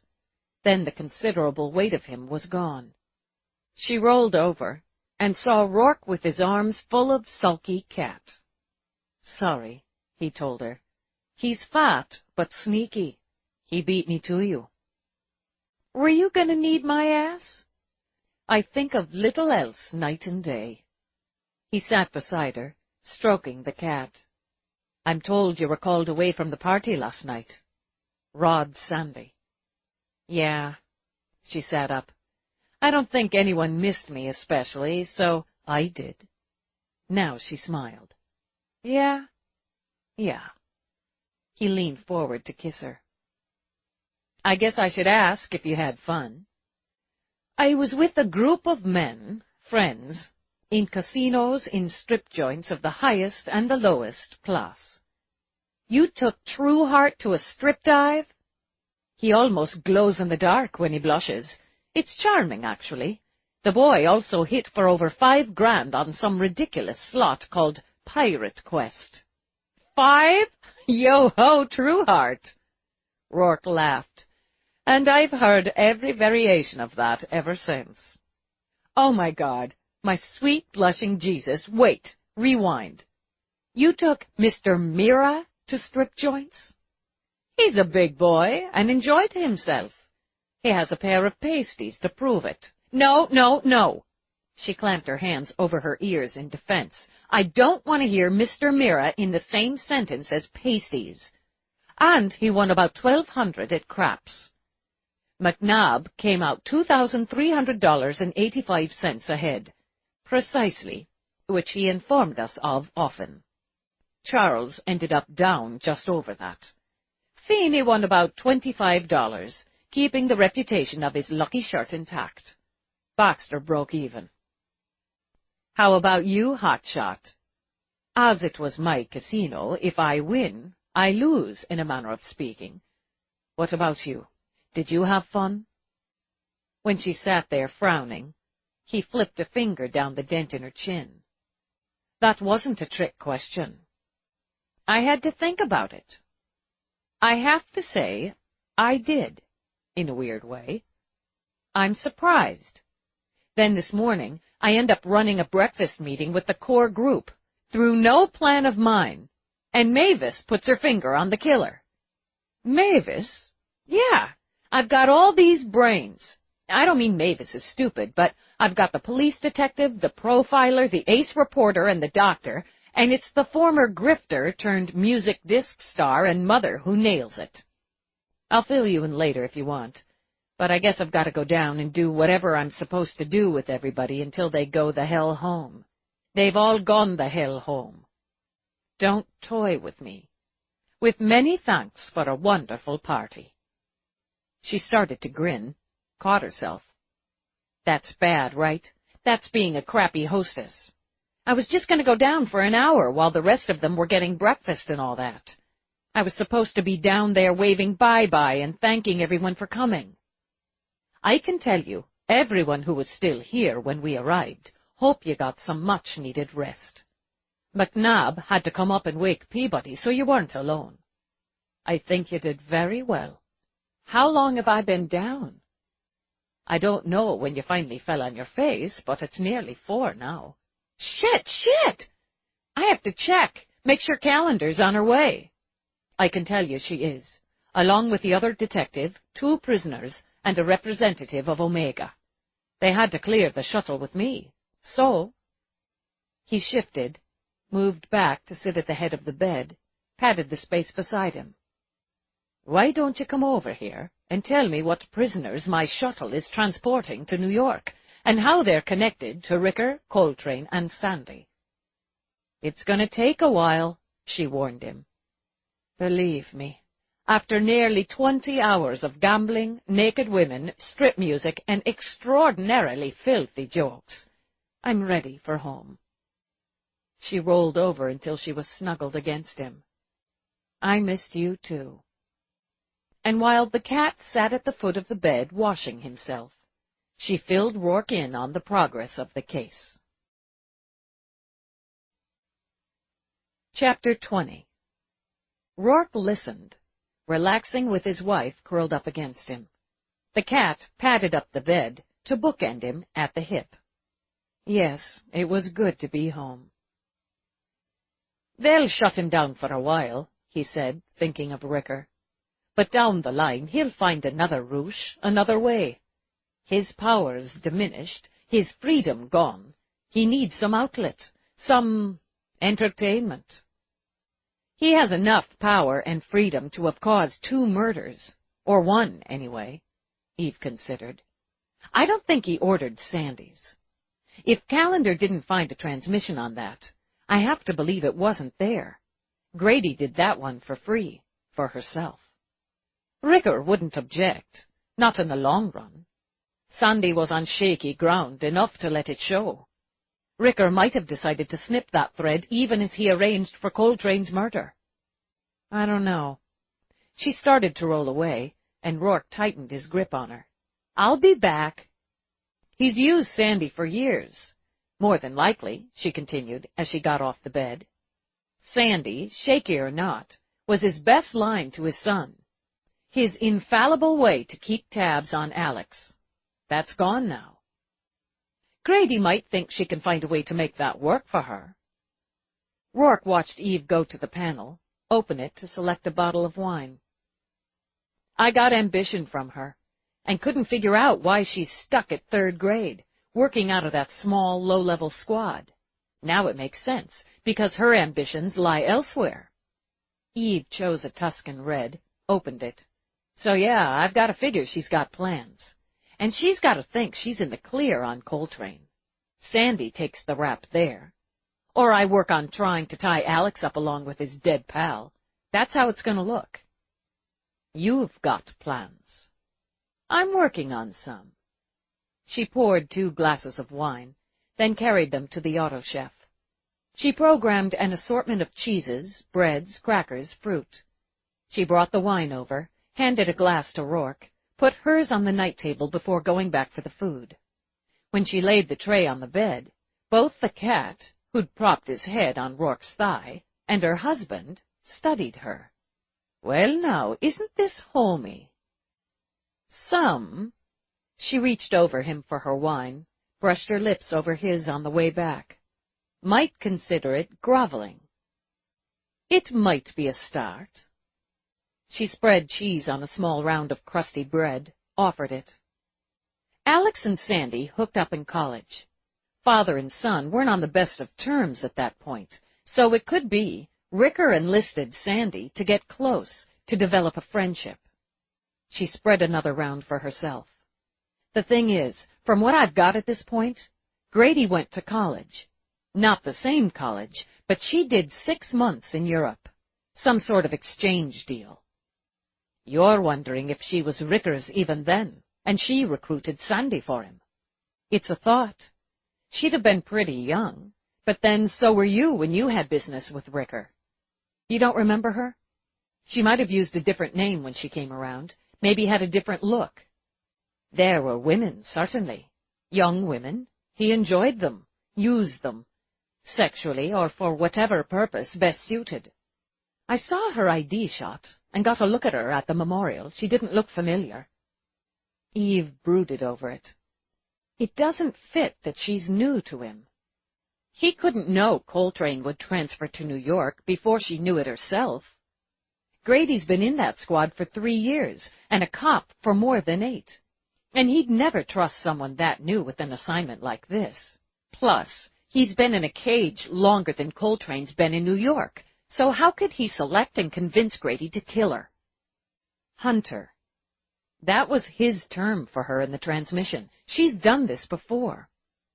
So she was in place, and it happened to be the right place and the right time for this purpose. Yeah. If not her, he'd have someone else, but it was her. So how, why, and when did she turn? Did she sign up? She didn't join the force right out of college. She took another couple years. I've got no employment on record for that period. It's not unusual to take a few months or a year between graduation and the start of a career. In this case, it would have been time for more specific training and education. Detective 3rd grade, small squad. Not much notice there. She lives alone. Nobody to wonder where she is, what she's doing. She takes every day, always has, of her vacation and sick leave. Unlike someone we know, Rourke said to Galahad, as he offered the cat a small cracker and a smudge of cheese.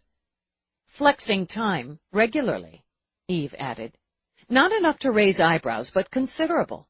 Enough time, when you add it up, for her to take other assignments. I need to know where she was during that period between college and going on the job. If she crossed with Sandy during that 6 months in Europe. Where she goes during her off time. I only need one connection, one time paths crossed. Rio can get me a search warrant on that. I take it we're working tonight? Eve popped a grape into her mouth before she carried the tray over to her dresser. It's not night yet. She crawled back onto the bed and onto her man. And I have to finish groveling. That's right, you do. In a quick move, he reversed their positions. He lowered his head, caught her bottom lip in his teeth, tugged. There's quite a bit of groveling to be done here, so this might take a while. What choice do I have? My word is my bond. Sleep, sex, a little food. It was, Eve thought, the trifecta of energy boosts. And since she was going to use that energy to work, she deserved her most comfortable clothes. In ancient jeans and an even more ancient Police Academy t-shirt, she brought coffee out of her office kitchen and found Rourke studying her board. Because she's a woman? Eve passed him one of the mugs. I know it sounds shaky. I guess you had to be here.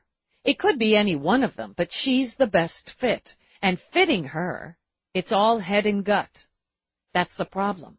Without more, without some bump along the way, I can't get the search, and the search may be the only way to find the bumps. If bumps are there, we'll find them with the unregistered. Can't do it. Before, that was for Morris. She shook her head, knowing as logic it was again shaky. I'm going after another cop. I have to do it straight. Every step I take has to be by and on the book for the investigation. And for me, she made a mistake somewhere, overlooked something sometime. She made one by sending Coltrane's weapon and badge back, by botching the ambush on me, assuming it's Grady. This one. Rourke tapped Clifton's photo. He's trouble. I know his type. Yeah, and I won't be surprised to hear at some point he's ordered to hand over his pieces and badge. And if Coltrane had been knocked around, he'd be top of my list. That was a mistake, Eve considered. Grady did it too clean. It just wasn't physical enough, either of the hits. That's pride. She's proud of her work. She does well on the job. She gets kudos from her LT. She does well on her mission. She gets them from Ricker. She covers both. Don't disappoint me, dear, Rourke remembered. It does strike as a warning to a female, one that puts her in a subordinate position and one that implies a relationship. Do you ever call your subordinates dear? Good Christ, I hope not. It's kind of a backhanded slap, isn't it?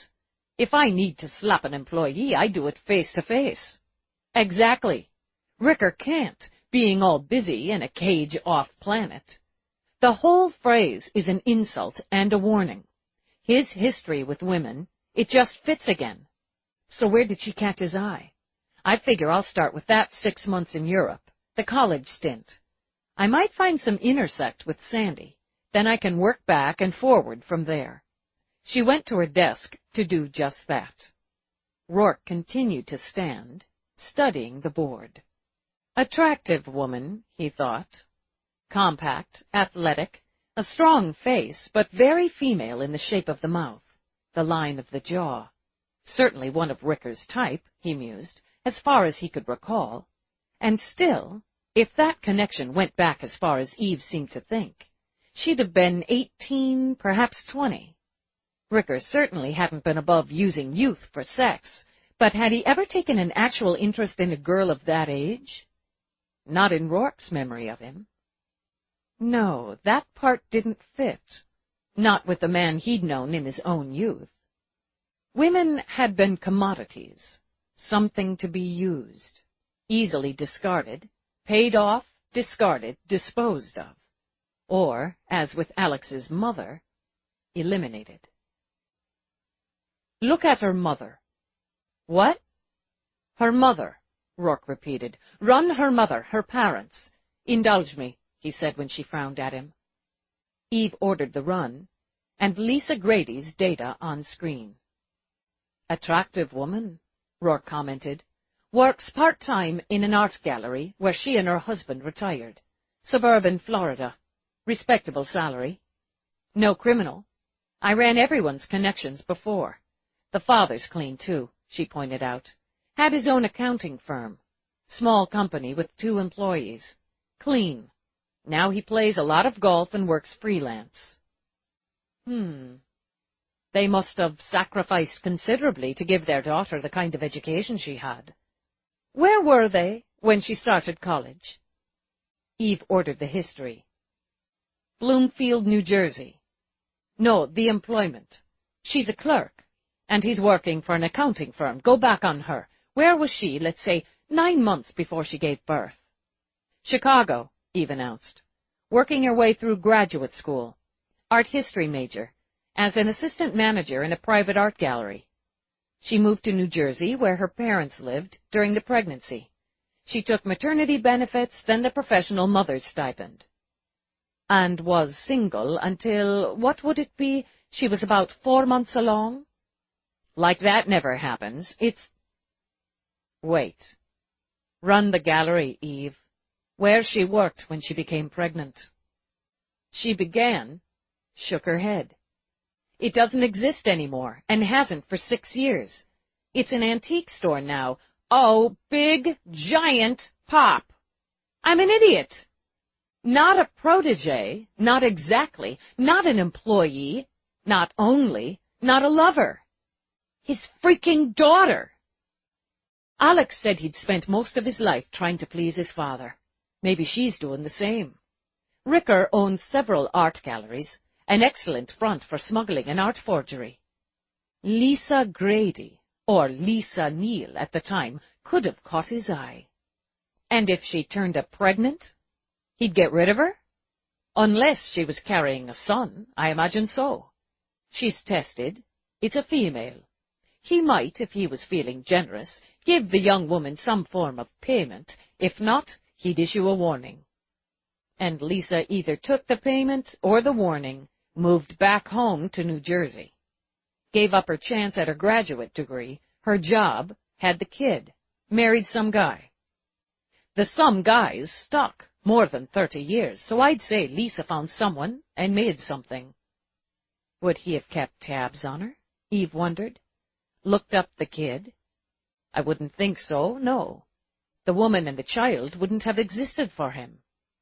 Okay. She pushed up the pace. So, at some point, they tell her.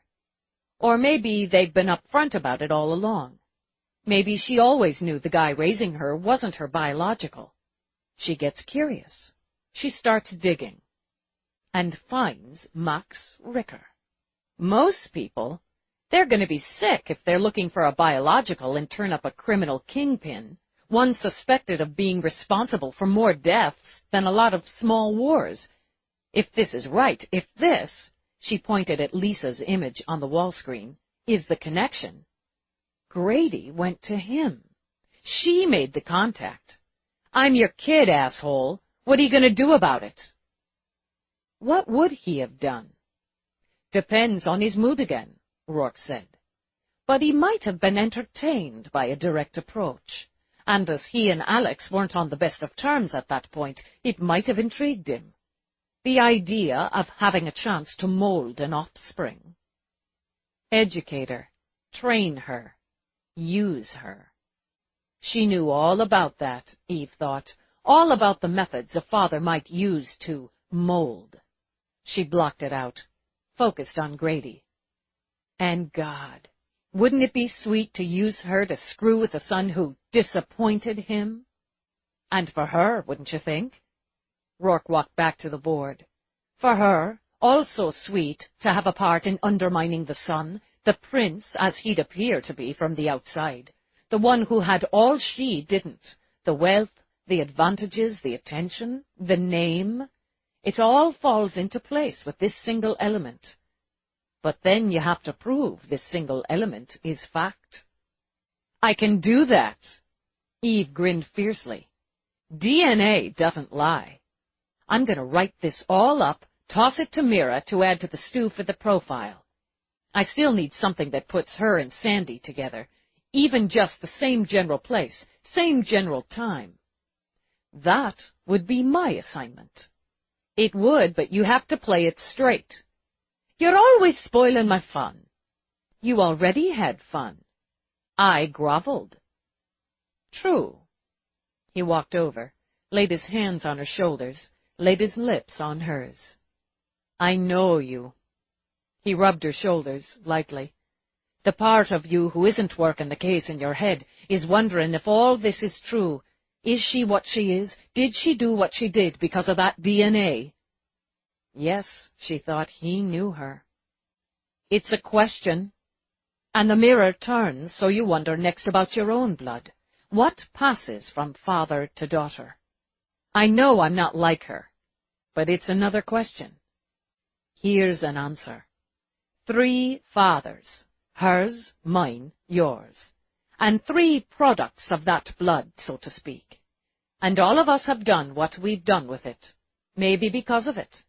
You know you're not like her. You're sure of that much. I know you. I'm sure you never could have been. He kissed her again before he left her. She put away that part of her that wasn't working the case in her head. That was for later. She stitched the theory together for Mira, and thought it was a shame Grady's DNA wasn't on record. She'd have her warrants in a finger snap if she proved Grady was Max Ricker's daughter. Still, it wouldn't take much. A little spit, skin, hair, blood, whatever came handiest was all she needed. She sent messages to her commander, to Rio, to Peabody, and after a brief hesitation, to Morris. Sitting back, Eve calculated the best, legal, and most satisfying method of collecting Cleo Grady's DNA. Here's an interesting bit of trivia, Rourke commented as he came back in. The football team representing the university where Alex and Sandy became mates happens to play against the team representing the university where Grady was a visiting student. Is that a fucking fact? It is. In fact, these teams hold a deep-seated rivalry, and their matches are what you'd call events. Rallies, dances, mad celebrations. They held 2 of these events, one on each team's home pitch during the time Grady was there. I like it. Alex got a bit of press as he scored goals in both those matches. I didn't find Sandy's name in any media, but he is listed as a member of the team. Second-string bench warmer. Has to be a pisser. Rio's going to make noises, or make noises that her boss is going to make noises, that thousands of people must have been at those games. Hard to prove that Sandy and Grady actually met up. But it's going to be enough. It's going to weigh. Maybe Alex met her, she speculated, or saw Sandy with her. Would he know about her, about having a sister? Max would only have told him if it was useful. More useful to Max to keep it to himself. Still, it has to be addressed. I have a lot of people to talk to in the morning. She angled her head. What you said before about her education and her parents' finances. If Ricker paid for it, there's a record somewhere, however deep it's buried. I can't look at Grady's any deeper than I have, but Ricker's an open book. I can go anywhere I want there, as long as I play it straight. I knew you were going to say that, and just as I was getting excited. Eve smiled. Let's find her college fund. Add a little more weight to the scale for Rio. She set up what she could, then refined the steps in a briefing the next morning at Central. It's not just my ass in the sling if I push for this warrant and you come up empty, Rio told her. It'll be yours, and the department's in there with me. We'll find something. The warrant's not out of the box with what we have. Add in the blood tie with Ricker and Mira's profile. It's not only in the box, it's a lock. Alleged blood tie, Rio reminded her, and the profile hinges on that. The need to impress her father, to punish her brother, and the rest of the psycho-shrink babble. No offense. None taken, Mira assured her. All that stands on her being Ricker's kid, and knowing it. We'll be substantiating that today. You're up for this, Morris? Yes. Yes, I am. Peabody and I will pull Alex Ricker in, work him. If he knows about a sister, even suspects he may have one, we'll get it out of him. And letting the word get out that we've got Alex Ricker in the box, are interviewing him in the matter of Coltrane and Sandy, It's going to give Grady a feeling of accomplishment. I'll bet she'll want a pat on the back from Daddy." "It would fit," Mira agreed. "She may try to contact him through her usual sources." "Which we'll have also in a box within hours. Roosh will give us Ricker, and he'll give us Sandy. We may get lucky and get another log to add on the Grady fire." She looked at Feeney. "We need to know ASAP if she tries for the contact." "You'll be set." "We'll be set. She sends anything to the link Calendar found in Roosh's quarters, we'll nail it down. Once you work the return process out of Roosh, we'll send her whatever return you want." "We're a go, then. Get me the damn warrants, Rio. Peabody, wait outside, please. McNabb, set it up. Morris, another minute." Eve waited until the room cleared.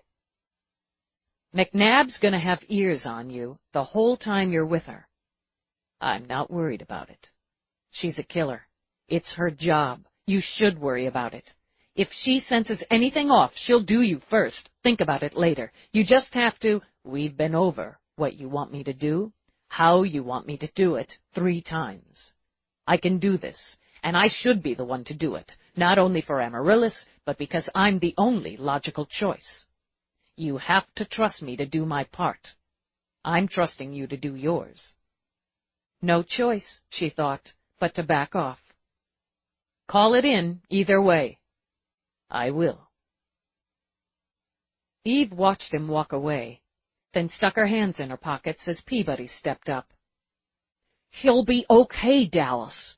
McNabb'll be right there, practically."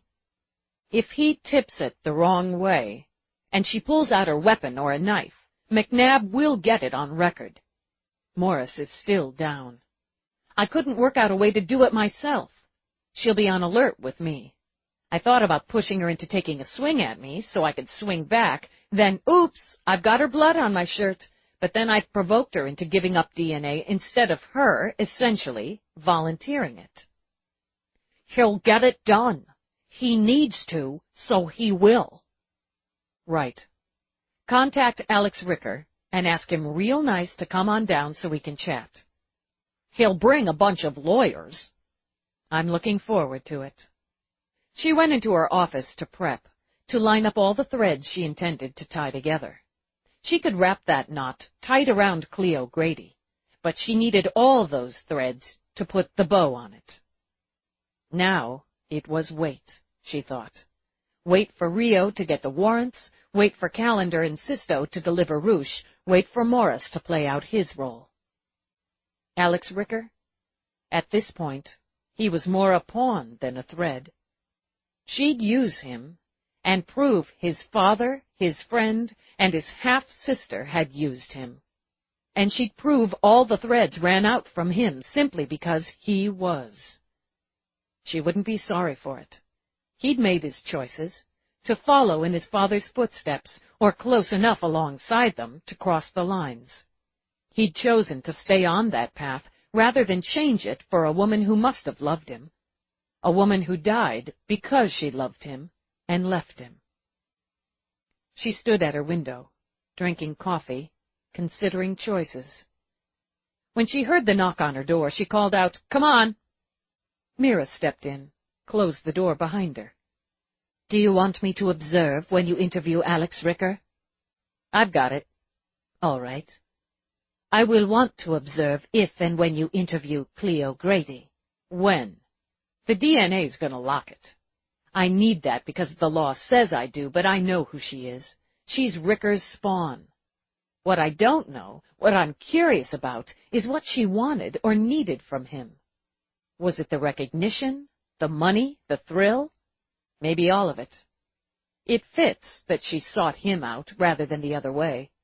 It fits their profiles." "Yes, she'd be nothing to him, and he'd be important to her. She could make herself important to him." He educated her, so she must have. The college money, coming through a scholarship, with her the only recipient. That was stupid and greedy on Ricker's part. Why not spend some bucks to send off a few other kids?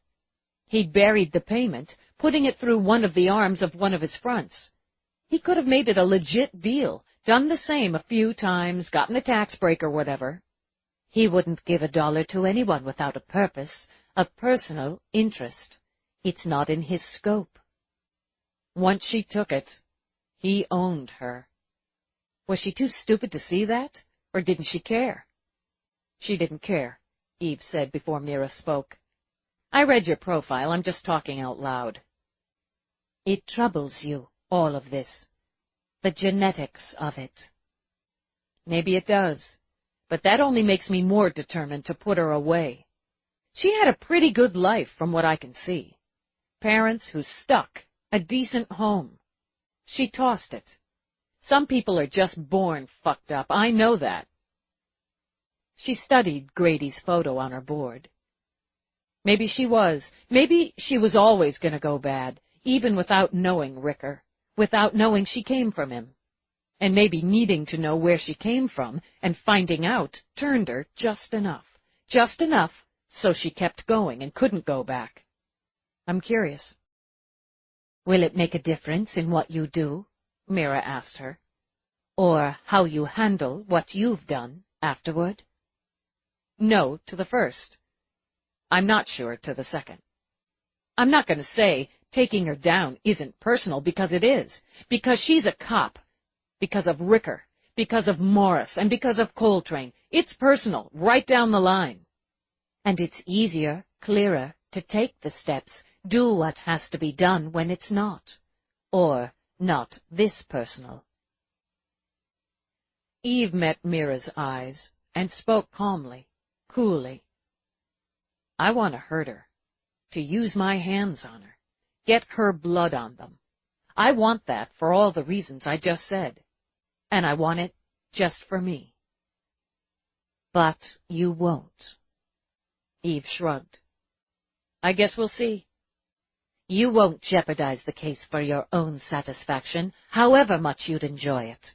That alone should answer one of your questions, Eve. Genetics stamp us. We can't deny it, but we build from there. At the end of the day, you'll do what needs to be done for all the reasons you named, but at the core of it, at the heart, you'll do what needs to be done for Amaryllis Coltrane. I didn't give her a chance, you know. In what way? She let out a breath, shoved at her hair. When she was alive, with Morris, I didn't give her a chance. It kind of irritated me for some reason that he was stuck on her. Stupid. Not stupid, really. You didn't know her, and you're very attached to him. Not that way. Mira smiled. Not that way. But you're not one who trusts quickly or easily. God knows. You didn't trust her yet. I've been having dreams. Kind of conversational dreams with her. It's weird. Weird because I know it's my head holding both ends of the conversation, but I had this thought the other night at the shower deal. This thought that I guess comes out of those weird conversation dreams. I think I would have liked her okay if I'd given her more of a chance. When there was a chance. I think if that shower deal had been another 6 months or so down the road, she'd have been there. It's harder knowing that. It's fucking brutal, actually. Dallas? Sorry, Dr. Mira. Peabody poked her head in the door. Alex Ricker's on his way in. Good. Set up for interview. Wait's over, she thought.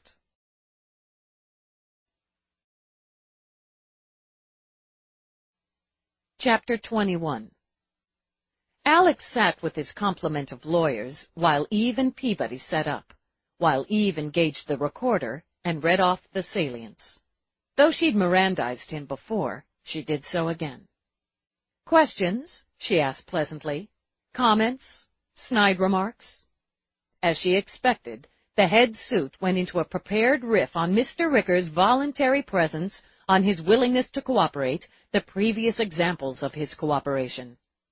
She let it run through, then nodded. Is that it? All finished now? Or would you like to give examples of Mr. Ricker's kindness to the little orphan children and small puppies? Harry Proctor looked down his important nose. I'll make a note of your sarcasm and discourteous attitude. My partner here keeps them on disc. I can get you a copy, Peabody offered. And here's what I'm making a note of. The cooperative and civil-minded Mr. Ricker comes into interview with not one, not two, but three, count 'em, 3 lawyers. Makes me wonder just what you've got to worry about, Alex. I believe in being prepared, particularly when it comes to the police. I bet you do. But golly, it's strange that someone who's prepared, a businessman of your caliber, would be, as he claims, oblivious to the machinations. Don't you love that word, Peabody? Top 10 favorite. Let's say it again. To the machinations of his personal assistant and longtime best pal, Rod Sandy. That you'd just be blissfully ignorant of Sandy and your father's plotting and planning. It makes you kind of an idiot, doesn't it? It got a rise of color along his cheekbones, but Alex's voice remained neutral. I trusted Rod. My mistake. Oh boy, wasn't it just? We're talking years here, Alex. Your boyfriend's been socking away money your daddy paid him to spy on you, to pass info on. You can probably think back to a deal that didn't pan out the way you wanted and wonder if it's because your old man had the inside track and felt like screwing with you. Am I in here to admit a trusted friend used me for his own gain and my father enjoys complicating my life? Admitted, freely. Is that all? Not even close. It's gotta piss you off. Again, freely admitted.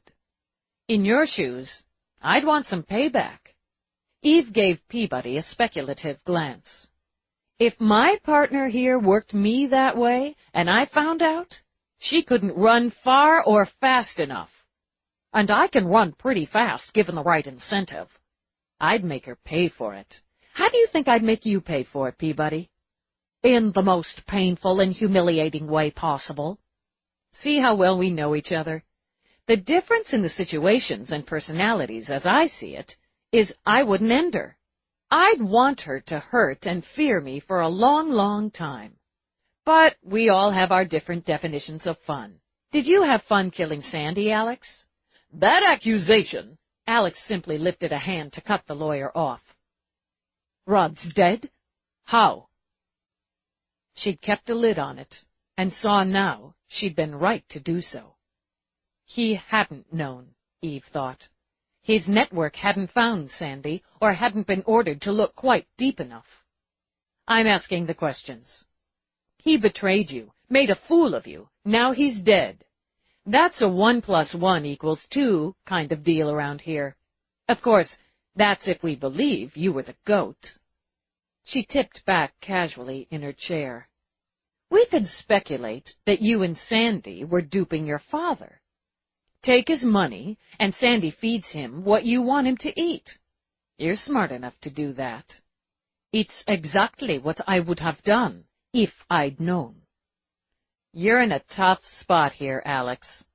Say you knew, and it could take you off the hook on Sandy's murder. But say you knew, and, since he's implicated in Coltrane's murder, that could tie you to a cop killing. Say you don't know, and you come off a fool who'd probably want some of his own back. Lieutenant Dallas, Proctor began, my client can hardly be held responsible for the actions of... Eve didn't bother to listen, didn't bother to interrupt. She just kept looking at Alex. It was Alex who finally shut the lawyer down and leaned toward Eve. I don't know when my father got his hooks into Rod. I intend to find out, but I don't know how long ago. I don't know why Rod betrayed me for money. Now I'll never know. You may not think the why would be important. It's essential to me. I didn't want Rod dead. I wanted to know why. I wanted to know if he had anything at all to do with Ami's death. I wanted to look in his face and know if he could have done that to her, to me, and why. He not only could have, He did. Why? Money's often enough. Add sex and the potential for power, and you've got it all. Hell, Alex, he's probably been banging your sister regularly since college. I don't have a sister, so the supposition is, Christ, Peabody, maybe he is just an oblivious idiot. Eve pulled out Cleo Grady's photo, tossed it on the table. Not much family resemblance, but that's understandable with half-sibs. Alex stared at the photo, and Eve watched his color fade shade by shade. "Get out," Alex said to the lawyers. "All of you, get out." "Mr. Ricker, it's not in your best interest to get out now or you're fired." He stared at Eve as the lawyers packed up their briefcases and left the room. "If you're lying about this, if you're playing me on this, I'll use every means at my disposal to have your badge. Now I'm scared. Don't fuck with me." It was the anger, the raw emotion through it, that gave Eve some of the answers she'd wanted. "We'll remain on record. You have dismissed your attorneys?" "Yes, I've damn well dismissed them. Tell me who this is and what she has to do with me." Morris opened the door of Amy's apartment for Cleo Grady. She stepped forward, said only, "Morris," and gave him both her hands. "I'm sorry I pulled you into this, Cleo. I wasn't thinking." "Don't be. You shouldn't try to do this alone. She was my friend. I want to help." She sounded so sincere, he thought, with just the slightest catch in her voice. How easy it would be to believe her if he didn't know. He shifted to let her inside, closed the door. "I don't know if I could do it alone, but when her family asked, they don't want to come back here. I can't blame them, but going through her things, packing them up, there's so much of her and none of her." "I can take care of it. I've got the personal time coming. My LT knows I'm here today. Why don't you let me deal with this, Morris? You don't have to—" "No, I said I would. I've started, but I keep, bogging down." Successful lies, Morris thought, were wrapped in truth. "The police still have her electronics, her files, but I started on her clothes.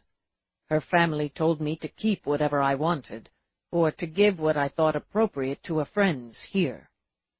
How do I know, Cleo? How can I?" "I'll help you." She stood, looked around the living room. She always kept his space nice. Here, at work, made the rest of us look like slobs. She'd want us to put her things away, nice, if you know what I mean. "With care." "Yeah, with care." She turned to him. "We'll do that for her, Morris. Do you want to finish the clothes first?" "Yes, that's probably best." He led the way into the bedroom where he had painfully begun the process of packing Amy's things. Now he continued the task with the woman he believed had murdered his lover. They spoke of her, and other things. He looked straight into Cleo's eyes as she folded one of Amy's favorite sweaters. He could do that, Morris thought. He could let this woman touch Amy's things, speak of her, move around the room where he and Amy had been intimate, had loved each other. He could do whatever he needed to do, and for now, at least for now, feel nothing. A twinge, just a twinge cut through when she began to box and wrap jewelry. She always knew just what to wear with what. Cleo's eyes met his in the mirror, smiled. "It's a talent I don't share. I used to admire—" "Oh." She held up a pair of small, simple silver hoops. She wore these a lot, for work anyway.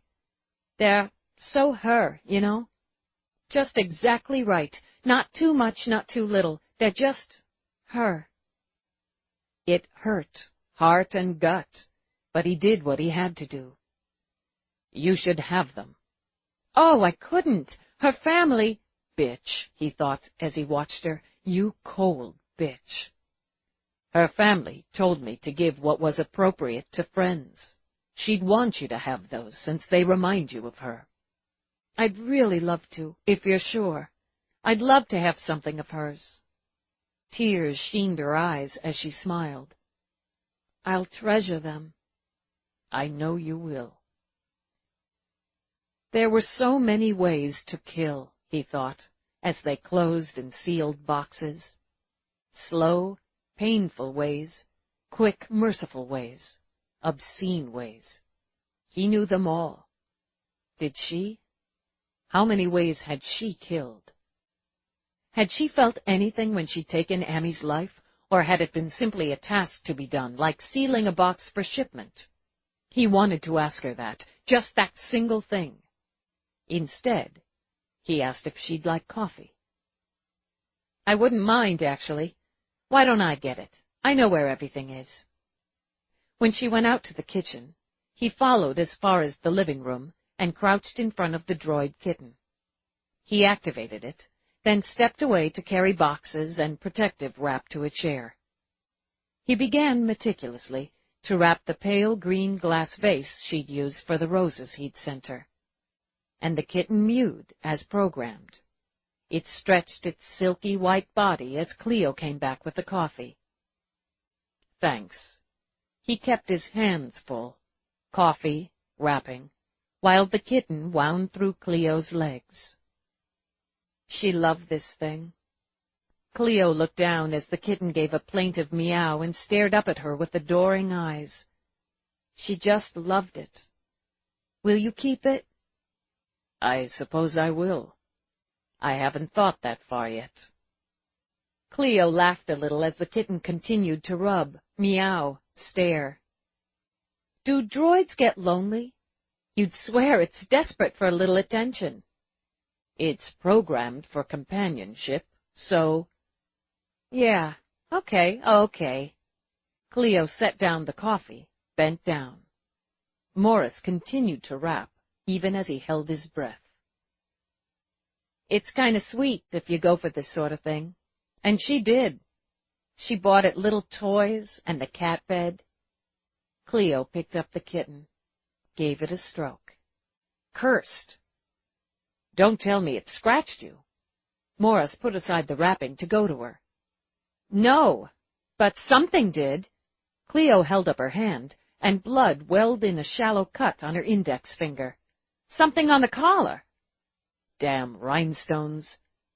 His own blood pumped hot, but his tone, his touch were both easy as he took Cleo's wounded hand. It's not deep, but we'll clean it up. It's nothing, a scratch. You should wash and protect it. He took a handkerchief out of his pocket, dabbed at the blood. She'll have what you need in the bathroom. Doctor's orders, he said. Can't argue with that. I'll be right back. He folded the cloth, tucked it into an evidence bag. He removed the collar from the droid, studied, just for a moment, the faint smear of blood on the glittery stones he'd sharpened himself. And he bagged it as well. Then he picked up the kitten, nuzzled it. Yes, you'll come home with me. You won't be alone. When Cleo came back in, he was sitting in one of Ammy's living room chairs. All right, he asked. Good as new. She held up her finger with the clear strip on the tip. Where's the cat? I turned it to sleep mode. He gestured absently toward the ball of white on its pillow. Cleo, I want to thank you again for all you've done today. It's been more help than you know. But I have to stop for now. I think I've done all I can do in one day. It's a lot. She walked over, laid a hand on his shoulder. He wanted to surge out of the chair, close his own hands around her throat, and ask his single question. What did you feel when you killed her? Do you want me to come back tomorrow? Help you with the rest? Can I contact you? I'm just not sure. Absolutely. Any time, Morris, I mean it. Anything you need." He waited until she'd gone before he balled his hands into fists, kept them balled, and tried to envision all his rage inside them. When his communicator beeped twice, McNabb's all clear, he rose. He walked over to pick up the sleeping kitten, its pillow, its toys. He took them and nothing else from the home of the woman he loved, but the blood of her murderer. In the interview room, Eve faced Alex across the table. "You want me to believe your father never told you that you have a half-sib? I want to know why you seem to believe I have one. Did you ever see Sandy with this woman?" "No." "You answered awfully quick, Alex. You've known Sandy since college, but you're absolutely sure you've never seen him with this woman." "I don't recognize her. If you're trying to tell me she and Rod had a relationship, I didn't know about it. I haven't met every woman he's ever been with."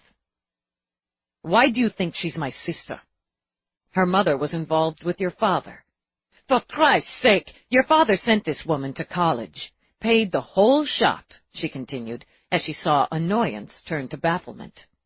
"She did 6 months at University of Stuttgart. Big rival of your alma maters, right? Football rivals? Take another look. I tell you, I've never seen this woman before in my life. Maybe you ought to think back to college. Sophomore year and the big game. You made the varsity. Your pal was still a bench warmer." "We weren't pals yet," Eve smiled. "We knew each other. Of course. We were friendly enough." Eve took out another photo, one of Cleo when she'd been 18.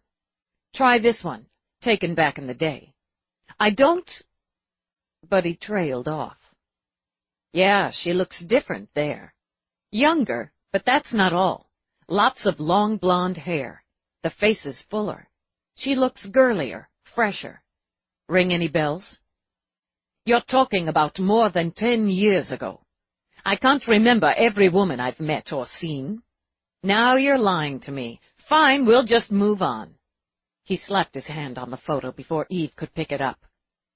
"Who is she?" "I ask the questions. You answer them. Now, do you remember her?"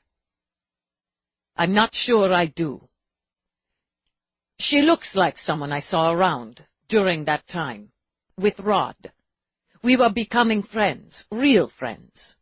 I saw him with her a few times, or someone who reminds me of her. I asked him about her, since we were starting to hang quite a bit, and frankly, I liked the look of her.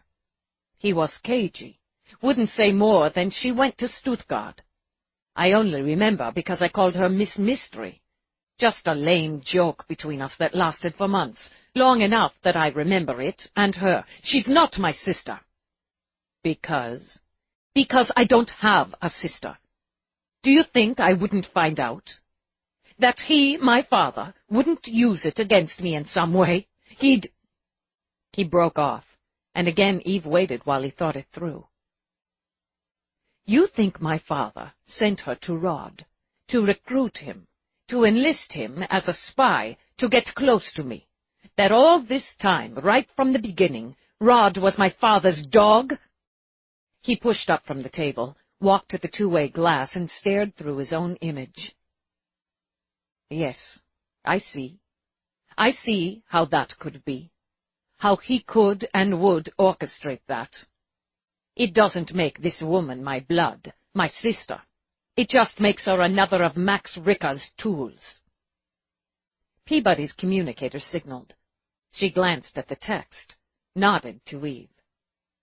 "We'll be able to verify that shortly. If you're being square with me on this, and if you were being square with me on wanting to know who killed Coltrane and why, you'll do what I tell you now." "What are you telling me?" "To stay here. It's going to take some time to wrap this, and I want you inside." Alex continued to stare through the glass. "I've nowhere I have to be." Eve stepped out to the corridor to confer with Peabody. Morris pulled it off. McNabb signals a go there. She left Coltrane's. We're on her, and she's heading back to work. That's a big plus, as they're not done at her apartment. I'm getting like a zillion signals during the Ricker interview. Her comp's pass-coded, and it's got a fail-safe. They're bringing it into Feeney. They haven't found, as yet, a toss-away link. She'd keep it with her. That's what I'd do. If she kept Coltrane's ring, it's not with her other jewelry. They haven't found it yet. Calendar shuttle's on schedule. Morris is taking the sample to the lab personally. Dickhead won't mess with him, Eve muttered, thinking of the chief lab tech. Not with Morris. I want to pick her up, but we don't have it. Not yet. Need the DNA, need the ring, the link. Any one of them would do it. We could get her down here. Use the Sandy homicide with the Alex Ricker connection. We believe he's responsible for both murders. We want to pick her brain. Anything she might know, any take she might have, how we're trying to put him away, but we're hitting walls. Not bad, Peabody. Make it happen. Set up a conference room away from interview. I don't want her running into Roosh when Calendar delivers him. She turned away to contact Baxter herself. Why haven't you found what I need? She demanded. Working on it. We found a passcode. False bottom of her weapons lockbox. It's a bank box, and before you tell me to contact Rio, I already did. We can't stretch the warrant to the bank box. We need a separate warrant, and we don't have enough for that. Damn it. Second that. There's nothing here so far that doesn't jibe with a cop's life, a cop's salary. No high-end electronics, jewelry, art. She's got some pretty serious weaponry, though. 6 pieces over and above her departmental issue. A freaking army of knives. Not all under the legal limit either, but she's got a collector's license. We checked for prints, for blood. They're showroom clean. She takes care of her tools. Is there a stiletto? Several. We called them out for forensics. Keep digging. She clicked off as Peabody came back. Grady's clearing it with her lieutenant. She's juiced. I could see it. The idea of coming in and bailing us out, of finding a way to put the screws to Alex, she's pumped. Good. Keep on Dickhead, will you? But not enough to put his back up. I'm going to move Alex to one of the visitor rooms, put a babysitter with him. We'll be working Grady, Roosh, and Zaban simultaneously, the way it's panning. You take Zaban. He's low rung, but that means he's going to flip. He just helped out his drinking buddy, and now he's in the soup. Work him quick and hard, Peabody. Scare the shit out of him. Oh, boy, oh, boy. Bouncing on her toes, Peabody rubbed her hands together. Who's juice now? Eve moved Alex, arranged for Cleo to be taken straight to the conference room upon arrival. She paced a while as she worked out the best strategy, and was ready when she got word Detective Grady was in the house. She grabbed a mug of coffee, a file bag, and timed it so she swung into the conference room a few minutes after Peabody. Appreciate you coming down. She kept her voice clipped, just a hair over into resentful. Not a problem for me, Cleo assured her. Everybody in the squad wanted a piece of this. Now we've got one. I hear you have the son of a bitch in holding. For now. He's got 3 lawyers with him and more on tap. I want to record this. Okay with you? Sure. Want some coffee, Detective? Peabody asked. Sure, thanks. I heard about the second murder. Rod Sandy? That's on Ricker, too? Has to be. Okay, this is the way it's playing out. All business now, cop to cop.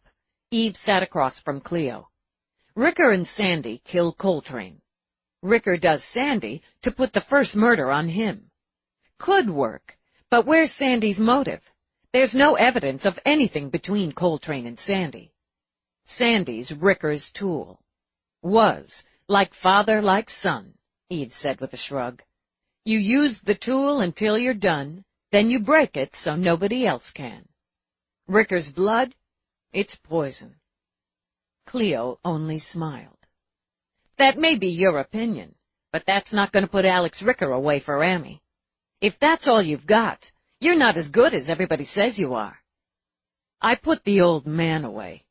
Eve let anger and some pride punch through the words. Nobody else ever did or could. Don't forget that. I'll get his spawn, too. Count on it. Then why do you need me? You worked with her. Morris, he's too close. I can't get what I need out of him. Everything's colored with emotion there. You worked with her, were friends with her. According to my partner, the fact you're female adds another layer to that. You said it yourself, Peabody told Cleo. Women talk about things to each other.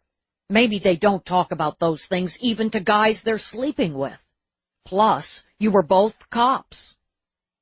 She never mentioned Ricker to me, not by name. But like I already told you, she talked about a guy she'd been involved with, how they'd broken it off and she'd come here. She must have given you more than that, Eve pressed. Are you saying you never asked what happened? Nothing? It was her business. Maybe I'd poked a little. As if reluctant, Cleo hesitated, then sipped coffee. I don't know how it helps, not with a solid case. But she said a few things off and on, like he had money and she traveled with him some. It just wasn't meant to be and that kind of thing. She did say once he was too much like his father, but she didn't get into it. I didn't push because I didn't know we were talking about Ricker, for God's sake. She frowned a moment. Eve could all but see the wheels turning in her head. How much to add? How much to fabricate? You know, I remember she said something about how he had this friend, how they were practically joined at the hip, and that was annoying. She said she'd have thought they had a love affair, except he was too busy doing her. No, she didn't, Eve thought.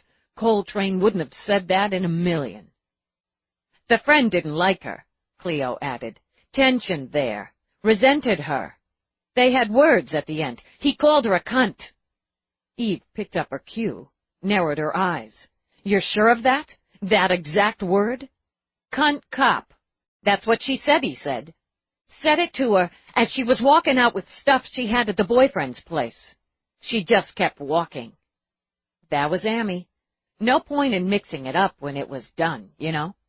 She was glad it was over, and that was that. She decided to transfer up here. That's what she said. But, Eve prompted, I've gone over and over it, trying to read the nuances. Hindsight. I guess I'd have to say she was into Morris. She really cared about Morris. But she was still hung up on the guy back home. If I had to judge it, to judge her, I'd say if Ricker contacted her, made the play, she'd have gone for him. To him. He could have used her feelings to get at her. Eve started to speak, broke off when her communicator signaled. Crap. Sorry, I have to handle this. We can use some of this, Peabody said as Eve walked out. The nuances, like you said, to try to pressure Ricker.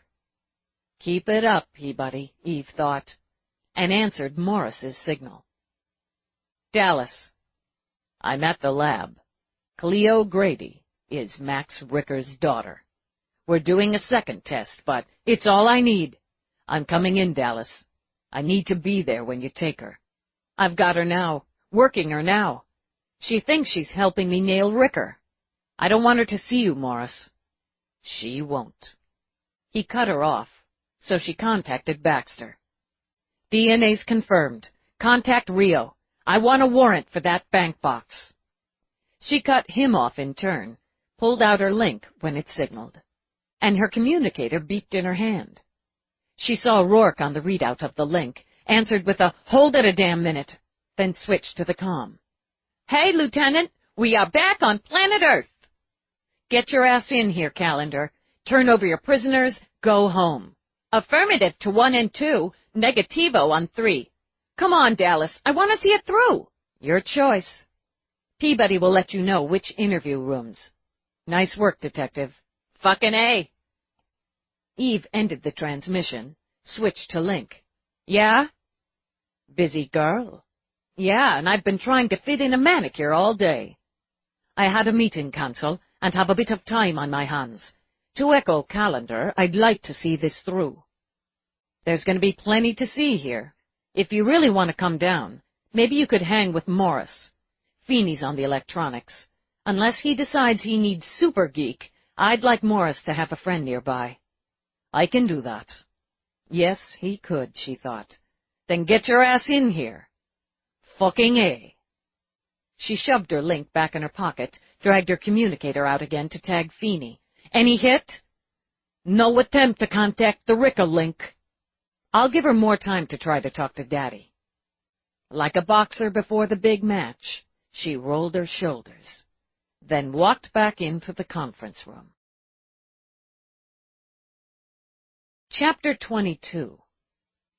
The trick, Eve thought, would be to pit all the players against each other and take them all down. Timing would be essential. Too much time and Grady would get suspicious. You're going to take Sisto and work Zaban. You're in charge. I love the in charge part. Peabody grinned happily. What about Grady? I'm going to handle her in a minute. Meanwhile, we need to give her time and space, enough for her to use if she wants to call her daddy for kudos or instructions. But, little brainstorm. Eve contacted Feeney again. Don't give me grief, kid. I can't make the woman use the damn link. And as for the unit, McNabb's on it. Here's the thing. The civilian consultant's coming in because he wants to play, but I want you to give him another assignment, in case she doesn't use the link. You'll need to clear it with Whitney and Omega, but here's what I have in mind. I like it, Feeney said when she'd run it through. I like it just fine. Can you make it work? Kid, up here's where the magic sits. We'll work it. Within the hour? That's pushing, but with the civilian we can shove it through. Then I'm going to set it down here. Beat me when you've got it. It's devious, Peabody commented when Eve clicked off. But how can you be sure they won't, well, band together instead of turning on one another? Because it's who they are. Let's go give Grady some busy work and get this rolling. She walked back into the conference room, letting a little frustration show. Sorry, I'm getting a lot of pressure to make an arrest on Coltrane. I'm going to work Ricker again, but he's a hard nut. Listen, if I clear it with your lieutenant, can you hang with this? I've got some files I'd like you to look through to see if you can add anything or if something in them pops for you. I've got plenty of dots, but I need to connect them to hang this bastard. I'll clear it. My boss wants this wrapped up as much as the rest of us. Great. Do you want to work with someone else from your squad? I can... No, not yet, anyway. I'll take a look at the files. We'll go from there. Your call. Eve pulled out discs. If you want more eyes, just let me know. I appreciate this, Detective. Appreciate you not holding back because I had to come at you and the rest of the squad in the first pass. It's the job. She held out her hand for the discs. Anything that takes that fucker down works for me. Does this space suit you? Coffee in the AC? Sure. Then I'm solid. I'll check back in with you as soon as I can. Peabody, with me. What did you give her? Peabody wanted to know when they headed down the corridor. Bullshit. Busy work. Enough to keep her occupied. Enough to have her coming up with other little lies. Set up for Sisto and Zaban. She spotted Rio heading in her direction. Flip him, Peabody. Fast and hard. This is the best day. Hey, Rio. Eve waited while Rio caught up. Ricker's daughter and my prime suspect is in the conference room. She thinks she's helping me hang Alex. I'm going to put a couple uniforms on the door just in case, but the room's wired. You wired the room? I asked her straight off if she minded being recorded. She said no, on record. It's slippery, but it'll hold. Alex is in one of the visitor areas. I could spring him, He's got nothing else to give me at this point, but I think he should stay for the finale. He's a criminal, but he cared about Coltrane. His father, his sister, and his best friend tried to frame him, however casually, for her murder. I figure he's entitled to the payoff. With her shorter legs and snappy heels, Rio hustled to keep up with Eve's long-booted strides. Which is? Peabody's going to flip Zhaban on Roosh. I'm flipping Roosh on Ricker, which should include Sandy and possibly Grady. Then I'm going to get a confession out of Grady for Coltrane and Sandy and flip her on her father. Is that all? They're all connected. It's going to fall like a house of dominoes. I think that's house of cards, maybe rows of dominoes. Whichever, it's coming down. She paused by vending, pulled out credits. Get me a tube of Pepsi. I don't want to interact with the damn machine. I'm on a roll here, and I'm not jinxing it. You've got some strange habits, Dallas. Eve studied Rio's high, elegant shoes while the APA ordered up the Pepsi. I'm not the one wearing stilts. This show's going to require a lot of hiking from one room to another. Your feet are going to cry like babies before it's done. Eve drank, explained the setup. I want Morris to observe. Anything he wants to observe. Mira wants to observe when I interview Grady. I can take care of that. If your men find anything in the bank box, and I'm betting they will, you won't need all the bells and whistles. It's not enough. Sure, that ring's going to be in there, and probably more to take Grady down, and that's enough for the arrest, but it's not enough payback, not on my scale. I promised Morris justice for Coltrane. And, Eve supposed, she'd promised the same to a dead cop. I'm going to get him every ounce of it. If you pull this off, you'll have made my job very easy. I'm counting on you to do it. Yo! A very hollow-eyed Calendar bounced up. Swig of that? She said, and snatched the tube out of Eve's hand. Glugged some down. Thanks. Keep it. Double thanks. Sisto hooked up with the P-Meister. I've got your asshole in interview A as ordered. She glugged down more Pepsi. This shot ought to get me through observation while you fry his ass. You're not in observation. You're taking him with me. In interview? Calendar's tired eyes popped wide. Hot shit! This is uptown and over the bridge. You earned it. I'll get started on my end, Rio said. Good luck.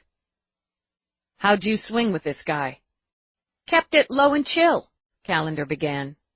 I'm just the girl. She fluttered her exhausted eyes.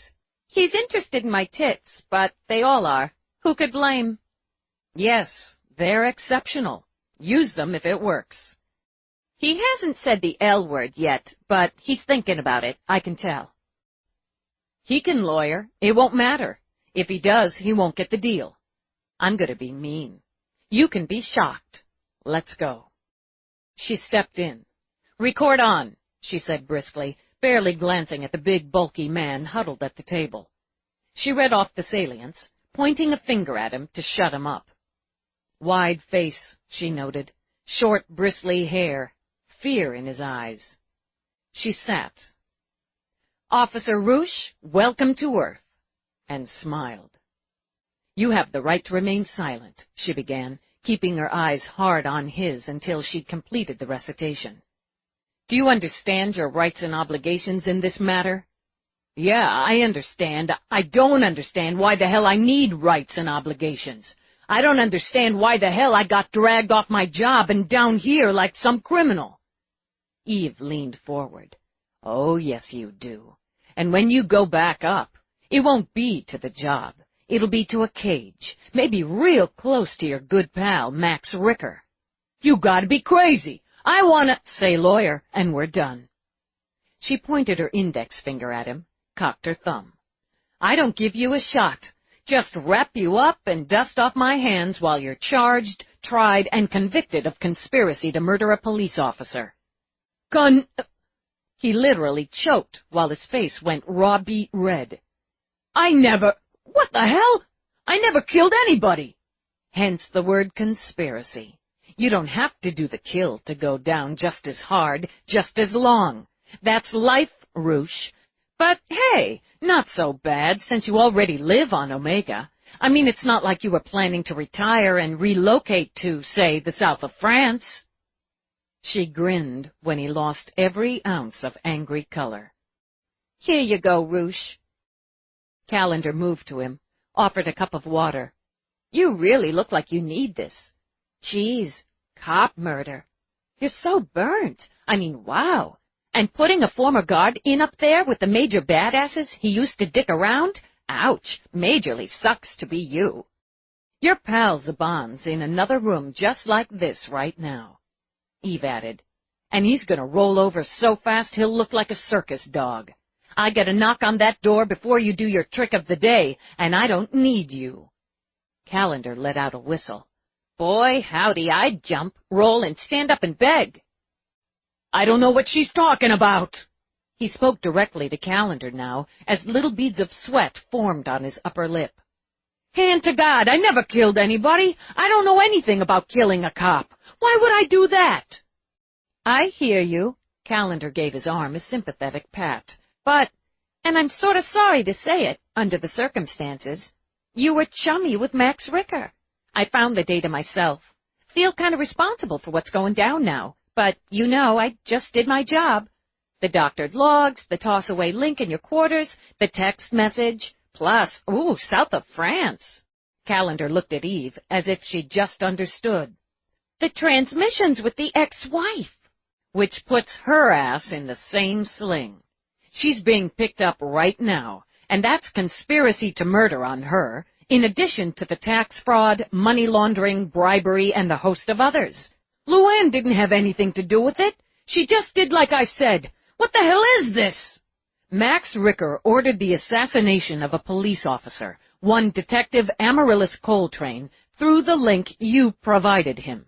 You took payment from him, multiple payments, which we've now documented. You arranged for the visitor's log to be altered and for the transmissions sent and received by Ricker to be eliminated from record. You handed him the fucking weapon that took Coltrane's life. Look at me. At me, she snapped, when he turned desperately to Calendar. I knew Coltrane.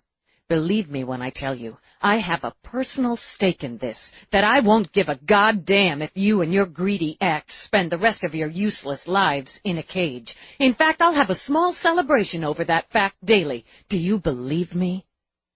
Yes. Calendar made sure her gulp was audible. Wow, me too. Here's the deal. One-time offer, and I hope you're too stupid to take it. The conspiracy charges will be dropped on you and on your wife if you confess to the charges of bribery and collusion to altering records. You'll do 10 to 15 on Planet, provided you cooperate and tell us everything you know regarding Ricker's communications. 10 to 15 on Planet's cake compared to life without parole on Omega. Calendar gave Roosh another little pat on the arm. If I were you, I'd sing like a bird on a spring morning. What do you think? Roosh wiped his sweaty lip with the back of his hand. He cleared his throat, and he sang. When it was done, Calendar stood outside interview with Eve. That rocked. Seriously. He just popped open and poured it out like something that pops and has stuff in it. I'm really tired. Go home. Get some sleep. You did solid work here. I am so all over that. Hey, Peabody, I helped Dallas cook the turkey. See ya. She looks beat. So did Sisto. But we cooked our own turkey. We'll compare notes. She nodded to Rio as Rio came out of observation. Walk and talk. We need Morris. He's an idiot, a greedy idiot, and that greed and stupidity helped kill her. I know 10 to 15 may not seem like enough. It may not seem like— No, he interrupted, shook his head. It's enough. For him. You can go with Rio. The two of you and Mira can watch the next phase. We've got a room set up for you.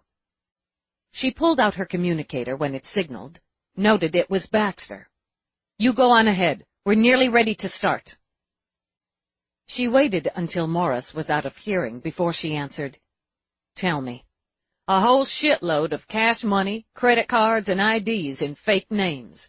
More passcodes, which I'm reading as bank accounts. Unregistered link and PPC, not yet activated. And the money shot, Dallas? Coltrane's ring. Bag it, log it, bring it. You earned your donuts today, Baxter. Fry her ass, Dallas. You can depend on it. She clicked off Baxter to tag Feeney.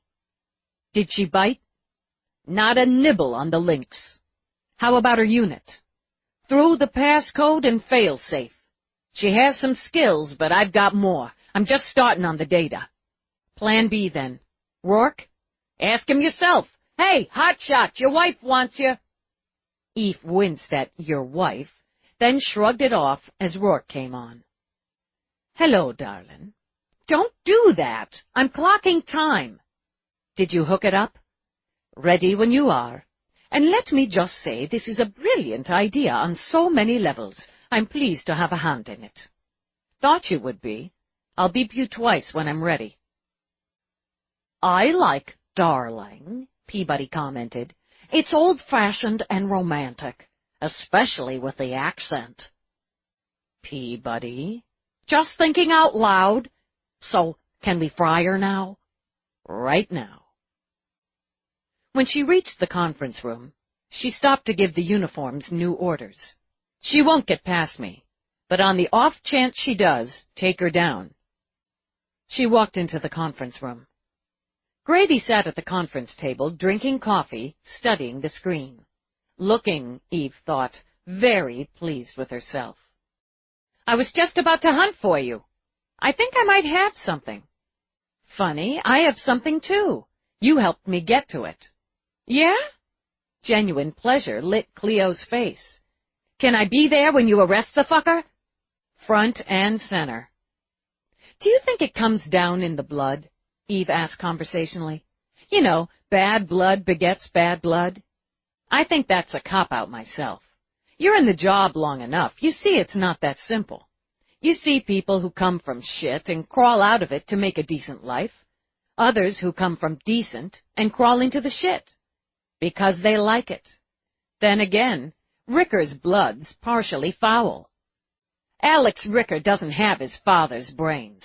He's just been coattailing. No offense, but somebody was going to nail him sooner or later. Maybe. His problem was getting stuck on the woman. Not enough to make him change his ways, but enough to mess him up. Guy's got a soft streak in there. Sentimental, I guess. Men. She shook her head. They think they're stronger, tougher than women. We know better. The coldest killers I've known have been female. But back to blood. I'm curious. Were you a cold, murderous bitch before you knew you had Ricker's blood, or did you turn into one after? Don't answer yet, Eve continued, as Grady rose slowly. Let's deal with the formalities.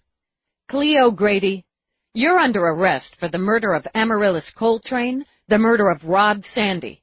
Other charges include, even as Cleo reached for her weapon, Eve reached for hers. They drew together. I'd love to do it, Eve said. I'd feel joy in my heart watching you drop, but maybe you'll drop me. Maybe.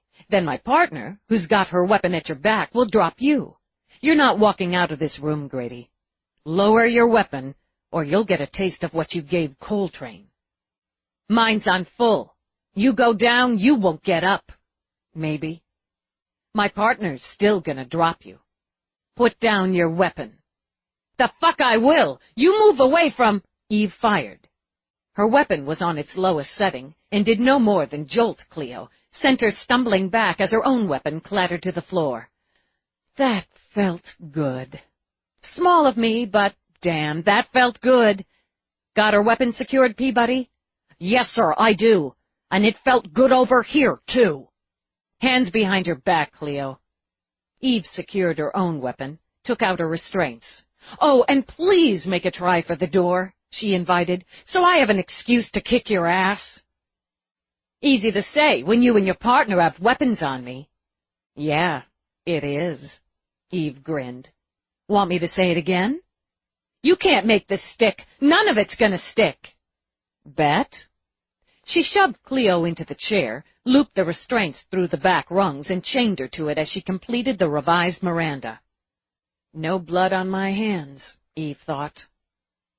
I guess Mira was right, she muttered, then shook her head at Peabody's questioning look. Nothing. I know you're Max Ricker's daughter, she said to Cleo. I know you recruited Rod Sandy to pass data regarding Alex Ricker to Max Ricker. I know you've been in communication with your father since his incarceration on Omega, and that you communicated with him the night of Coltrane's murder. You can get me a slap on the wrist for that. You can cost me my job, but you can't pin murder on me.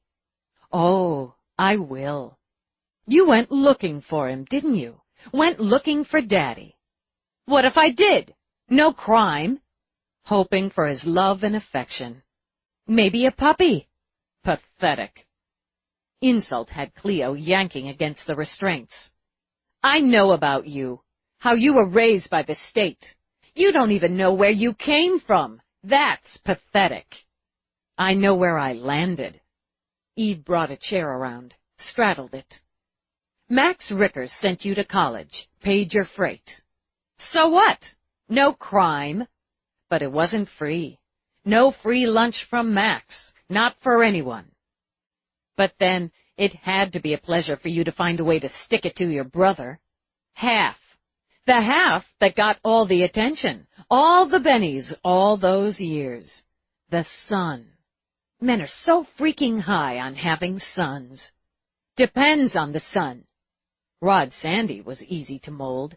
He was so jealous of Alex. You just had to plant the seeds, show him the opportunity and the rewards. Can't prove it because, oh yeah, that's right, he's dead. Got your stiletto, Cleo. I'm a collector. I'm licensed. She yawned deliberately. I'd lawyer, but this is too entertaining. We've accessed your bank box. We have Coltrane's ring. That was stupid. A cop taking a trophy that can tie her to a murder. Cleo merely jerked a shoulder and looked bored. She lent it to me a couple of days before she died. I put it in there out of respect. Oh, yeah, that'll fly. You think it'll fly, Peabody? Not even in a world where pink fairies sing and dance. Shaking her head, Peabody boosted up to sit on the conference table. I bet Max told her to get rid of it, along with everything else. But it's a really pretty ring. She smiled at Cleo. I guess you just wanted it. She lent it to me. You can't prove otherwise. You think Max is going to fix all this for you? Eve allowed a quick chuckle to rise through the question. That he has the power, the means, the connections to fix this? Maybe he does, but he'd have to care. He doesn't. Cleo pulled against the restraints again, and in her eyes Eve recognized the desire for blood. You don't know shit. I know he used you. You used each other to get what you wanted, to hurt Alex. And if Coltrane had to die to really screw with him, she meant nothing. Means to an end. How many other times have you killed for him? You tell me. You've got circumstantial. You've got speculation. Bitch, you've got nothing. I've got plenty. Eve rose. He loves nothing, Cleo. Puts nothing over himself. You were interesting and useful to him for a time, but your value to him just bottomed out. He'll cut you out like a tumor. You've got nothing, Cleo said between her teeth. You know nothing. Okay, why not get it right from the source? She signaled Rourke. You can watch on screen, Cleo. I'll say hi to your father for you. It was strange to be in the conference room, to know she remained there, yet see her image form on the wall screen. To know she remained in place, and to look around and see the cold concrete cage. To see the man on the thin, narrow cot inside the unadorned gray box. He hadn't weathered prison well, she noted. His hair was going. His body had begun to sag, his skin to sallow. But his eyes, she thought, they were as vital and vicious as ever. "Hello, Max." He sat up slowly. She saw the tremors, shock, excitement, fear. She couldn't be sure. "Lieutenant Dallas." His teeth showed in a ferocious smile as he sprang. He passed through the holographic image and scraped his hands on the wall when he threw them up to stop his forward motion. "Yeah, nice to see you again, too. Why don't you sit down? We'll chat." He came back, stood so their faces nearly touched. Though she knew better, she almost felt his breath on her skin. "I'm under no obligation to speak to you. Your hollow presence is interfering with my rights." "I think you're going to want to talk to me. Regarding rights, let's refresh your Miranda." Once she had, she smiled. "Gotcha again, Max. Conspiracy to murder a police officer. We know you ordered the hit on Coltrane. We've got a lock on it, chapter and verse. I wanted to be the one to tell you about it, to let you know, personally, you'll be charged and convicted and given another life sentence." He did sit, laid his hands on his knees. "I don't know what you're talking about, but if I did, do you think it matters to me? Bitch is dead, isn't she? We got Roosh, so he won't be at your beck. Added to it, now that the warden's aware of your activities, you'll be cut off. No more chatting with friends and family on planet, Max." His face tightened. "There's always someone willing to deal. Always someone. One day, they'll add another life sentence on for your murder. I'm giving that a lot of thought, a great deal of thought. Sandy won't be able to help you with that. He's dead." She watched anger ripple over his face before it went tight and cold. "A pity. But there's always another Sandy. Your son's on to you. Lost your whipping boy there, Max. My son's useless. Couldn't even keep the woman in line, could he? Had a cop in his bed, but couldn't put her in his pocket." A smile, thin and sly, slid onto his lips. "He was happy to help kill when I suggested it, when I arranged it. Please, Alex is nothing but a disappointment to you because he wouldn't do things just your way. He didn't kill Coltrane. I've got your girl, Max." "I don't know what you're talking about." He turned away now, shifting his body like a sulking child. "I've had enough of you. Cleo's in custody. 2 murder counts. She didn't check in with you before she killed Sandy. Bad girl. She screwed it up, Max, and now you have to pay. It's her fault this didn't work out for you." All sympathy and reason, she leaned back against the wall when he shifted toward her again. "You really batted 0 in the progeny department. But maybe, seeing as you're already completely fucked, you want to help her out. Take the full rap. Give her something for her defense. You forced her. You blackmailed her. You brainwashed her, threatened her. You might be able to convince me to go for a lesser charge. Hell, she's a cop. I'll deal. I could maybe get her 20 instead of life. She's your blood, after all." "She's nothing. Never was, never will be. Less than nothing. Cleo's gotten all she'll get from me, and that's more than she deserved. Coltrane's on her. I'm an old man, in prison," he added with a sneer. "I have no control over what some bitch does on planet. You won't prove otherwise. The bitch is your daughter, Max. She's nothing, and she'll get nothing from me. She hated Alex, hated him because he was my son, my heir. Obviously, she killed the cop whore to get back at him, and that's nothing to me. A minute ago, you tried to tell me Alex did the murder. Alex doesn't have the balls. At least Cleo knows how to go after what she wants, whatever it takes. But she doesn't have Alex's brains. Between them, they barely make up one useful person." Do you have knowledge that Cleo Grady murdered Detective Coltrane? He smiled again. She wanted to do it 2 years ago when the cop lived with Alex in Atlanta. I advised against, so this is nothing to me. She's nothing to me. Lock her away, stupid bitch! Stupid bitch! He pounded his fist on the bunk. Stupid bitch! He repeated again and again. End hollow, Eve ordered, and heard the bitter refrain echo in her ears as she stared at Cleo. Daddy's in a very bad mood, Eve commented. There were tears, Eve noted, just the faintest glimmer of them behind the fury in Cleo's eyes. He's a liar. Oh, yeah, but not about this. We've got him, Cleo. We've got you.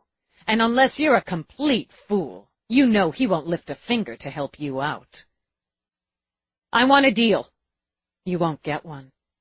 Eve sat again, made sure Cleo could read the solid truth of it on her face. Murder in the first for Coltrane. We've got you wrapped on it. Your connection to Ricker will help put it over. I want a fucking deal. You're not gonna fucking get one. Not for Coltrane. Not as long as I'm breathing.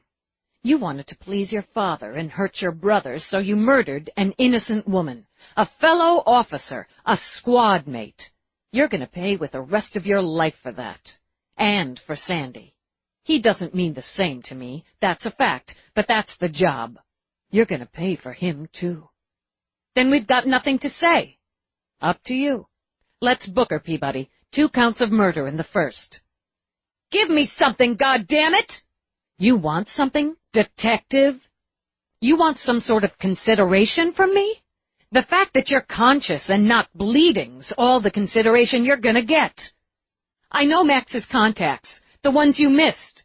I know where he has accounts that hold enough to keep paying those contacts.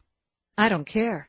A good cop is dead, so believe me, I don't care about your pitiful trade. You've got nothing I want, half as much as I want you living out your life in a cage. Eve paused a moment, as if considering. But I'll give you the chance for retribution on Max Ricker. I'll give you the chance to drop the hammer on him. She watched the interest and the rage kindle, and played on it. He says it doesn't matter, but you know better. Another life sentence? No more holes to slither through to push buttons down here. Strip him of whatever power he has left. I'll give you a shot at that, right here and now. I walk out, and you lose even that. Pay him back, Cleo. Pay him back for tossing you out like garbage. It was his idea. Coltrane. He wanted her dead, so he set it up. She's not the only one. Eve came back to sit. Let's start with her. He's still got some pull and some connections in Atlanta. He used them when she started talking transfer to clear the way to New York, to my squad. If she didn't bite, I'd have transferred to wherever she went, but she made it easy. He targeted her because of Alex? He and Alex had words before Max went down and right after. Yeah. He thought about payback there for a long time. Hell, he promised Alex he'd pay. Coltrane was the payment. You contacted her that night. Max set it up. Had Sandy persuade Alex they needed to come to New York for a while, deal with some business here. Sandy knew Alex had some regrets about Coltrane, and he played on them, nudged him into contacting her, asking her over. After that, it was easy. Sandy talked Alex into going out, taking a walk. I tagged her, told her I had a solid on the Chinatown case, needed her to come. Max told me how he wanted it to go down, and I did exactly what he wanted. You waited for her in the stairway. Just a stunt there. Max wanted it done a certain way, so it was done a certain way. I carried her down to the basement, brought her back so I could give her Max's message. Alex is killing you, bitch. Alex is taking your own goddamn weapon and pressing it to your throat. Feel it? You don't walk away from a Ricker and live. He wanted her to die, thinking Alex ordered the hit. If Alex went down for it, so much the better. Either way, it was payback. And the kicker was, it would happen on your turf, a little needle in your arm. He thinks about you a lot. So will you, Eve said. Epilogue. When it was done, when Eve felt as much disgust as satisfaction, she ordered the uniforms to take Cleo to booking. "Do you want to walk it through?" Peabody asked her. "No, I really don't." "I'll take care of it," Peabody offered. "It leaves you a little bit raw. She killed over a dozen people for him, just because he said to." "No, not just because. That's only part of it. The rest, it's just inner. God knows why." "I'll write it up. I'd like to," she added before Eve could speak. "For Coltrane." "Okay." Alone, Eve simply sat down in the conference room. Too many things churning, she realized. Too many thoughts buzzing. Morris came in quietly, sat across from her. "Thank you." For reasons Eve couldn't name, she braced her elbows on the table and pressed her fingers to eyes that stung. "You feel some sympathy for her." "I don't know what I feel," she managed. "Some small seed of sympathy for a woman whose father could have such contempt for her. I saw her face when he spoke to you about her. His words cut her to pieces. I was glad of it, and still I felt it too. That small seed of sympathy." Eve dropped her hands. She deserved it. All of it. More of it. Yes. And still. That's what makes us different than she is, Eve. We can feel that, even though. I'm leaving tonight for Atlanta. I'd like to tell her family her killers, have been brought to justice. I'd like to do that myself. "Yeah, okay, sure." "Are you—" She was nearly afraid to ask. "Are you coming back?" "Yes. This is my place. This is my work. I'm coming back." He put a box on the table. "This was hers. I want you to have it." "Morris, I can't—" "It's a small thing." He opened the lid himself. Inside was a glass butterfly, jeweled wings lifted. She told me it was the first thing she bought herself when she came here, that it always made her smile. "It would mean a lot to me if you'd take it." She nodded, then laid a hand over his. "It wasn't just the job this time." "I know. But then, for you, it never is." He rose, crossed over. He took her face in his hands and kissed her softly on the mouth. "I'll be back. I promise," he said, and left her with the jeweled butterfly. She lost track of the time she sat there, waiting for herself to settle, to smooth out. Lost track of the time alone before Rourke came into the room. Like Morris, he sat across from her. He studied her face in silence. "I'm tired," she told him. "I know you are." "I want to feel good about this, but I can't quite get there. It was good work, I know that. Everybody did good work. But I can't feel good about it. I just feel tired." She took a breath. I wanted her cut to pieces, and I knew Ricker would do just that. I knew it. I wanted it. I had enough on her for the arrest without it, but Coltrane and Morris deserved more. And we both know an arrest isn't a conviction. Rhea would have nailed her. But yeah, Coltrane and Morris deserved more. They betrayed each other so easily, used and attacked and betrayed each other without hesitation, without remorse. While I enjoyed watching you work, Ricker, enjoyed seeing him in that stone box, It's just hard to feel good watching people who should feel some loyalty. Bugger that. Feel something for each other. Tear in like vultures on a corpse.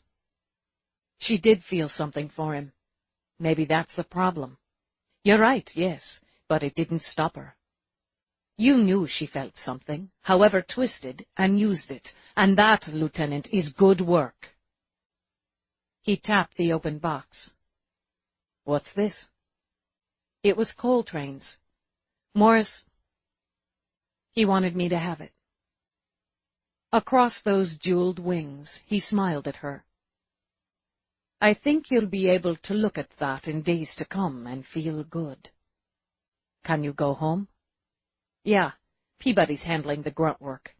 Let's go home and have an evening being grateful for who we are. She closed the lid on the box, slipped it into her pocket. She came around the table, put her arms around him. I am grateful. God. I want to watch a vid where lots of stuff blows up and eat popcorn, drink a lot of wine, then have drunken sex on the floor. Strangely, just what I had in mind. He shifted